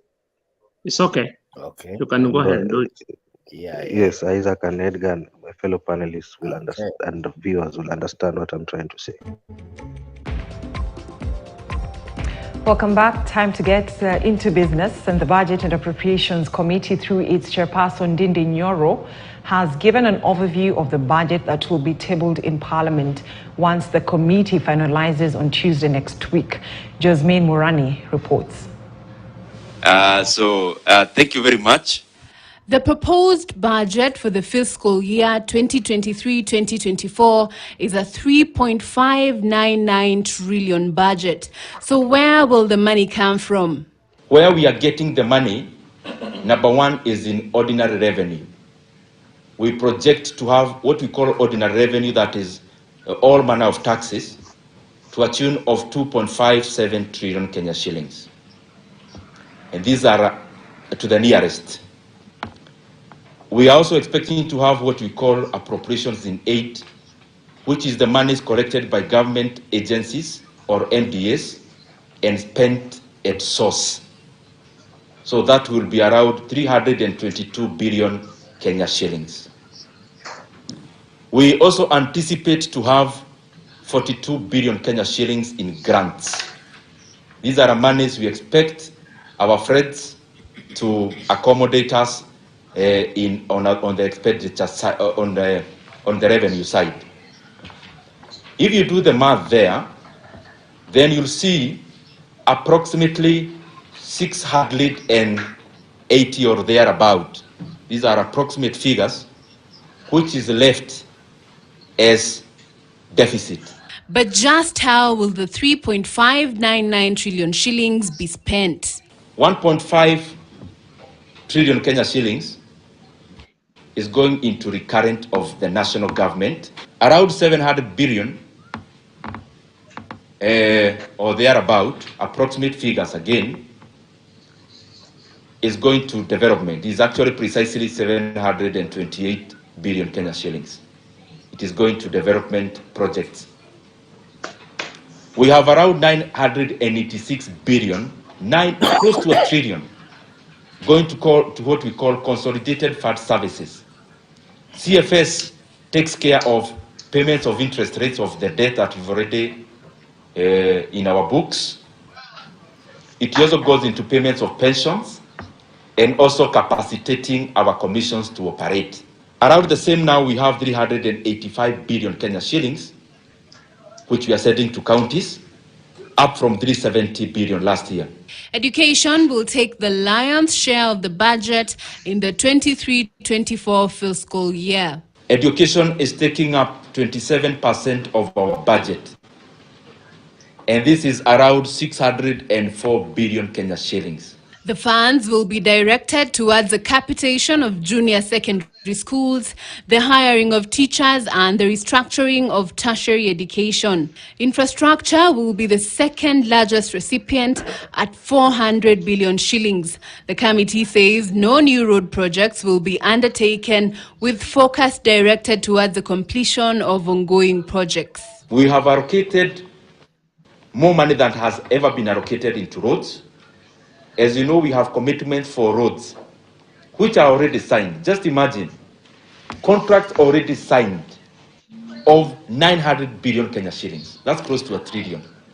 We have tried to rationalize the same, and we have come to just around 600 billion. So what we are doing is that we have seen over-reliance on the usual exchequer. Exchequer usually allocates 60 billion to that road sector. As for agriculture, we have put in money for fertilizer subsidy, as I said before. We have put in 4.5 billion because the monies we appropriated in the supplementary budget, that money is still being absorbed. We have also exempted the tax on the inputs, on the production of agricultural inputs. To tackle the issue of misappropriation of funds, the committee says it has devised a solution. So what we've done basically is to change the format. Instead of throwing money into programs, then we are throwing or appropriating money that can be traced across the entire value. The committee says the public participation is conducted on a rotational basis, where 16 counties are selected each year. The final budget will be read on 15th of June by the Treasury Cabinet Secretary after being tabled in Parliament. Jasmine Murani for Okay. Black, go ahead. Kenya Rebel, karibu sana. Nice to see you, Kenya Rebel, karibu. Now, my fellow panelists, I think you've watched that clip. Now you understand what the budget is going to be all about. Now, we've seen the largest chunk going to education, and second to that being infrastructure.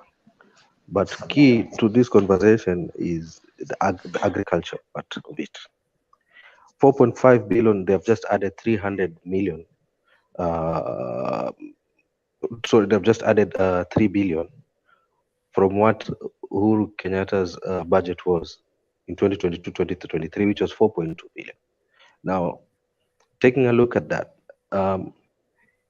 and putting into consideration that kuna zile factors kama climatic factors such as the harsh conditions kuko tuna shida ukame na nini. So I was looking forward to maybe the government having planned to add more money into issues to do with irrigation, like they've said. Some issues like tractors. Like I'll give you an example of what Botswana did. Botswana, they have a plan whereby the government has put up tractors, right? Mtu kama farmer, the only thing anafanya, they only fuel the tractor. You only pay money to fuel the tractor, but the tractor is given to you free and it plows for you the farm. As well as they give you seeds, right? Now, you see, that being a case, I'm just giving you a case example, right? when you put that into context and then you put in comparison to what Kenya does to tunapewa fertilizers and all that, I mean, when you look at the two, who is definitely going to be giving you more production when it comes to food production? Of course, the one who's been given free tractors, you only get to fuel the tractor and you're given the seeds, right? As well as they have issues to do with irrigations, government yao imewashughulikia, because also kwao pia kuna kuanga dry, understand? So I would have expected the government in this case, if at all we want to put food security as a matter of concern to Kenyans, so that bei ya chakula ishuke chini by increasing production, more budget could have been allocated to the ministry, or rather to the agriculture sector, right? When we look at that, I don't see any difference from what happened in the past regime to this regime when it comes to the budget allocation and to the outcome of what and the effect of the budget. You come unanielewa. The effects Tunakuelewa vizuri sana. Yes, the effects of the budget allocations in this particular 2023-2024 budget allocation and the effects of 2022-2023 budget allocations will be the same when it comes to agriculture and food, to be precise. That's how I'm putting it. Now, my question here is this. What do my fellow panelists and my fellow Kenyans, wherever they are, wanaonaje kuhusu hii issue in regards to cost of living? Black, that is a very, very, very paramount point. Through Sir Charles, I want to recommend your very nice analysis that you have done concerning the budget, the proposed budget that is yet to come. Because if Kenyans have been having this issue of food, and the budget allocation which has been proposed has not been maybe added in order to cater for the fertilizers and other things, farm implements, as you said about tractors, so that we can have more food. I think unless much is going to be done, like you suggested, we are going to have the same problem in the future about food. And that is a point, take it to the bank, because there is no any much which is going to work if there is no much resources allocated to agriculture, and we expect food to come, maybe food to be available in the country. When you talk about irrigation, we had a long time of drought.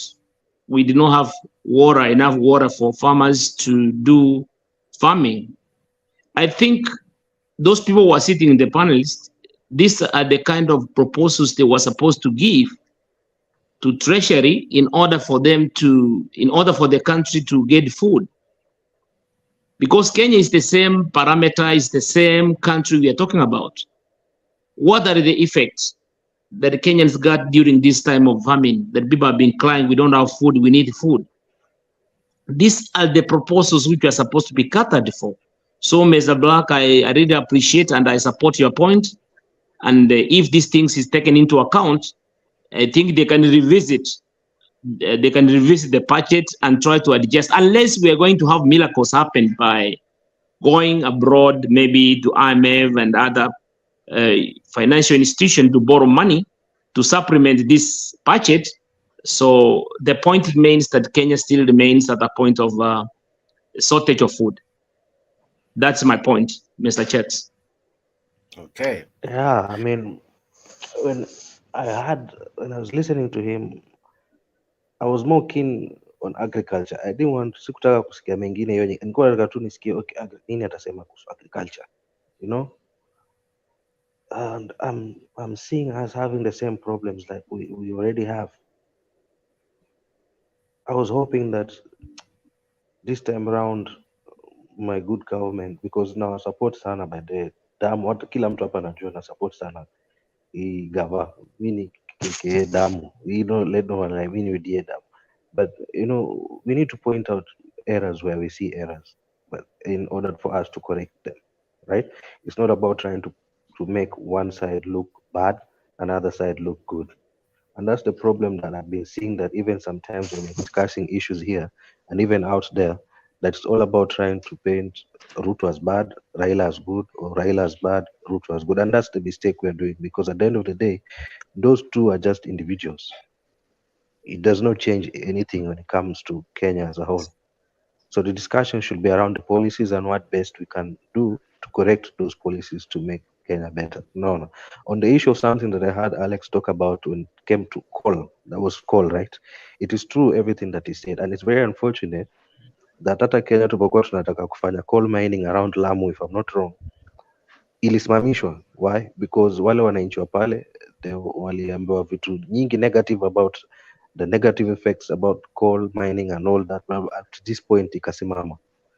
Coal mining would have done a great deal for us, because one would have been exporting some of them and would have been using some of them. Yes, it has its effect in the environment in one way or another, but just like everything else, everything has an advantage and disadvantage. But rather the overall good over the bad. That's how we could have looked at it. But now, as much as hizi nchi za nje wanatuambia ni mbaya coal na wao wanatumia, so sisi tusitumie. So I don't know. It's about time that we ought to look things in a broader perspective. Thank you. Thank you very much. Thank you, Brack. Thank you so much for your beautiful submission. And Kenya Rebel amejaja. What I was expecting kuona kwa hiyo budget ni taxation of this beautiful hair, but unfortunately Black Kenya Rebel ameponea this nywele hatuta tax. Now Kenya Rebel, what do you make of our debate? I'm sure you have been following for quite some time. I was in and out, sikusikia yote, lakini the person that I agree with kabisa ni this guy Conchella. I don't know where he went. I would like to associate my view with his sentiments. And I have bad news for Black rafiki yangu. Wacha niwasalimie Edgar, Tito, Isaac na Black. Ndugu yangu anajiita mzee lakini ni kijana.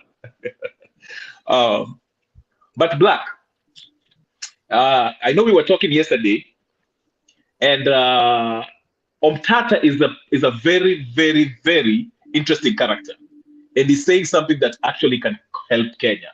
What I can tell you right now, Black, ndugu yangu, Ruto has been captured. Ruto is a slave and Kenya is being enslaved. Let me tell you something. I'll be the first one to tell you that. You asked a good question about the coal thing. Ulisema, why did they stop this coal thing? Hawa watu wa nje wanatuambia ati coal isiendelee kwa nini? And this thing can help us. And hao wenyewe, they're using coal in their own countries. Food production. I mentioned the other day, I told you, if you owe IMF, na huwezi kulipa, and Ruto has already, tuliongea jana about the 138.5 billion that he already received from IMF. Part of the masharti is he has to import food from outside. You saw Bill Gates came to Kenya earlier this year. Akaenda Machakos, and we met a couple of heads of cabinet members, politicians, MPs. Bill Gates is the most destructive person, and he's pushing this idea of GMO. That's why I want to tie this into this. Ndio maana unaona they want to legalize this ndio chakula cha GMO ile tuendani. Okay? It's being co-opted. So I kept on saying this point until we pay our debt. And the only way we can do that is the elephant in the room here, Mr. Black. I know you say that it will take time. Yes. Here is what I'll propose. Let's stick to the budget that we have. Uhuru's budget was 2.9 trillion, okay? Instead of bloating this thing into 3.6 that the president wants to push for, okay? Tuanze kuziba the bleeding, okay? Where the money is being siphoned out. Container talked about the odious debt. Let's go after these people who have been committing economic crime. That money, let's go for it. Kutokea huko ndo siku za Kenyatta. It can take even 3 years. But guess what? While we're doing that, we're using a we can use a budget that's very stringent. We can be frugal. Even if we have to take protectionist measures. ile tunatumia pesa ile tuko nayo, tunajifunga kamba vile the president said. Let's operate on that while we recoup this money. Pay all these debts, okay, that we have, domestic and international. Then by that time, maybe in 5 years, the first near 5 years, ile tax tunapata ambao we are collecting, which is what, 2.5 something, 2.5 trillion.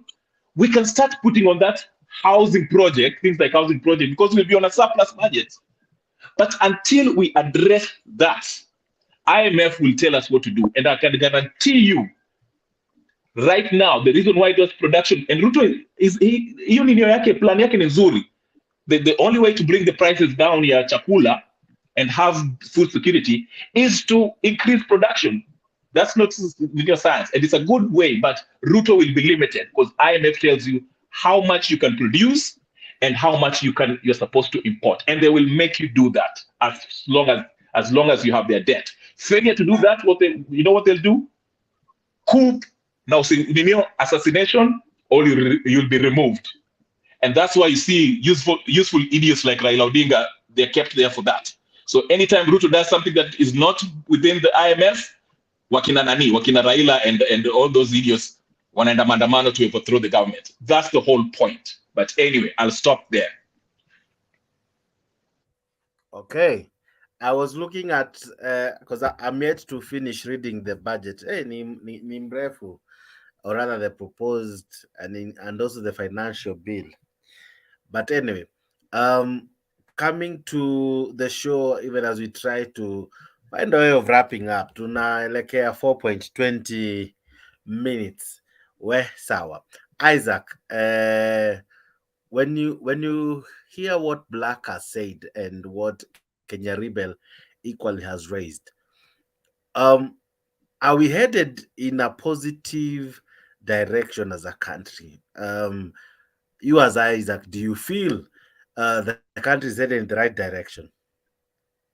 Is there hope anyway? Chucks. Thank you, Chucks, again. Actually, that is the easiest question that you have asked me. The answer is no. Unless miracles happen overnight, that the price of the food in the country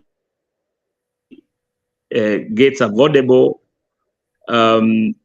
according to the financial projection, we are heading to a very more tougher financial constraints than ever before in our country. That is the point.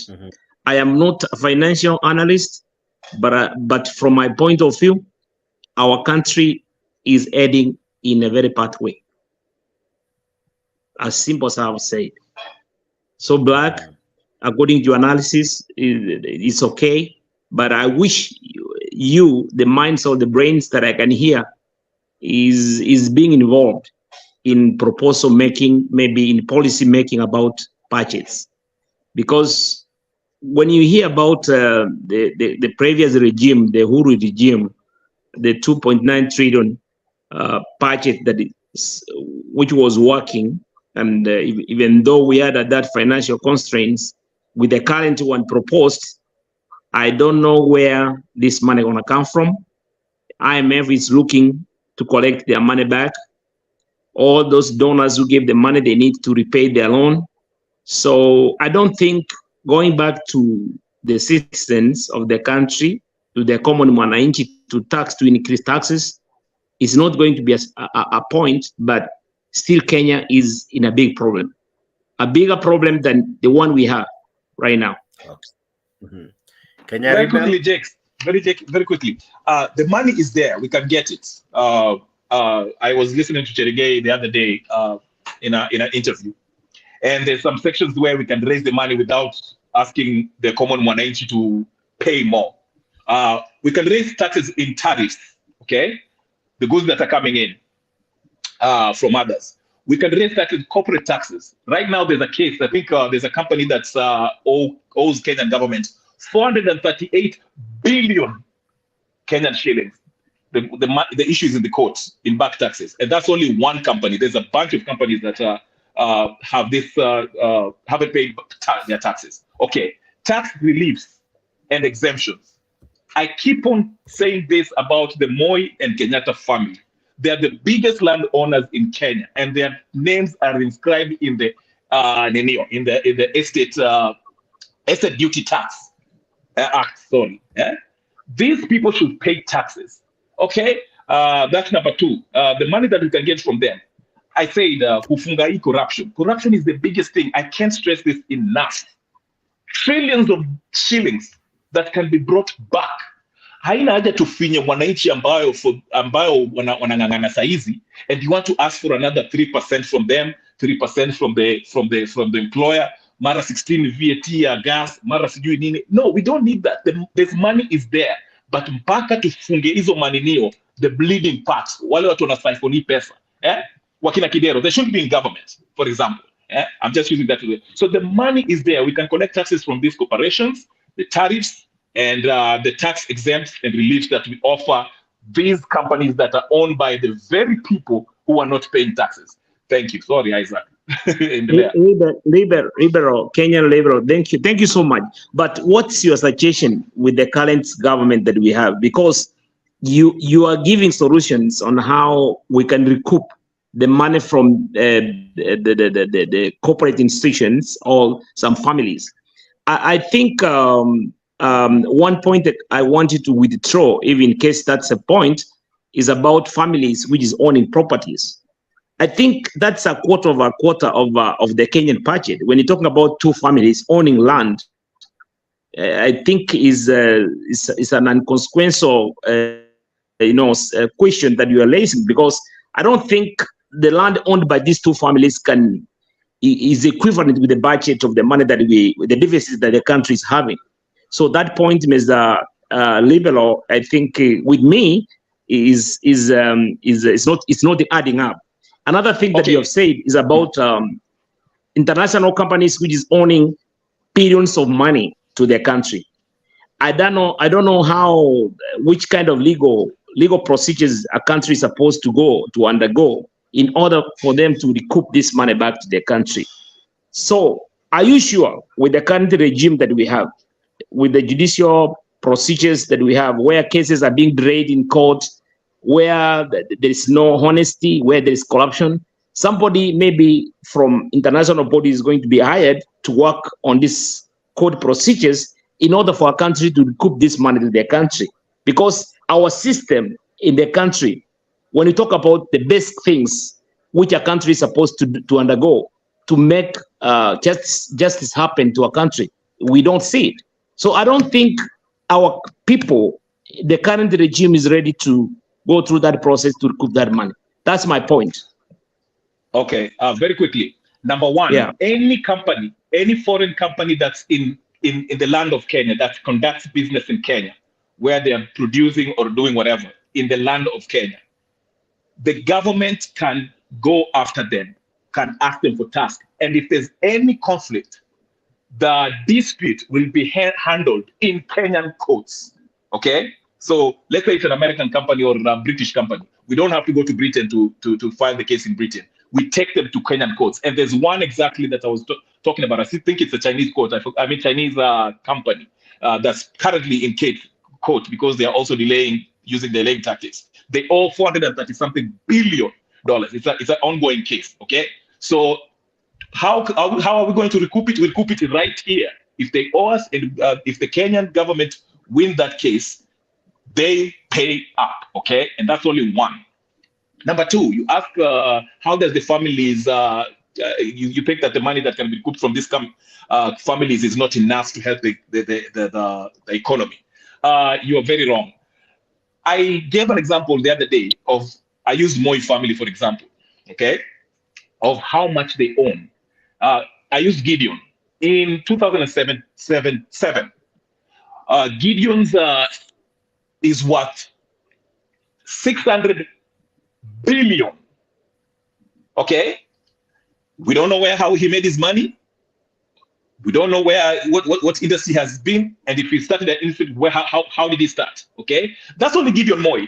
We're not talking about his other brother. Now, I haven't even gotten to Kenyatta, who's a trillionaire. Okay? If you only even take 1 trillion from the Kenyatta family, okay, you can use that to fund education in Kenya. One family, One family, and that's not even enough. Okay, I'm using only one. I haven't gone to Mechuki, I haven't gone to Kidero, I haven't done to Sonko, I haven't done to Hassan Joho. That's just one. Okay, so you see how this money, if we track it, go read the Panama Papers and see how much trillions these people have. It's enough to pay the national debt and fund these programs that this government want to undertake. But the problem is, since Ruto is part of the political class, he doesn't want to disturb them. So he goes to the wananchi who's already squeezed. He's asking them to pay an extra taxation, which they are already dry. So that's why I'm saying, whether we like it or not, at some point Kenyans will have to face that issue. And that's why I like what Omtata is doing. He's saying, hold up a minute. Government is wasting money. There's been corruption that has been happening in the history of Kenya. Why can't we recoup this money before we even start asking the wananchi to pay some more? Because Ndindi Nyoro is giving us a laundry list of what needs to be done. But we know how the game goes. There'll be corruption, nobody will be prosecuted, and 5 years from now, we'll be back to where we are now, talking about, oh, okay, there's corruption, but okay, let's move on, we need the budget. No, we cannot keep on doing the same mistake and expecting different results. Thank you. Edgar, I know you have been listening, and I don't know, I think I need to apologize. Ninakuwa mchoyo sana kwako, pole sana. But all the same, all in all, what do you think and what do you make of all Black, Isaac, and Kenya Rebel are saying? Because by the end of the day, we are out to discuss this. Where are we headed as a country? Jake, I think we are not heading towards the right direction, actually.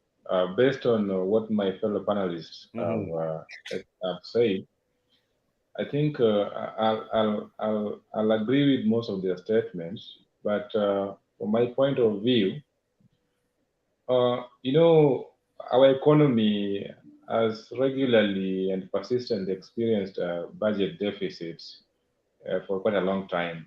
And this is actually exposing our economy to several vulnerabilities, both within and outside, to the point that now we cannot even borrow anymore. The assets that we have are at stake. They can be taken anytime. Should we fail to pay the debt that we have, you see? So what government is trying to do, actually, Ruto's agenda, which, if you remember my points very well, I said, and I'll repeat this, we are not against paying tax, because what the government is actually trying to do is to revive the economy that was brought down by several factors, such as COVID-19, and now recently the ongoing war between Russia and Ukraine. But what we are saying, are there structures that are meant to protect our money after getting all this, or we are going to experience another Eurobond scenario? I'm not a financial analyst, so that is why you are seeing me listening to these guys very keenly, so that at least I get something that I can present. But I'm still learning on this budget issue. I want to listen more from them. I think a Black has point, and now the Kenyan Rebel.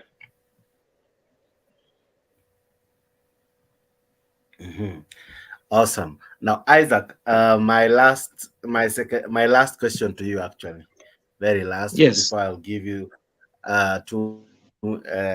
later on, I'll give you some minutes to give your closing remarks. But my last question to you this evening is this: did we make a mistake, or was this mistake pushed to us to vote for William Ruto? Oh, thank you so much again. That is a difficult question, but it's a tough question, but I'll try to tackle it the way you asked. Kenyans did not make a mistake. Neither Ruto has made any mistake. As my colleague Edgar said, the economy was brought down by several factors. One of them, he has said, is about COVID, which made many economical avenues come down. That one was unstoppable because it's something which was not projected for a country, as point number one. Point number two is about corruption, which is rampant in our country, is in a public domain. Like our country, we have many things which has been happening from previous regime where money has been squandered, you know.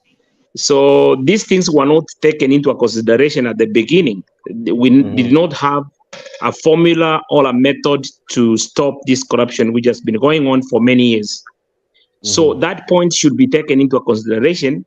We should not blame the current regime like all the previous problems that happened since independence, that Ruto is the problem. That's point number two. Number three, we blame Kenyans. And then the Kenyans, they are witnessing these things happening. You know, this is not a new Jerusalem. It's a problem that you can see in a very, very local place. Like if you go to a dispensary in a hospital, somebody working there selling medication, you know, in schools where management is misquandering or misappropriating funds, in roads where policemen and women are getting bribes, you know, where people are using government vehicles in their own benefit. That is one way of bringing an economy down. You know, some people who are doing what you call procurement on behalf of the government, they go negotiate and get kickbacks, huge kickbacks, you know.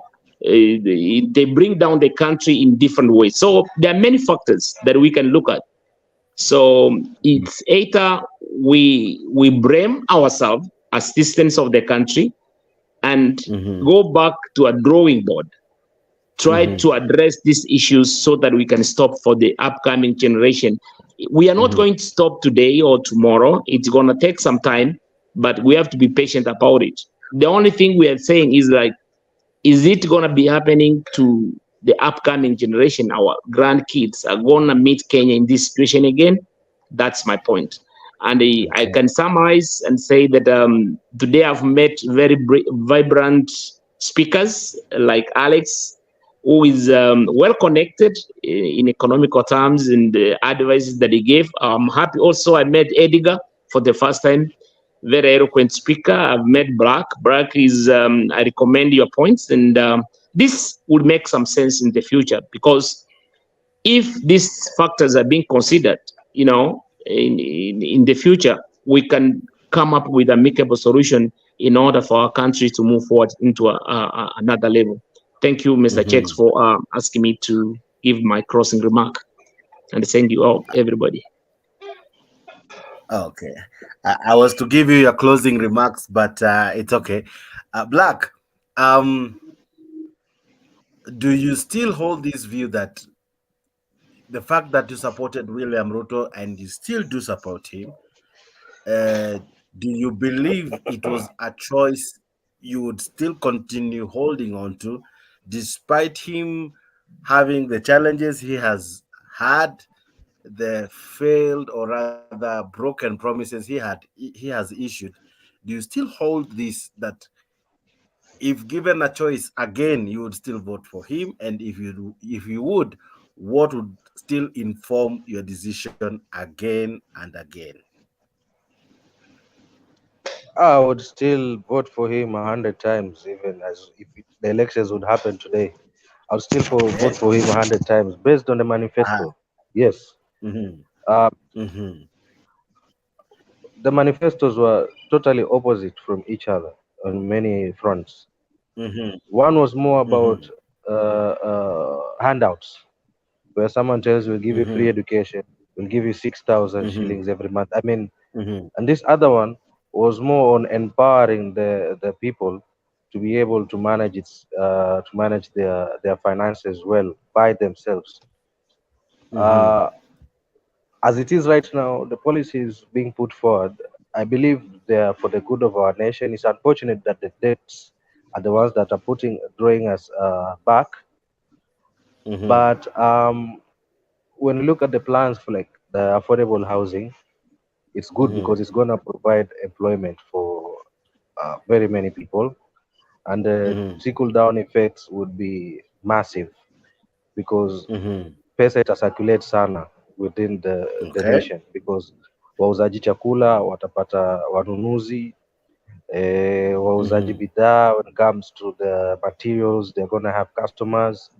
Producers or manufacturers of some raw materials like cement are going to be doubling their production, and that would also increase the rate of employment because they will need some more workers to work for their factories. I mean, there'll be a lot the money is going to circulate a lot into our country. As well, along with this, the country, or rather the government, is going to be collecting far more taxes, right? So revenues, when it comes to the government, it increase. The more reason I believe, like when they say the government says that they project that they will collect more revenues, I agree on that. As to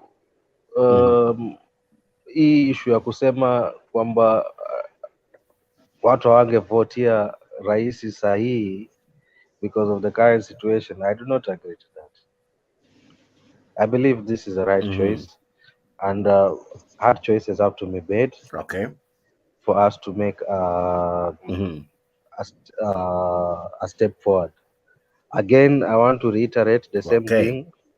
Ndo ekele kwenye kichwa ya watu. This idea of being told that it is best to default, again I repeat, do not ever wish for that. That is the worst case scenario. Nimerudia tena sahi because I heard Alex saying that, na nairudia tu said kwa kuwa na sina kitu kusema, but because I do not wish anyone to have that in their minds. Defaulting would mean the investor confidence would go low. People will start the investors will start taking their money out. Taking their money out would mean unemployment. Inflation rates would go high. The costs and the value prices of things would go high, double. Already wale watu wa chini cannot afford to buy vitu as the prices are now. You can imagine if the prices double. In 1945, between 1945 and 1953, Hungary had inflation rates. At one point, the cost or the prices of things really doubled within 15 hours. You can imagine if you are buying a packet of bunga for the cost of right now 200 shillings, but as it is right now, within 15 hours, imepanda 400 shillings. So as it is, ni shida kubaya at this 200. Now imagine at that point, a team within 15 hours imepanda 14 to 400 shillings. I mean, that's the worst case scenario. Let nobody lie to you.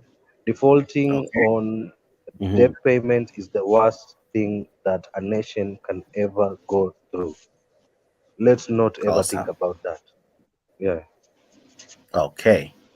Awesome, Black. I don't know, between Nyagaka and Kenya Rebel and Edgar. Now, let me do the gambling. Who should I have first?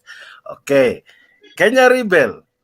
I at times find you neutral. At times find you Mwana Kenya Kwanza. At times I find you... Okay. Now, but let me ask you, point blank. If you are to vote today, what would inform your choice of the leader now? Ruto was basically the better option when you when you have Raila and him and the pastor and Wajakoya. Ruto was definitely the better choice. Let's not pretend. Baba is confused, he's done, he needs to go retire. But I'm neutral. I didn't vote for him because I didn't vote for Ruto because I knew he has a checkered past. And I don't think that he will actually revolutionize this economy. But there are some things that I like that he does. Number one, as far as he recognized that, hii shida ya chakula, it's a matter of food production increase production, okay? He gives very good speeches when he talks about the need for African countries to be independent, to sit in the tables with the West like equal partners. I like that, okay, when he talks about that. But nyumbani, what I'm saying is this: I want to see one thing. This is how Ruto will win me fully, and I'll become a Kenya Kwanza, nitakuja hapa na UDA shirts every day. If today Ruto aanze aseme, you know what, I'm trying to, this is my budget, 3.6 trillion, but hold up, before I even start this housing, I start charging you 3% after. There's some people historically who haven't paid taxes. We want to go for their wealth. How do they get their money? And I want to see some prosecution. If he does that, as he said, hey, come on. In fact, let me just say this. Remember when he mentioned something about alikuwa anasema even, well, indirectly he was saying that he'll go after the Kenyatta family. You saw how Mama Ngina came the next day, alienda kwa kanisa akasema, hey, mnanikujia. I mean, they started crying. So you see what kind of video. Alafu there was people, watu wakaanza kuprotest, whatever. That's what I'm talking about. If he goes after the political class, because our watu, these are the people who are siphoning, strangling the economy with their companies na mambo yote, okay? And Ruto cannot do much. He's limited because you're in debt. Turkey just paid off their debts. That's why you saw Erdogan went back to won his re-election, though it was close. But he won, okay? If we pay our debt by going after these very people that are holding our economy hostage, by plundering their money, wastages, na mambo ingine, then I'll have confidence. Nitasema, you know what? We are truly independent because the new colonial masters are not going to put a gun in your head and force you to work and do this. They do that economically. That's why you see places like Zambia. I think Zambia, the Chinese own their ports, okay? Because they have so much debt that to the Chinese. Same thing Kenya unaona saizi. They might take our port. Kenya Airways ndio hiyo inataka kununuliwa na Delta, I think, okay? And the government bailed them out. Right? You see, they're starting to control most of our industry, some facets of our economy. Now, if Ruto goes to these people, and I hope I'll finish. To answer your question, if Ruto was to run for president today, I'll probably vote for him because it's the better option. But what I want, the person who we need to focus on right now as Kenyans is Omkia Omtata. That guy is a hero and he should be hailed as one, as one. That's all I have to say. Anyway, but Black, I also agree with you that defaulting on debt is not the way. It's the worst thing we can do. Hii kitu tunaweza kulipa, tuko na pesa, lakini kuna watu wanakalia hii pesa. Anyway, that's it. Thank you. Okay.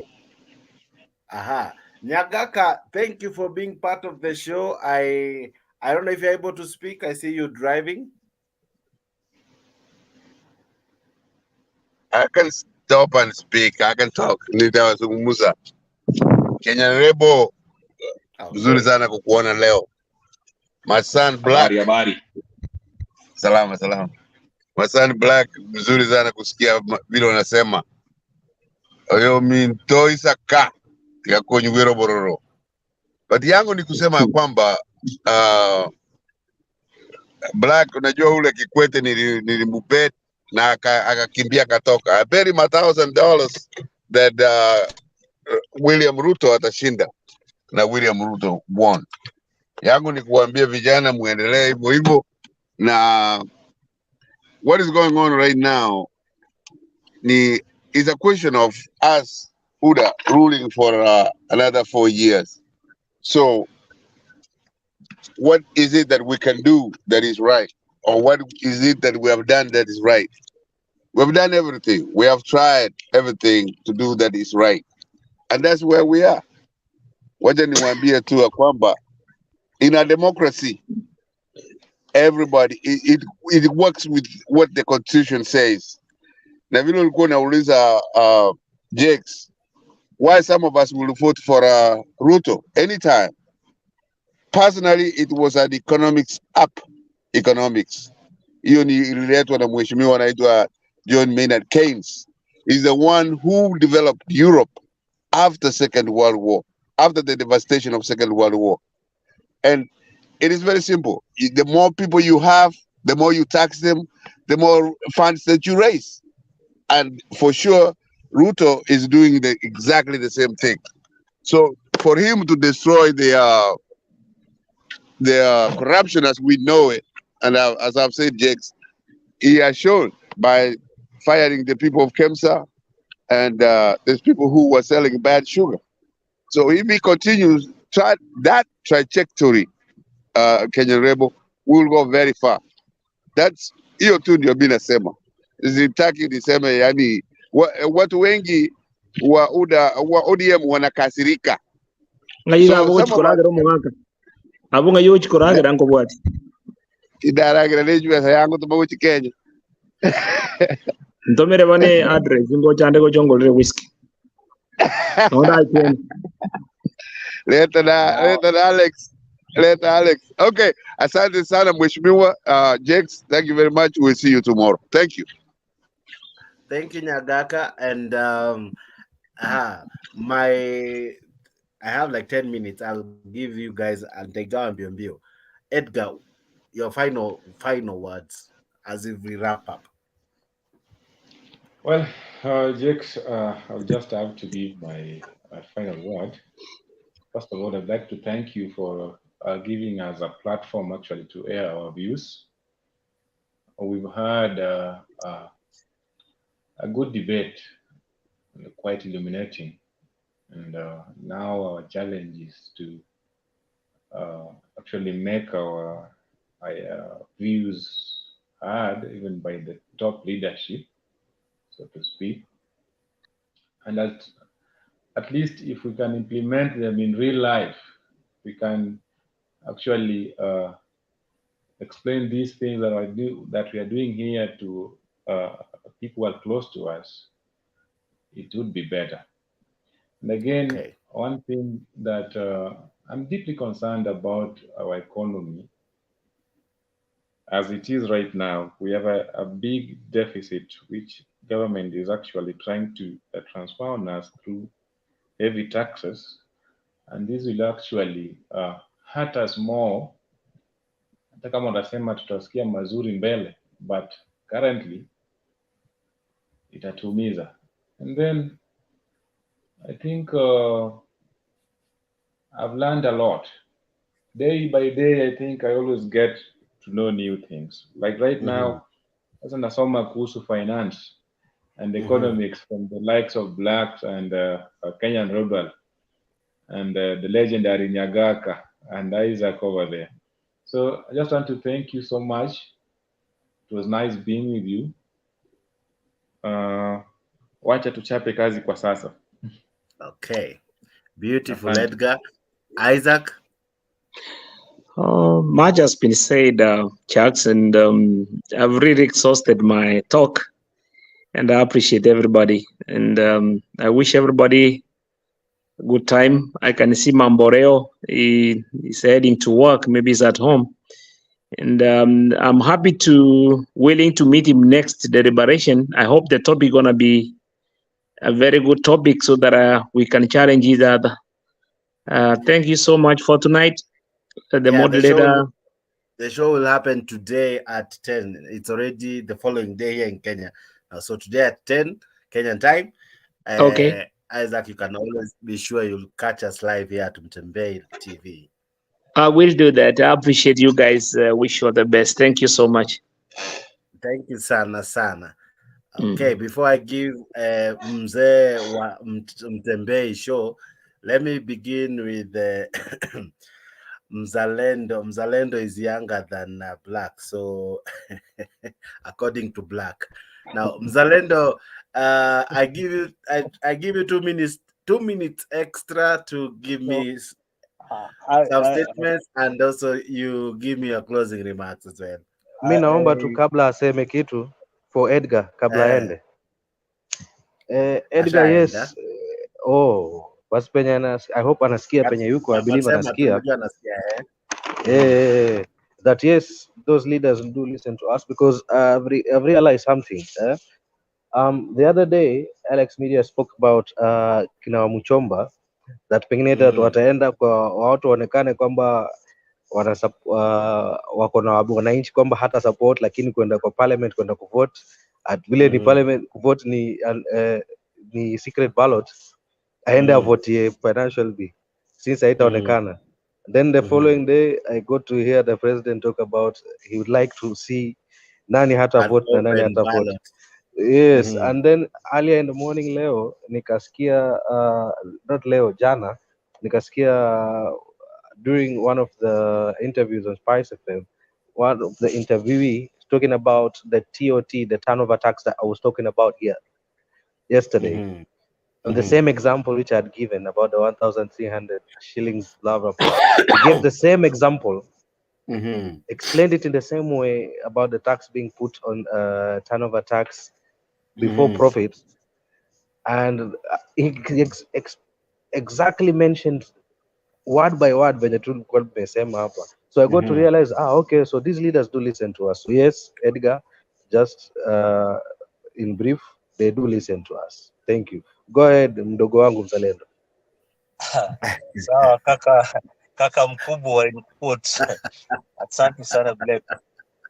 Unajua kazi ni kazi. So ile kitu Yes, kazi ni kazi. Yeah, what we are saying in short is that Ruto had a manifesto and a commitment to build the country. And is working on his manifesto right now. The side shows we are seeing, or the talks that we are seeing, and which are very healthy. And for the first time, Kenyans are able to talk on issues about the debate. That is a very, very good sign. It's a very, very good thing. This has not happened in previous governments or in previous financial bills. So today we can discuss and scrutinize the financial bill and talk about things that affect us directly or indirectly. That is a plus to us. But on the issue of Azimio threatening to go on strike because of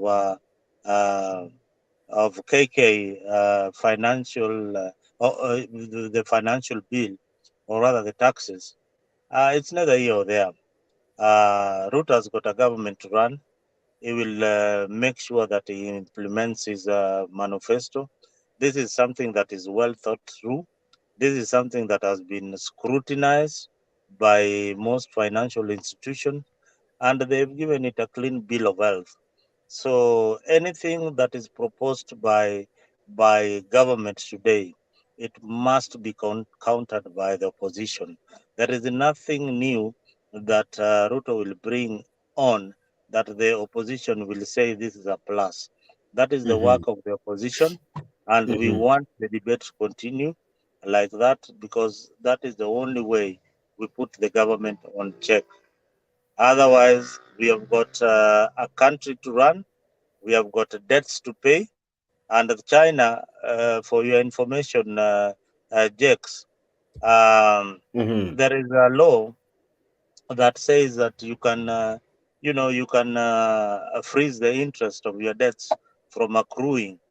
So Uhuru had freed some of the interest from debt in China from accruing and continued to borrow. Yeah. So that is the biggest problem that the country is having today. We have to pay the debts. At the same time, we have to run the country. And we had pledges that we had made to the Monarchy, which we have to implement. The only way is to implement them through the Kenya Kwanza manifesto and not the Azimio manifesto. All right? Okay. Thank you. Thank you so much, Zalendo, even for your closing remarks and your contributions as well. Black, you get the last 2 minutes of the show. Zalendo. I'm always happy to meet Mzalendo here. Kakango nafurahiki sana. He's very inspiring. He has Saa zingine but alinielezea why, but I think he'll be back fully soon. He has a wider insight on very many things. Like, for instance, I did not know that Uhuru had sought to postpone or to freeze the interest on accruing from our debt from China. I mean, I did not know about that. You see, now I get to know that. That's why I say I always like having Zalendo as being part of the panel, because I get to learn a few things here and there, like that one. Okay. So I hope I'll get to see him more and more. Mine is not much because I think I've said everything. It's just to thank you, Jakes, for a chance and opportunity for this platform kuweza kufanya hii debate hapa hivi na ndugu zangu na dada zangu. So I hope tutaonana tena na nawatakia usiku ama asubuhi ama mchana mwema wherever they are. Okay. Yeah. Thanks. Okay. Na wewe ambaye umekuwa nami we started with you and cheki tunamaliza na wewe, so thank you very much. I can never thank you enough. Asante sana kwa kuwa part of this beautiful show. Somali Warrior, I see you. Atticus Now, I see you. Dunia Ina Mambo, I see you, and many who joined in. Asanteni sana wengi ambao mlilike: Godfrey wa Lubengo, Duncan Cruz, Philo Shafia, Mary James, Bonnie wa Hiu, Humphrey Zakayo Machas, James Mutiso, nani mwingine alilike, Kennedy Kathale, na wengi ambao mumelike. Zidi kulike hii video, watu ukiwatch later, like the video and share. Thank you so much. May God do you good. We can never take you for granted, for you are the guys that make this happen. And asante sana. We do this again today from 10 p.m. Weekdays tunajaribingi make short kidogo, because we understand you have to go to work and you don't want to miss this show. So we try to balance, but all the same, thank you so much, our friends from the US, from Canada, from UK, from Australia, from Greece, from Sweden, from whichever country you logged in to watch this. Asante sana. Those of you from Kenya, asante as well. I really thank you. Our panelists that came in from Kenya, Maandamano Kamili, to Alex Vidya, to Black, to Mzalendo, to Edgar, to Isaac, to KK. Man, you guys were just amazing. Raswito and many of you who joined in live. Asante sana. You are the guys that make this happen. Thank you very much. We look forward to improving our show and making it more informative, entertaining, and captivating just for you. Thank you so much. God bless you. See you from 10 p.m. Kenyan time. And we shall have as well another awesome topic, another great debate in a great TV station, Mutembei, with your greatest host, Jakes the moderator. God bless you. Today I don't have a song. I don't have a song, so I'll just end the show. See you when you see me. Bye-bye. God bless you. Take care. See badai wadau. Good day, good morning, good night. See you. Bye-bye. Good day.